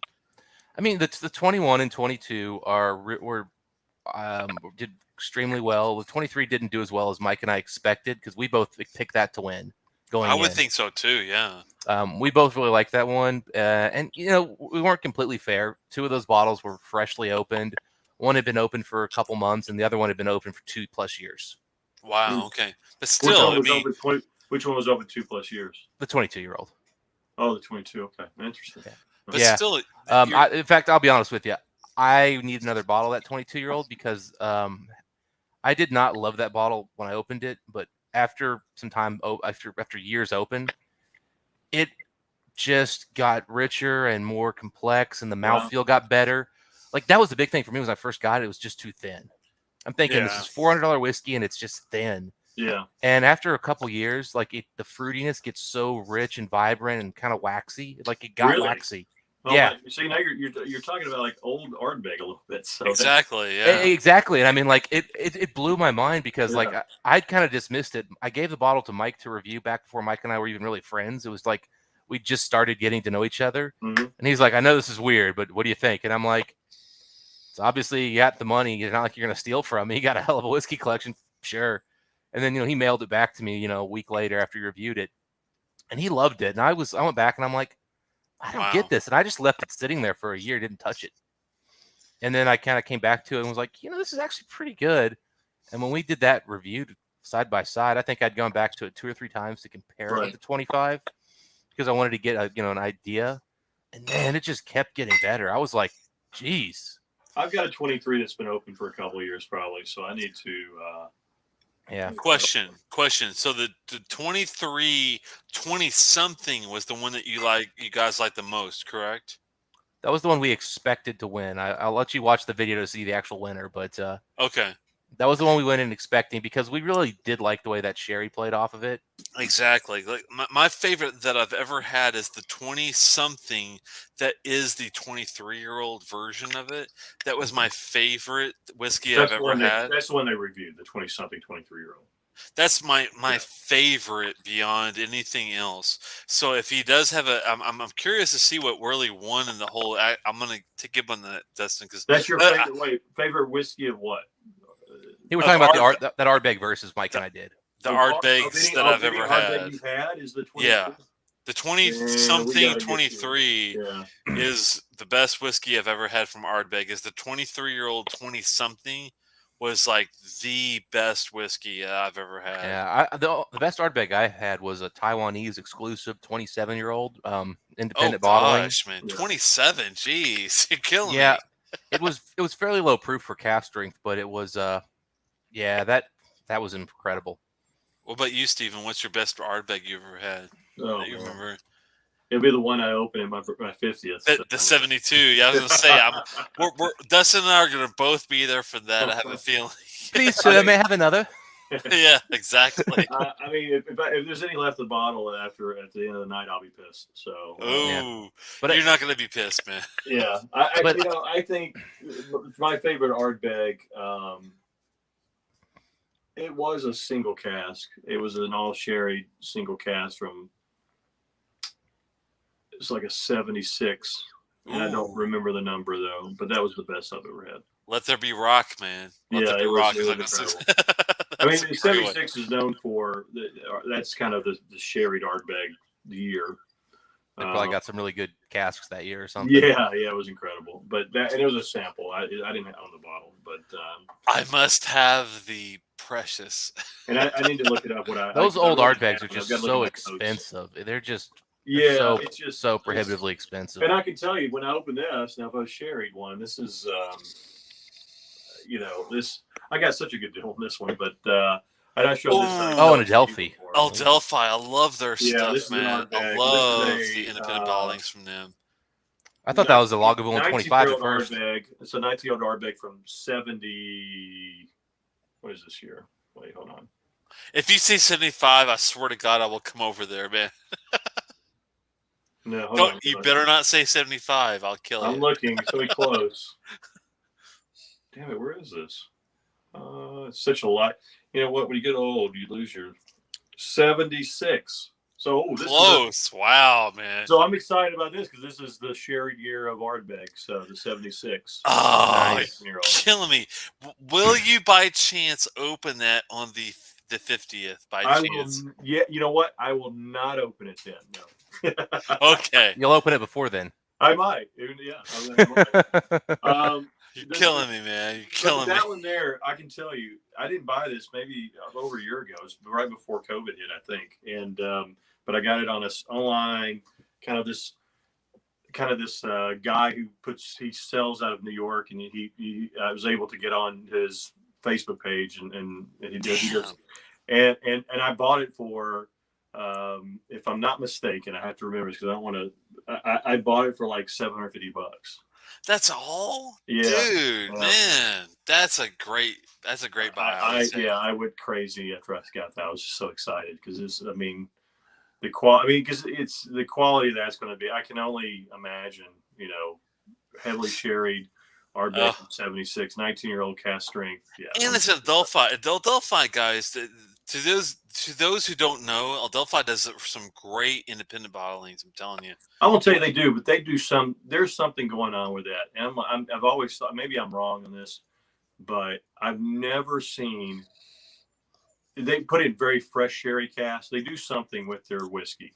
Oh yeah, they clearly are buying the most expensive sherry casks of any. Yeah, they do some because they are putting that there for like a 6-year-old whiskey. I've never seen something so dark. You gotta fucking love Adelphi, dude. I mean, I've never had an Adelphi that I don't love. I mean, I've had they do great stuff. I wish Dahlia wine. I've had all these distilleries. They're always good. Yeah, no, I need to buy more. I only have literally, I think I have 2 bottles of there. That's it. So they do great stuff. Question to both of you guys. If you're in the know, you know that Ardmaturin is Adelphi's new single malt whiskey that they're offering to the masses. Have either of you had the Ardmaturin make at all? No, I haven't. Steven? No, no. Okay, now the good news is, and I'm not saying you should go out and like buy a boatload of anything, but if you ever see a bottle of Ardmaturin available and you're interested in what a new make whiskey can be like, and that's good, I think the Ardmaturin from Adelphi is really actually really good whiskey. Oh yeah, yeah. No, I would be interested Interesting. to try. I just probably wouldn't buy it. That's No, I understand, but I'm just yeah. saying I mean, I would love to for try it. people that are looking for Yeah. new whiskeys that are like 12, 15 years of Right. age, if they're looking for something to get excited about, the Ardmaturin stuff is actually pretty good. Yeah. No, I'm excited to see. I'll just be so old that it won't matter. But I would be excited to see what the Dustin will be able to enjoy those those newer distilleries when they come online better. I mean, it honestly, it's getting to the point where I'm like, God, I'm almost too old to be like thinking about these new distilleries because I want 25-year-old whiskey, and I'm like, that's a long time from now. That's a long time. Yeah. Hold on. Now, this comes up to a good question for both of you guys. Have either one of you had the Daft Mill at all? I haven't yet. I have. You have. No, here's a good one. No, Stephen. Should Dustin be excited by the way Daft Mill is doing their new distillery? Do you think yes or no? Yeah. No, it's great. It's very good. I mean, Yeah. they're charging $225 for a brand new bottle. No, I know. I've got one. Yeah. Of 3-4 years shit, and it's No, crazy. no. It's not 3 or 4. It's It's 12-year-old. 12-year-old. I'm sorry. Their recent 12-year-old. bottles are 12, but Yeah. the profile for just their profile doesn't like excite me. Like I'd love to try it, but it just doesn't. Yeah, it's the bourbon ones. It's like a good quality, 12-year-old bourbon. It's not anything to be super excited. It's quality. It is quality. It's one of the better 12-year-old bourbon. So it's great. It's not worth the money to me. No, but I understand why they charge that because it's such a small operation. Yeah, Yeah. but unless the market completely crashes on it, Yeah. like those 25-year-olds are going to be $10,000. Yeah, no, I know. And the sherried one, I mean, the sherried ones, that's what I want to try. I want to try. I've been, I've bid on a few of the sherry ones, but they just got too high for me for a, 12, 13-year-old first fill sherry. Dark as fuck, but it's still just too much. It's going for $500, $600, $700, and I'm just like, that's just a little too much for a 12-year-old. Mm-hmm. Well, here's the deal, Dustin. I mean, if you're going to invest in a new distillery, and I mean, between Kingsbarn and all these crazy distilleries that you're seeing nowadays, the ones that there's only two that I would invest in. That's Ardmaturin and the Ardnaho from Isla. Those are the two that I would go. I would invest in Daft Mill too, though. But that's Is Phil Bowman now too old to be a new guy? Daft Mill, Ardmaturin, and Ardnaho are the three best new distilleries that I can think of right now. Okay. But it just, I mean, it doesn't excite me until they get some older stuff because it's just, to me, here's what it is to me. And this is I kind of, maybe it's, and Dustin will probably maybe say yes or no on this, but I don't know. But it just reminds me of bourbon in a way because there's all this new stuff coming out. And all this new bourbon stuff, and because it's half of it's, if anyone's making their own stuff, and I'm sure it's good. I mean, new riff, fine, good stuff. Yeah. But it doesn't excite me for a 4-year-old bourbon. It just, or even a 5 or 6-year-old, it just doesn't excite me. I don't want bourbon until it's 12 usually. Yeah, exactly. It's just like, I mean, to me, it's just because you're overpaying for this stuff because they have to overpay. You have to overpay because especially with, there's a lot of upfront, they don't have it's a lot of upfront cost, right? And they, so they don't have economy of scale, right? Like a lot of the big, distilleries do. So they have to charge more, and that's fine. I understand that. It just doesn't excite me for the product. What about the young distiller? What about the new Torvig, the peated offering that you get from the Olive Sky? Is that any interest to you guys at all? No. I like my peated whiskey Torvig. as old as my Highland or Speyside whiskey. I don't. Yeah. See, that's where Dustin and I we're synced together on this. I like old Isla. I agree. I like young too. I can drink young, but when you want the complexity, when you Yeah. want the And when I buy young yeah. peated, I want value. Yeah. Exactly. I'm just telling you guys, if you want to venture into young not Isla, but Island, if you want to venture into new Island peated whiskey that's not bad at all and it's interesting, Torvig, Yeah. No. Torabhiag, they have a new bottle. If I already had their first offering, they have a new bottling that just got released recently. I'm really interested to see what it's like. So if you guys have it before I do, please let me know. I was in 2019. I was there at Island of Skye, so I had the chance to go there. But I mean, a lot of even the locals were saying, it's they've got a little ways to go at the time. So I mean, but it sounds like maybe they're coming out with even better stuff now. How old a whiskey are they putting out now? It's all new, unfortunately, because they are new, a new distillery. Yeah. But with that, in understanding, it's only a matter of 5 years before they'll have their first 10-year, 12-year, whatever. So I mean, for as far as new make, they're the best new make Isla distillery that I could find next to Ardnahoe. Now, Ardnahoe and Torvig are my two favorites so far in the new distillery range. Yeah, Ardnahoe supposedly has got very good new make distillate. They do. But you know what, though? Here's the thing. Here's what's funny about it with new make. Just because you got good new make is not going to mean that it's going to be good whiskey. It may not age well. But if it's good at 4 or 55 years, that does say something. Springbank, a lot of times, I can tell you that a lot of what we like is not always very good as new distillate. True. But what it does is the magic that happens in the cask, right? Oh yeah. And and Ben Nevis is one, for me at least. Another one would be I'm trying to think of another one Mortlock is kind of one. Oh yeah. Kind of those meaty, big, heavy.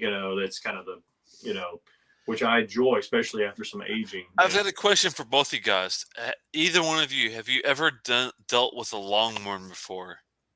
I have. I mean, yeah. Yeah, it's been a while. I don't have a lot of memory of it.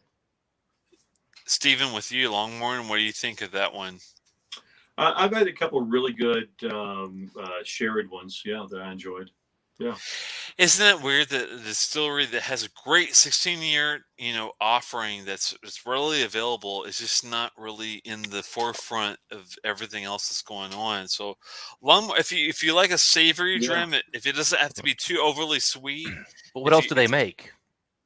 The Longmore 16, 15. They have a younger I have like an NAS version, but usually 15 and 16 is what they gravitate towards. I only see the 16 ever. That's kind of why I asked, because it's that's all I've seen. And I've only seen that one bottle, so I've tried it and I don't remember much about it, and I've not seen anything else they've done. So it's very savory. If you ever had, I'm kind of going off on a tangent here, but if you ever had an Ethiopian sambusa, it's a very spicy dish. It's very it's a wrapped.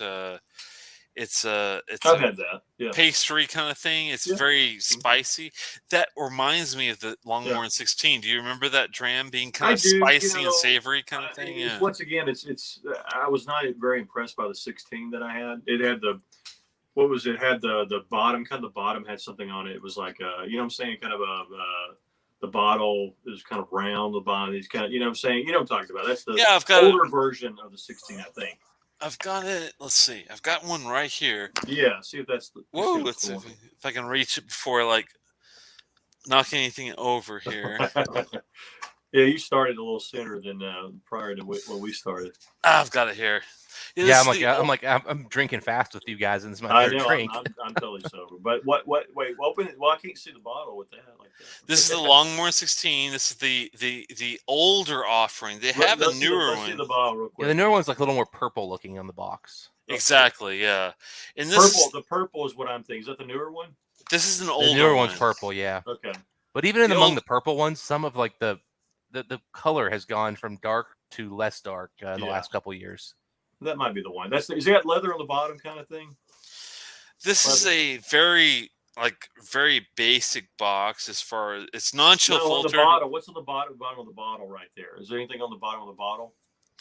It's just a stitched That's it. Yeah, feeling. That's what I have. Yeah, that's. I don't know if the new ones have that or not, but that's. I remember the kind of the stitch thing on the bottom. It was fine. It wasn't anything that I remember that I thought, wow, what's the proof on it? Well, for what it is, I thought it was a good bottle. It's 16 years. Mm-hmm. It's 48% ABV. Yeah, that's good. It's pretty decent. And what it's different though. It's not a typical bottle by any means. It's very savory. It's aged in oak pretty much for 16 years across the board. It's not carried across a lot of different cast offerings and maturations and finishes and all that. But for what it is, it's a very straightforward, good savory cask. It's very spicy, Yeah, but yet savory. Donner Pass has a good comment, which makes a lot of. This is like a lot of distilleries. A lot of it goes into Chivas, so that's the owners don't have a lot of enthusiasm or really for marketing as a single cask, he says, or single malt. And that makes sense. Like a lot of other, distilleries that kind of don't get their due because it goes into blends. Longmorn, but Longmorn, I'll tell you that older distillate of Longmorn goes for a good amount of money. People really do seek the especially the first fill sherry Longmorns from older dusty ones. Yeah, but even the old 16, just the regular 16, I thought was pretty good for the. I mean, this is not the purple bottle, unfortunately. It's the one before. But if you can find the one before, if you can find a gray bottle, I thought this was very the thing this reminded me of the most of. If you ever had an Ethiopian sambusa.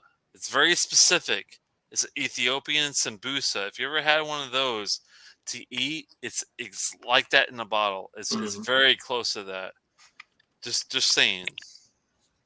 Non-chill filtered, 48%. 48% is hard to come by for a 16-year, That's basic good. offering. So keep that in mind. I wish that was more of the standard, is 48 instead of the 46. I do too.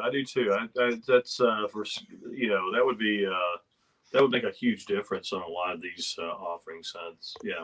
Yeah, I mean that's 48's a really good spot where you haven't gotten super hot yet for some people, but you've gotten to where those of us who need that more viscous flavor notes, just texture, are going to be happier. So I don't know if it'll ever happen, but it'd be nice.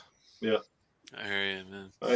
I'm sure. I think it's funny that I'm buying. I've decided. I used to be against 43s, and but. These old school 43s, though, it's just completely different. So I'm not the same, yeah. You open those 80s and 90s like Lefroy 43% independent bottlings, and you're just like, no, what is this? What is this? Yeah. Well, speaking of the Lefroy, I think I showed this the other night, but when I did. Hold on. Let me. It's an old school bottle. What'd you pay for that one? Oh, damn! It wasn't cheap. It wasn't cheap. This is early 80s. This is 70 around. Wow. This could be a 72. I don't know. I mean, this could be like the 300-400 range is what I've been seeing them occasionally. Oh, dude, I don't know where you're buying for that. If you can, I'll buy 10 of them if you can get them for that price. Seriously, this is early 80s. This is prior to. This is the unblended. Prior to the Go 70. This is 75. Oh, gotcha. That's when I was born. Yeah, before they went to 70. So this is this one though is this was this is 70 early 70s distillate, bottled in probably between 80 and 82. So I saw one of those the other day and I saw a price on it that was very not terrible. Man, if you let me know and I will buy it, because they're not cheap. I mean, even in auction they're going. Never mind. So yeah. Never mind. I just found the 90s for 900 Ooh, pounds. Damn. Yeah. Oh man, that looks great though. From what I saw, I was like, wow, I'd love to have a bottle of that. Well, man, our buddy Kenny, which I'm sure his ears are burning, but he had a sample that he got for, I think he got 2 samples for $50, and one of them, this is a while ago because he buys these crazy samples, but he had it was also a early 80s Lafroig. It was 45 percenter that was put out by, because it's funny because a lot of distribution channels in the U.S. had their own Lafroig 10s they put out, and one was a 45% out of New York, and I don't remember the name, but it's a very well-renowned bottling, and he was like, "This is incredible." I mean, he blew his mind. Okay, so here's a Lafroig 10. This is a 90s bottle for 300 pounds. Mm-hmm. What was the price on it, Steven? 40. Or for what? Which one? The one you're talking about for kidney.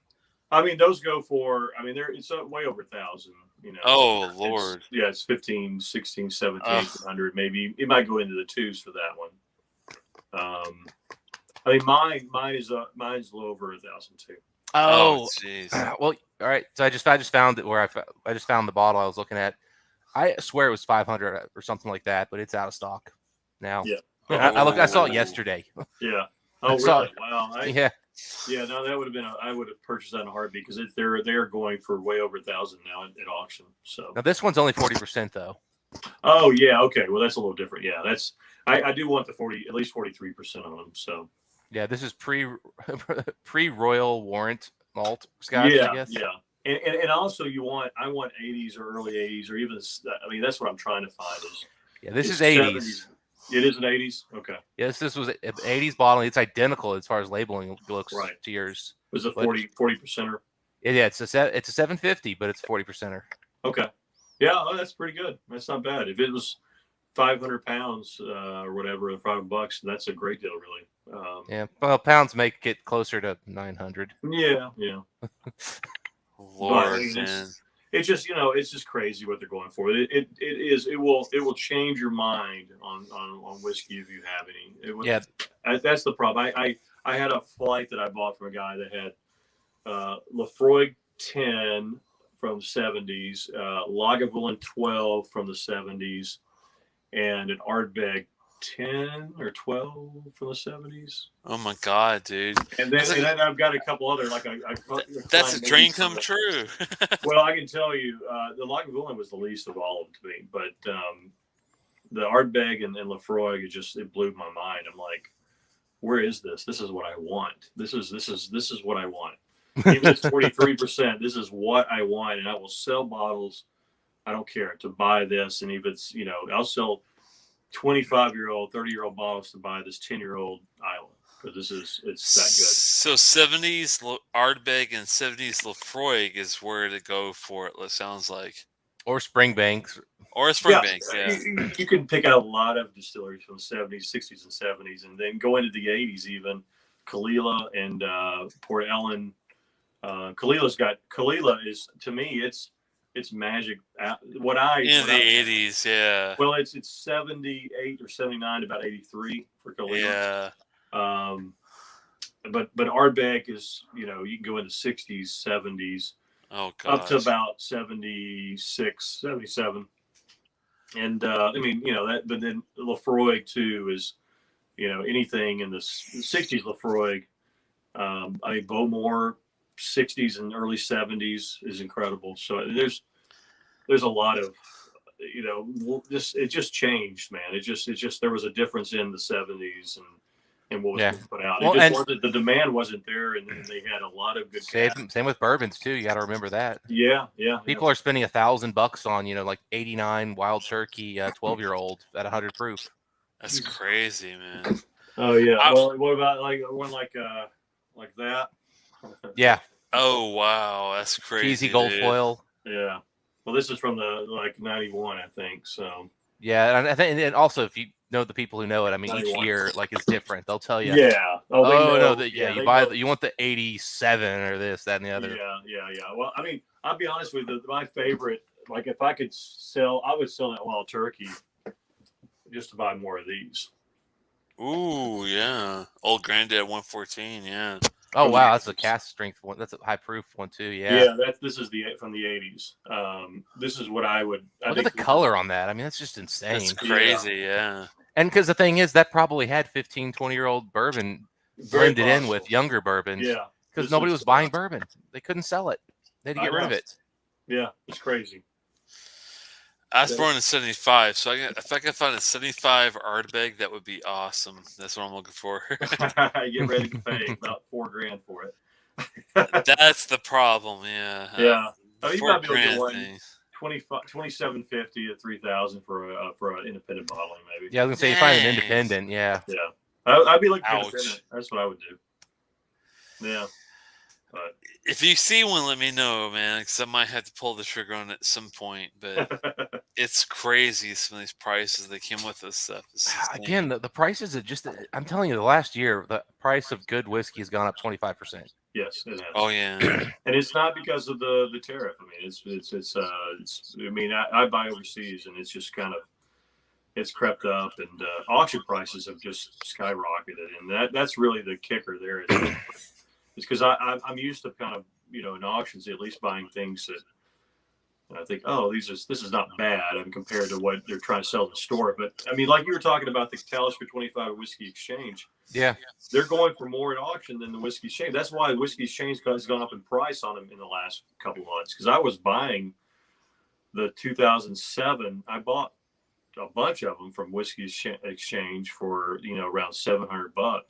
Yeah, I'm looking at like 8, 9. I think is that Yeah, 2007. That's the they cheapest went one they up. have now. Yeah, they went up, but they're about the price of auction. I mean, I was gonna the say the auction once 2004 you pay the fees and stuff. I don't think I would save. Now the 2004 and 5 have gotten a little more pricey. Yes, Those are the looking a little rough. 2004 is, but the problem is if you look at the auction prices, those are going for $800-900, and plus They're 11 now on Whiskey Exchange or 12. they're $1,100 now. The 4 and 5 are. That's they've gone up even more in the last Damn. month. Yeah. I think I better save up for Talisker than it sounds like. Well, I mean, people are kind of, understanding that that's going to be the best Talicers they're going to probably ever have again. They're not. I mean, I don't know. I would hope they would have some good ones again, but I don't see it anytime in the future having a Talisker like that. Those current 30s are pretty good, but the lower Yeah, proof they're and not. everything is just. When you have a cast strength 30, man, it's completely different. So If they would put the current 30 at cast strength, I think it would be pretty good. I did hear. What did I hear? A rumor that there is going to be a higher proof Talisker, an older one that comes out, and I don't know. I'm not sure if that's true or not, but I did hear. I recall hearing a rumor, and They just put out a really old Talisker at a higher age statement. Well, but this is more, but this is kind of not the one that sailed across the sea or anything like that. The one they're talking about, the 42 or 43-year-old. They have a 41 and a 43. That sounds right. Yeah. That's crazy. Wow, that's insane years. Yeah, I mean those Taliskers, but the problem is they're for the quality you just could buy the older ones for the price, because those are $3-4 sometimes even more, and it's just not worth the price. And I was just getting ready to say, like, I mean, hell, I just went on Whiskey Exchange. What the hell? They want $1,000 for the 2012 bottling of Talisker 30. That's a 45.8. Wow. They only want $1,100 for the 2009. I'll take that one, maybe. Yeah, you'd be a dummy not to buy the 2009. I'll take the 2009 for 1,100 if I could save the 1,100 up first. Yeah, but like I'm not even like seeing bottles anymore like available of the old of like the current release Talisker 30. Those were getting expensive. Yeah. Like when Ace had them for $300, that was a good deal. Yeah. I mean, the best Talisker I've had that's been released here in the last few years is probably that 8-year-old they put out in 2019. Wow. The sherried one. Yeah. This is a lot when the best option you have is an 8-year. It says a lot. Well, it's an unusual 8-year, man. It's one of my favorite 8 years of the sub 10-year-old whiskeys of all time. It's that one. Oh yeah. Look at that natural cast strength, and he still has some left. That's what kills me, man. Oh my Oh, I got a god. bunch of these, man. Yeah. Oh, I've got to get one. I've got to get one. I've got to get one. I got to win. They're about 230 now. You want? I'm serious. This beats the 18-year-old present 18. I'll give you 250 for it. No, I wouldn't sell it for 250. I wouldn't. Yeah. You would or would not? I would put this up against the new 80 Talisker 18, the newer ones, any day of the week, and I think you would like this more. Oh yeah, that's what I'm saying. 250. Are you cool with 250 for it? I could probably get you one for 250. I will take it. I will take it. Definitely. I just went on to see if I could pick one of those up, and it's sold out where I was seeing them. Yeah, no, they've They were just there like a week ago. If you can find any more, I would buy them because that's just a great drinker. I mean, it's so flavorful. It looks great. You don't think it's an 8-year-old. I mean, and you know how I'm, I don't like young whiskey, right? Telex. Yeah. It tastes like a 15-year-old, but I'm sure at that point. It does. It does. Yeah, and Alex, do not buy the 8-year rum finish. No, I don't like that one at all. That is nasty. I'm not a big fan of it at all. That's Talisker too. Yeah.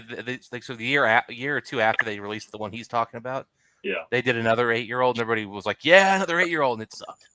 Oh, that's rough. Okay, gotcha. Oh, it's completely different. Yeah, it's completely. It drinks young as hell. Yeah, it does. It's weird. Isn't that weird? They come up with something so great, and then turn around a year later and come something. Well, yeah, they just so found light in the bottle with that 8-year-old. They really did. It's just it's they just got lucky with it, and then that rum one is. I got that too. I was thinking, oh, it's gonna be so good, but it sucked. I hated it. Yeah, Mike picked that one up, and we were drinking, and it was just like, oh my god, this is awful. Yeah. Wow. Well, guys, I'm gonna have to get out of here. Yeah, I'm gonna have to get to Jet for getting ready for heading out tomorrow. But I really appreciate you guys stopping by and talking about drams, because you guys know a lot about more of these higher end drams than I do. So anything you can help me out with, I really appreciate it. Definitely. No. Then you know more about it, the other distillery bottles than I know. I don't. Yeah, I mean you've explored so many distilleries I've never heard of. Telex. Yeah. Like it's like. I mean, I would love to try them. I totally would like to try them. I just don't want to. I will definitely save both of you guys a sample of this one. I'll save both of this one. This is actually pretty good. I know, like, the floral and the fruit doesn't like intrigue you, but if you're into anything that's complex, I think you'll appreciate this bottle. I really do. Yeah. I'll have to bring this with me when I come. Definitely. Sounds good. Yep, sounds good, man. All right, guys. Yep, I gotta get off too. So Telex. Yep. Thanks so much, guys. I'll see you later. See you later. Bye, guys.